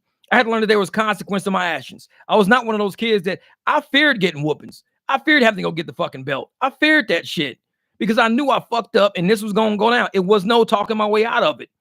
So when she said, Jeff, this is going to hurt me more than it hurts you, I believe that. And I tell the apps all the fucking time, you know what, app? This is going to hurt me more than it hurts you. But it's going to make me a better fucking person more than what you're trying to make me. That's the difference. I might be hurt that I got to fucking do this to you. But I got to do what I got to do, man. I got to eat. Fuck your apps. I got to eat. I got to pay for this fucking car. I got to stack profits in case this motherfucking front end go out and I can't work for a month while I'm getting my front end fixed. I got to still come up with bill money. You motherfuckers ain't paying us no PTO. You ain't giving us no money to, oh man, my car is wrecked. Well, we're going to just keep paying your bills, Jeff. You work for us. You do pretty good work for us. We're going to keep paying your bills. Get the car fixed. When you come back, how about we just send you 5Gs and, you just pay us the 5Gs back later. Damn, the apps don't give a fuck. So we got to do what we got to do to make sure when shit goes south as contractors, as people that live on this fucking planet, still, we can handle that. We can take, I'll control that. I got that. Like when my motherfucking tooth got fucked up, when I bit down on something and chipped the part off, shit fucked it all up. Yeah, I remember the first time when the bottom one got fucked up, my whole jaw was hanging down here because when that shit broke, and it was the one right below it, fucked me up bad. I wasn't going back there again. So when that one broke, whatever I had, I gotta go. I gotta set this appointment. I gotta go. Oh, YouTube money, no, I don't give a fuck. YouTube's about to cover this shit. Fuck it, I gotta go. There is no, if I didn't have money coming, if you don't have money, say if you don't got this, we got life that we have to pay for. All they want to talk about is, well, we don't know what driver expenses are. Have you ever bit down on some shit and broke your fucking tooth in half? That's what our expenses are. It's real life shit. You ever got fucking poked in the eye or lost a contact or, your ear? We got real life shit. When they want to know what driver expenses are, I have always said, you can go look on any live stream. I said, if David Rich, you always want to know what a driver's expense is, walk down the hallway in your office, ask one of these motherfuckers in a cubicle, hey, how's your life? We ain't no different. The only difference between us and the motherfucking cubicle down there is they drive 10 miles a day and we drive 200 miles a day. The only difference is our car depreciates a whole lot faster than their car. The only difference is we're at a higher risk of fucking wrecking our shit than they are because they sit in the office all day and we're in these streets all day. The only difference is we're at risk of getting beat up, spit on, punched, pushed, and they not because they sit in the office around coworkers all fucking day. So if you want to know what our expenses is, walk down the hallway. Talk to that mom. We got the same problems. Ours is just magnified because we outside. Theirs ain't magnified. We got the same bills. We got a house we got to pay for. Kids we got to pay for. Health we got to pay for. Clothes we got to pay for. We got a lot of shit we got to cover. So don't sit on no motherfucker. Like I said, when he got on Sergio's live stream, that was the worst thing his ass could have ever did, in my opinion. That was the worst thing he could have ever did. Because it showed me he's so fucking out of touch with reality. Well, we don't know what driver expenses are. Walk down the hallway. Talk to Brittany in that motherfucking cubicle right there. Brittany, how much you paying in rent? Brittany, how much your kid costs to feed every month? Brittany, how much your shoes cost on your feet? Because I got the same fucking problems Brittany got. That's my expenses. We paying for life with this shit. We ain't just paying for the car. We're paying for life with this. We got to cover all this shit. The car included. So I'll tell you, when David got on that motherfucking line, he fucked up. He fucked up. Because he let me know, bruh, for one, you're not talking to the right person. No disrespect to Sergio.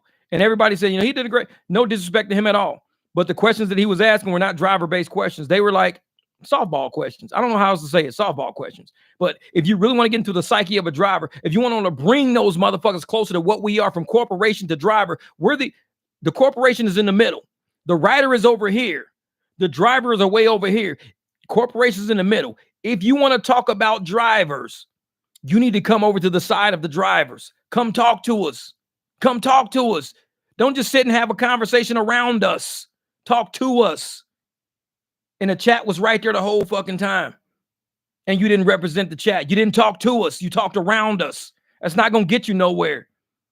That's why I don't think this motherfucker's going to make it that far. I don't think he understands. We're contractors. We ain't packages at Amazon, motherfucker. We are not the same. I'm not a box of fucking dominoes. I'm not a motherfucking squeegee kit. Like, we're real fucking people.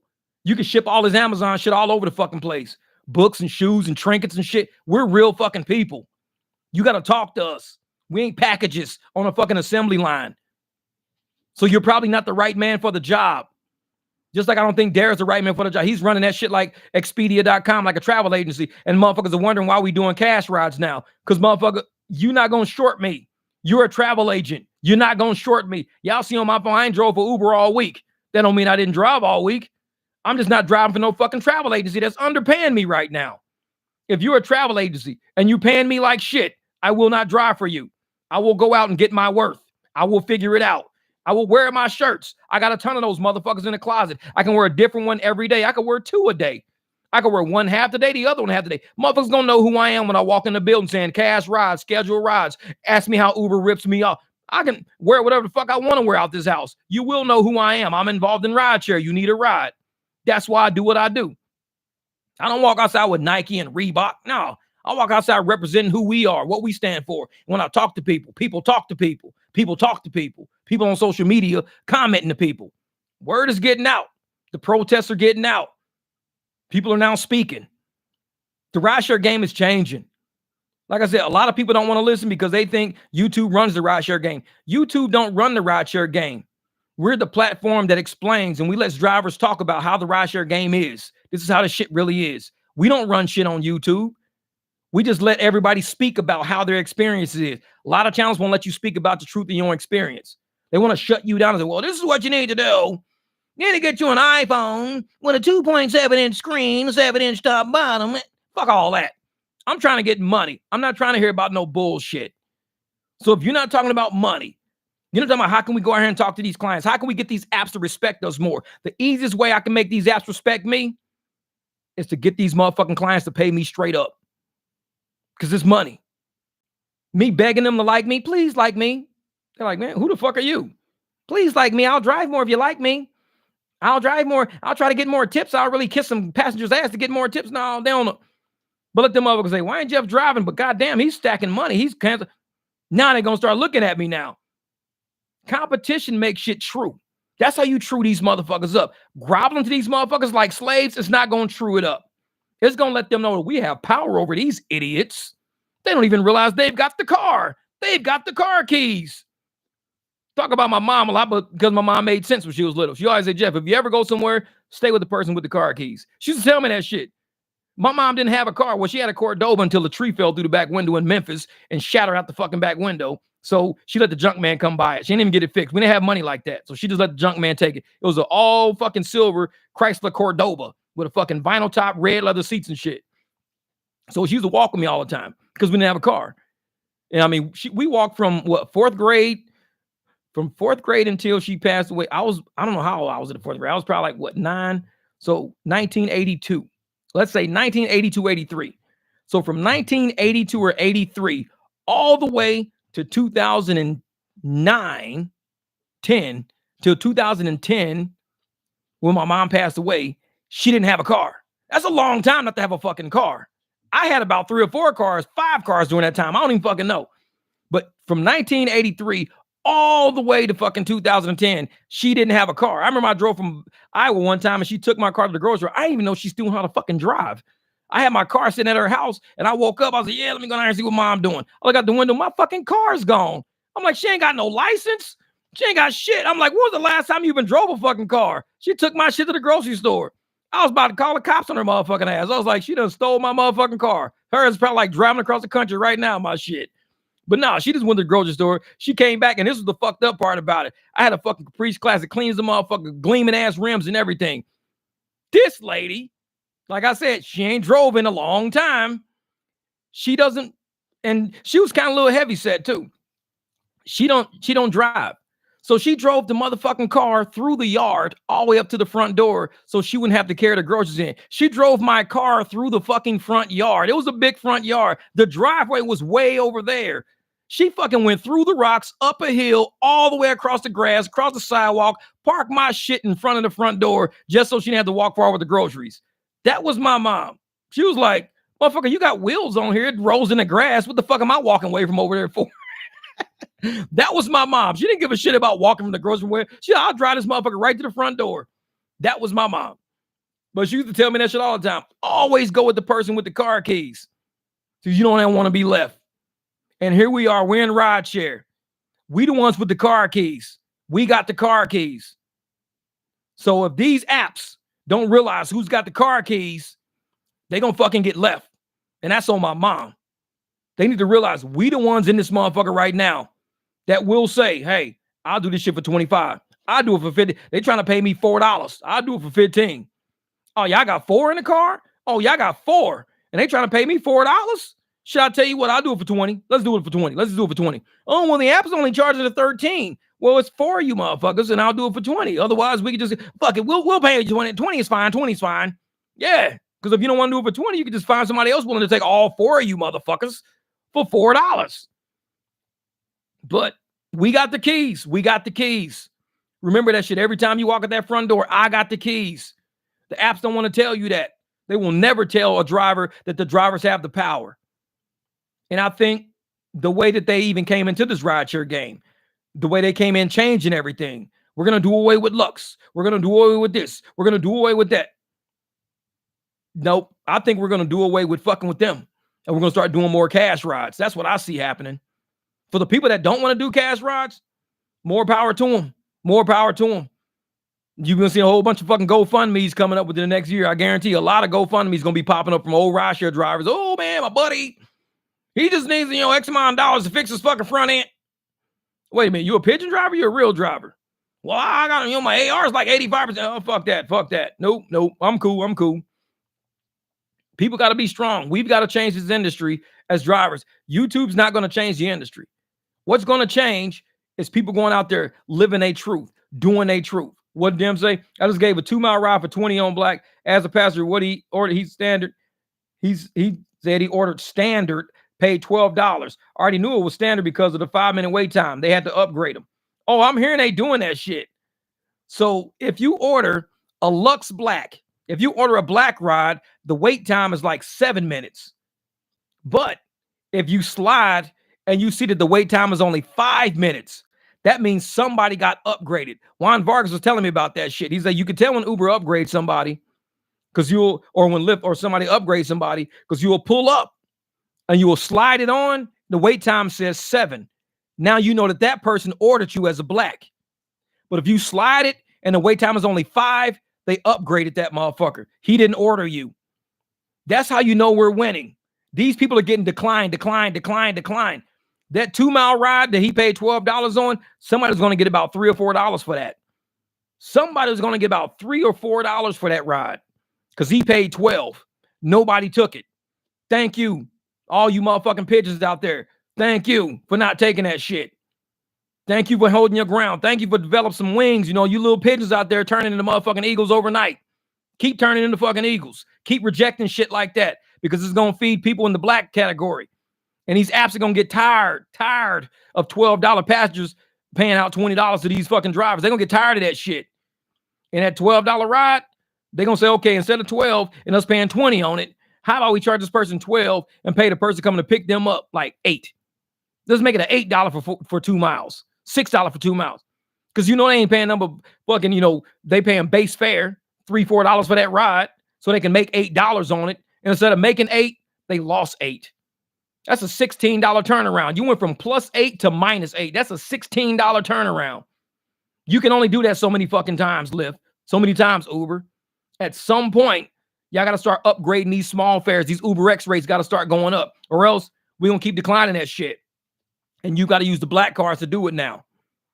Yup. Same thing we used to do with Lux. Yup, Mel. Yup, you're right. Because I remember that shit. People's like, damn, what did we order? I don't think I ordered this. I don't think. And Lyft, they should have known. They should have, because for the black ride, that's $20. They had to pay her $20. They had to pay Dems Dallas. For a Lux, they would probably had to pay us like maybe $9. We would have probably got $9 with that on Lux. 2 miles would have paid us $8 or $9. So the app Lyft would have still made some money, but now they got their ass handed to them because they don't have any Lux. They have to use black now. So like I said, when they did away with Lux, David has no idea what the fuck he's doing. Risher don't know what's going on. This is not his shit right here. Rideshare is a whole new industry. It's an industry in which we as drivers can talk to the people in our fucking back seat and be like, we're going to cancel this motherfucker. And if they really think they're going to get rid of every driver that does that as independent contractors, oh, they finna have a lawsuit on their fucking hands. Diminishing the competition. They're writing the clause in their contracts to diminish competition. The Sherman Antitrust Act is against shit like that. You cannot manipulate competition. You have to allow free market, free enterprise to take place. Unless we as drivers have to sit up here and say that we are employees of the apps, we are employees, and we cannot, compete with our employer. But we're not employees. This is a free market. This is a capitalistic market. Sherman Antitrust Act says you cannot manipulate competition. You cannot hold a monopoly over an industry. The monopoly would be the apps only having a right to set our rates, even though we're independent contractors. They shouldn't have a right to set our rates as independent. We should have a right to negotiate with the person that's paying. We will take you there, but you paid $129 to go 70 miles. They're trying to give me $42 to go 70 miles. I'm willing to take $100.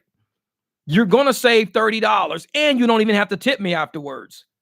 Okay. That's called competition right there.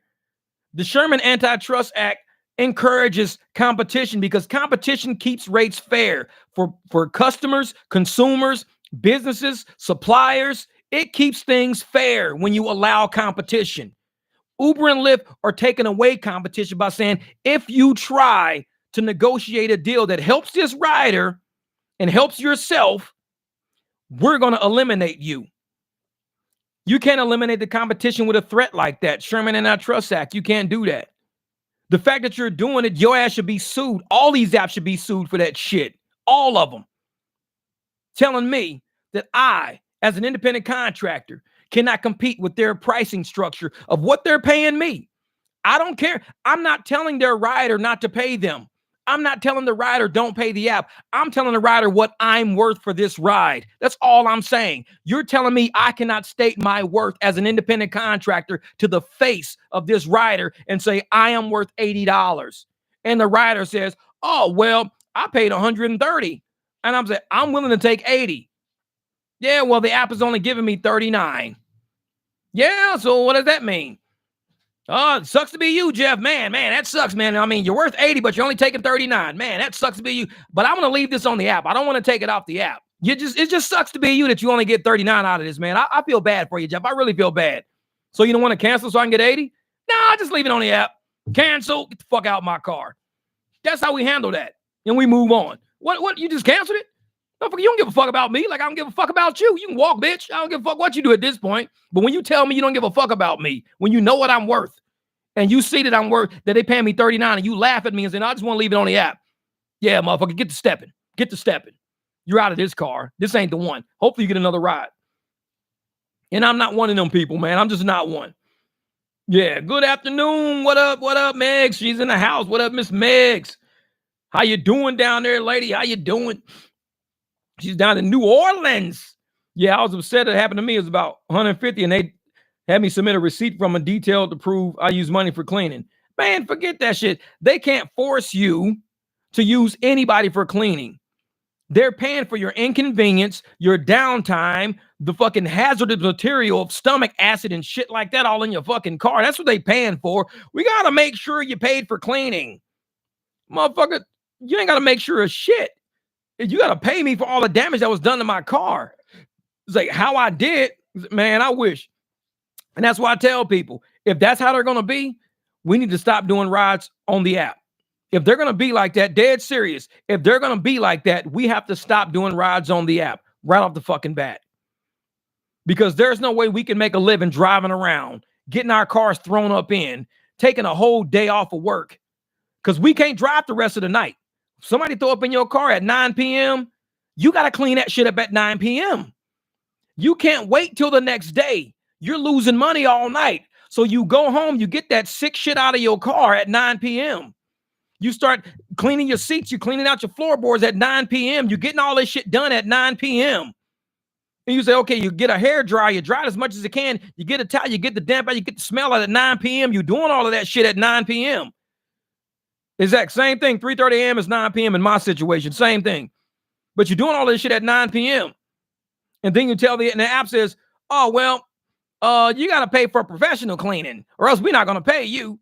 Motherfucker, this happened at 9 p.m. It ain't no professional cleaning places open. I'm not letting this shit sit in my car all night until a professional place opens. I'm getting this shit out of my car. I sent you the pictures. You saw the pastor do it. You saw this shit here. No, you're going to fucking pay me. You're paying me. I had to clean this shit up and get this shit out of my car. I had to turn around and use hours out of my night where I didn't make money because of this. Oh, well, you got to take it to a professional cleaner. Well, if I take this shit to a professional cleaner now, they're going to look at it and say, well, there's no throw up in here. Of course it's not, because I clean that shit up at 9 p.m. It's the game these apps are playing with people. It's the game. Now, I think people should be able to fucking, sue the apps in small claims for shit like this. And I would take these motherfuckers, I would find out, like I said, the professor does this shit all the time. Take these apps to fucking small claims because you get a cleaning fee. You get a cleaning fee. They don't say you get a cleaning fee if done by a professional. It doesn't have if done by a professional at the end of that shit. It just says you get a cleaning fee. That's all it says. So this, if done by a professional, that's some shit they made up. So they ain't got to fucking pay you. That's all that is. But if somebody pukes in your fucking car, you show the judge they puke in your fucking car, you pull up the Lyft goddamn protocol and say, this motherfucker said, I get a cleaning fee for people throwing up in my car. And Lyft says, well, we would give them a cleaning fee, but it must be done by a professional cleaner. Doesn't say that in the contract, does it?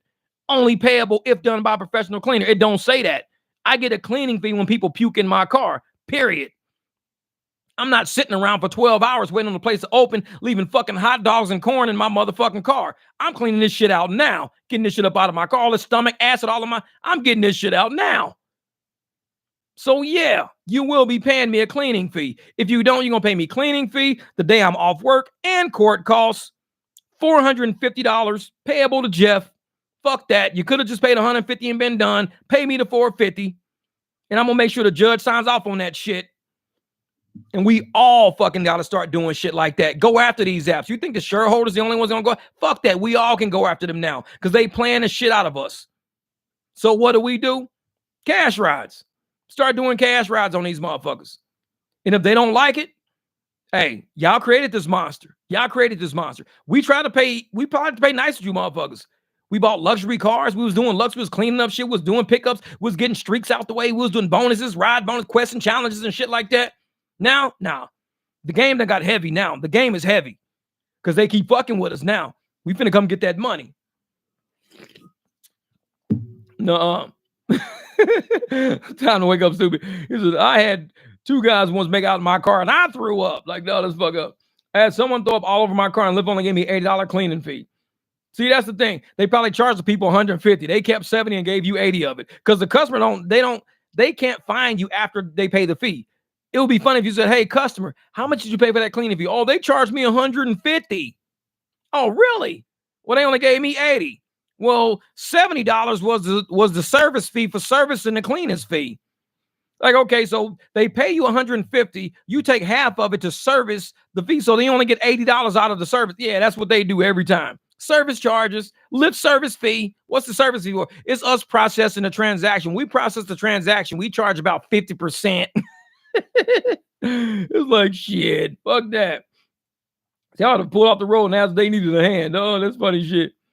Had decent looking ladies, Liz out in the back seat once. Yeah, people don't try that shit in my car. Because when they get in my car and they see that motherfucking Glock like sitting on my dashboard, no, I'm just kidding. Like this motherfucker right around the Glock on the dashboard. Like, you see that? Yeah, that's my passenger reconciliation program. You get out of line, I'm going to reconcile with you, motherfucker. It's a PRP. What's it says PRP for? That's passenger reconciliation program. You get out of hand, we gonna reconcile, motherfucker. We gonna stop at this quick trip if it's okay with you, sir. They be scared as a motherfucker. Oh yeah, them service fees, man. They be fucking with people about them service fees. They know damn well ain't half the shit they doing is not service fee related. They just do that shit because they know they can get away with it. But like I said, shit's hitting the fan, man. A lot of drivers out there doing shit on our own now. We're doing it. We're getting cash rides on our own. We're drumming up our own business, doing our own thing. These apps are going to be a thing of the past, man. Unless they can change their business model, this model is not going to work as it's working right now. Because the market is way too free. It's way too open. We're too competitive. Our pricing structure is very competitive against the app's pricing structure. I can charge somebody a fraction at what the app is charging and make twice as much as what the app is paying me. It's a fucked up business structure. How can I charge somebody less than what you're charging them and I make twice as much for the exact same ride? That lets you know these apps are fucking with us. Because if the apps are charging people that much, they should have enough to pay us. But they're not. They're taking money from us and saying, oh, well, we got to pay this and pay that. No, fuck that. You ain't got to charge us insurance. Give us all the money and let us buy our own insurance. The passenger I dropped off couldn't check into his room, so I just so happened it was still sitting there. He came back out and asked me if I could pay me cash, take him to another hotel. There you go. Shit. Just, hey, I tell motherfuckers sit by hotels and rent-a-car places because they will walk out the building quick, have luggage right there in front of you. Hey, you need a ride, motherfucker, to the airport? She go to all these rental car places, just sit right outside the rental car place. They're like, oh, man, shit. I love them. Now, everybody going to know. Hey, when you go to the rental car place, there's going to be 3 or 4 drivers already sitting there. How? Because that's what they do. They all sit at the rental car place waiting on people that need a rental car. Don't even worry about the app. Just grab a car. Go. Shit. And that's how we going to start making our money, by being smarter. Fuck this shit. Told him that I'm on my own company. He said he needed a ride tomorrow, but he needed a wheelchair accessible vehicle. I told him I have a wheelchair accessible vehicle. Just turn another cash ride. Damn. Shit, I got a wheelchair accessible vehicle too. That BMW, I got 2 hooks on the very front of my car. I'll hook that motherfucking wheelchair to the front like a hood ornament. Now I'll fucking push that bitch through traffic. He be in the front like this. Whoa! My shit's wheelchair accessible. I'll push his ass, lock him to the front bumper, and be like, hey, what are you doing? Wheelchair accessible, bitch. Lock his ass to the front, put that motherfucking sport mode.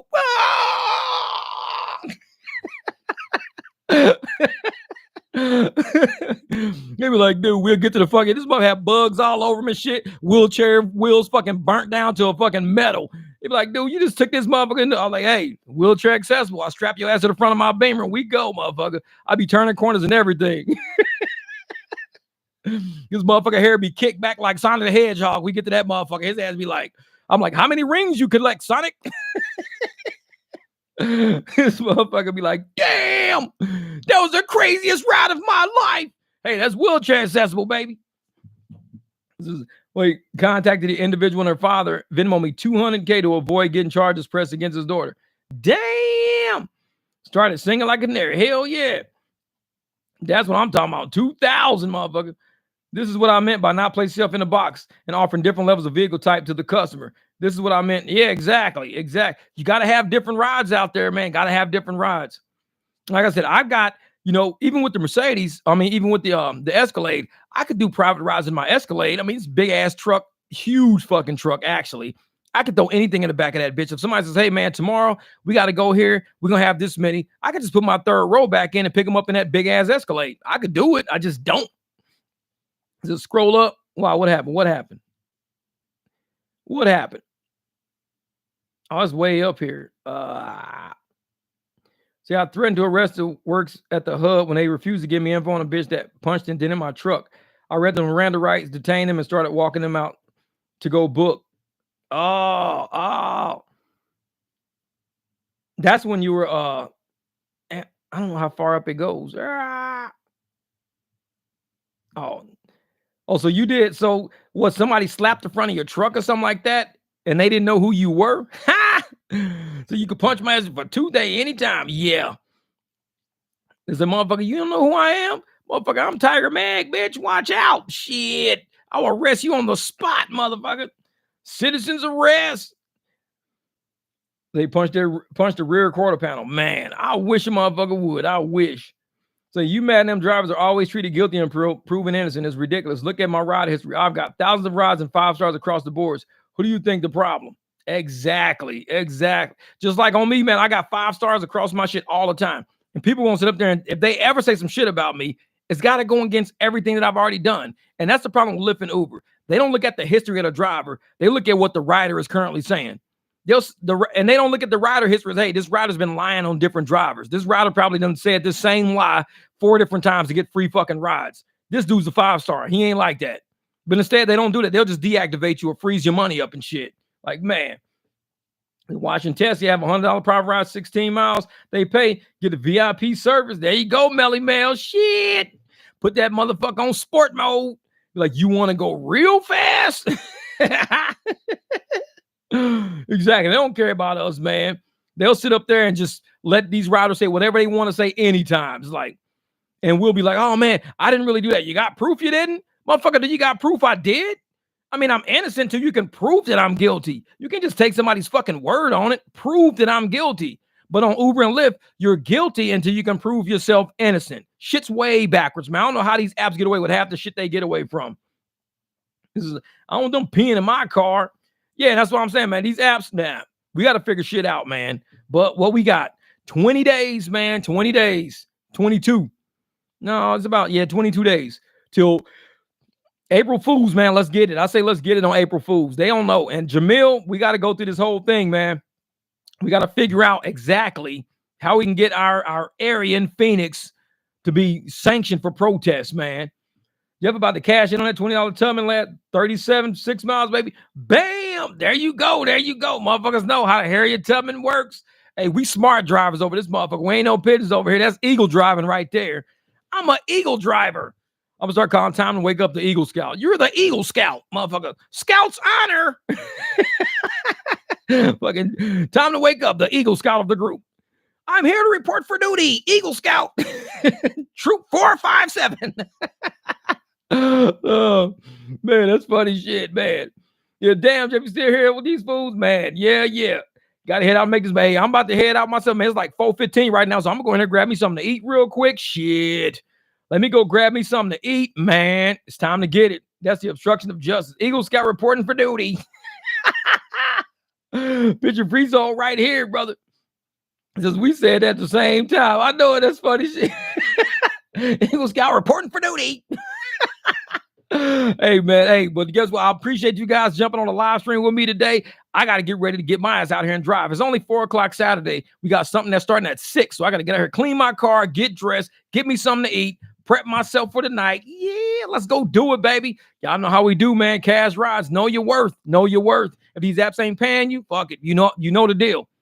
If they don't want to do the deal, cancel the ride. Let them get a ride that's going to honor that weird shit that they're trying to get you to do. Because you can grab another fucking cash ride right around the corner. You're like, damn, I'm glad I canceled that motherfucker because I just picked up a $60 ride instead of doing that $13 ride. Get your money out there. These apps see us coming, man.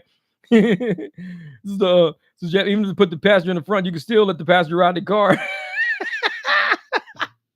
That's funny shit, Bo. But no, he ain't getting in my car. You got to ride in that wheelchair. This is wheelchair service. Shit.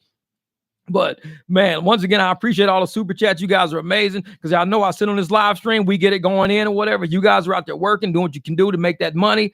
I'm just here to ride. I'm happy to ride along with you guys, man.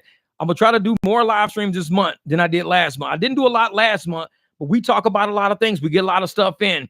And hopefully, you know, these live streams kind of get out there as far as on like Instagram and YouTube and stuff like that. Because people need to know what we talk about as drivers, like real drivers that really do this shit for real. We're going to have a lot of haters out there no matter what, but guess what? We're going to always make that fucking money. They can hate, shit. We're going to keep making this money. That's what we do. They going to hate, we're going to bake that cake. Fuck that. All right, Chris, later, brother. We're going to go out there and get it, man. Oh, yeah, always cancel if they don't want to do the cash ride because you don't want to do the ride then get reported and get 1-starred. Don't give them the opportunity to do that shit. Cancel it and move on, man. Because if you do the ride, they're going to 1-star you after the ride. Then they're going to fucking tell you, oh, yeah, he tried to cash me. Don't even go down that path. The money's not worth it. That little $13 you, nah, I ain't worth. Cancel that shit. Let it keep going. Jeff Tooth has a lot to say this month. Hell yeah, baby. It's about to be youtooth.com. You motherfuckers ain't ready yet.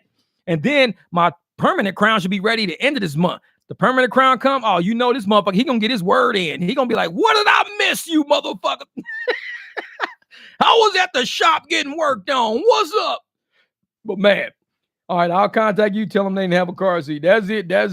All right, nice boy wins. Love you, brother. Next time I'm trying to do my live stream on StreamYard so I can open the link up and do the link that way. But I'm doing a test with YouTube versus live versus StreamYard. I'm gonna see exactly how these things work out. So hey, Weedy 300, let's get out there. Let's get this money, y'all. I'm gonna see y'all. If I don't drive tomorrow, I'm gonna see y'all tomorrow. All right, y'all. Y'all be easy out there. Be safe. And hey, close them cash rides. That's all I keep saying. Close them cash rides. Work on your shit.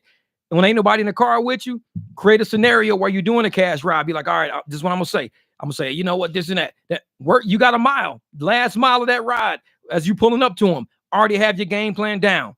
Have if I'm gonna go this way, if I'm gonna go that way. Hey man, you know, I hate to tell y'all this, but you know what? I wasn't gonna take this ride because they're not paying me enough, man. They're only paying me this, but you know, $13. You gotta do rides like this for 30. How much? I don't know how much y'all pay. Oh man, we paid 47. Want to do it for 30 because I got Cash App, Venmo, Zelle. We can do it. All right, bet. Let's do it. Save you guys a little money. I'll make a little. You guys make a little. This is a deal we can do right now. I can enter the navigation in my car. You know, work on your sales pitch. Get your money out there. Exactly. 80 pounds of concrete. Hey, love your time to wake up, man. Y'all be out there. Hey, yeah, there needs to be a separate entity for deactivations. Real shit.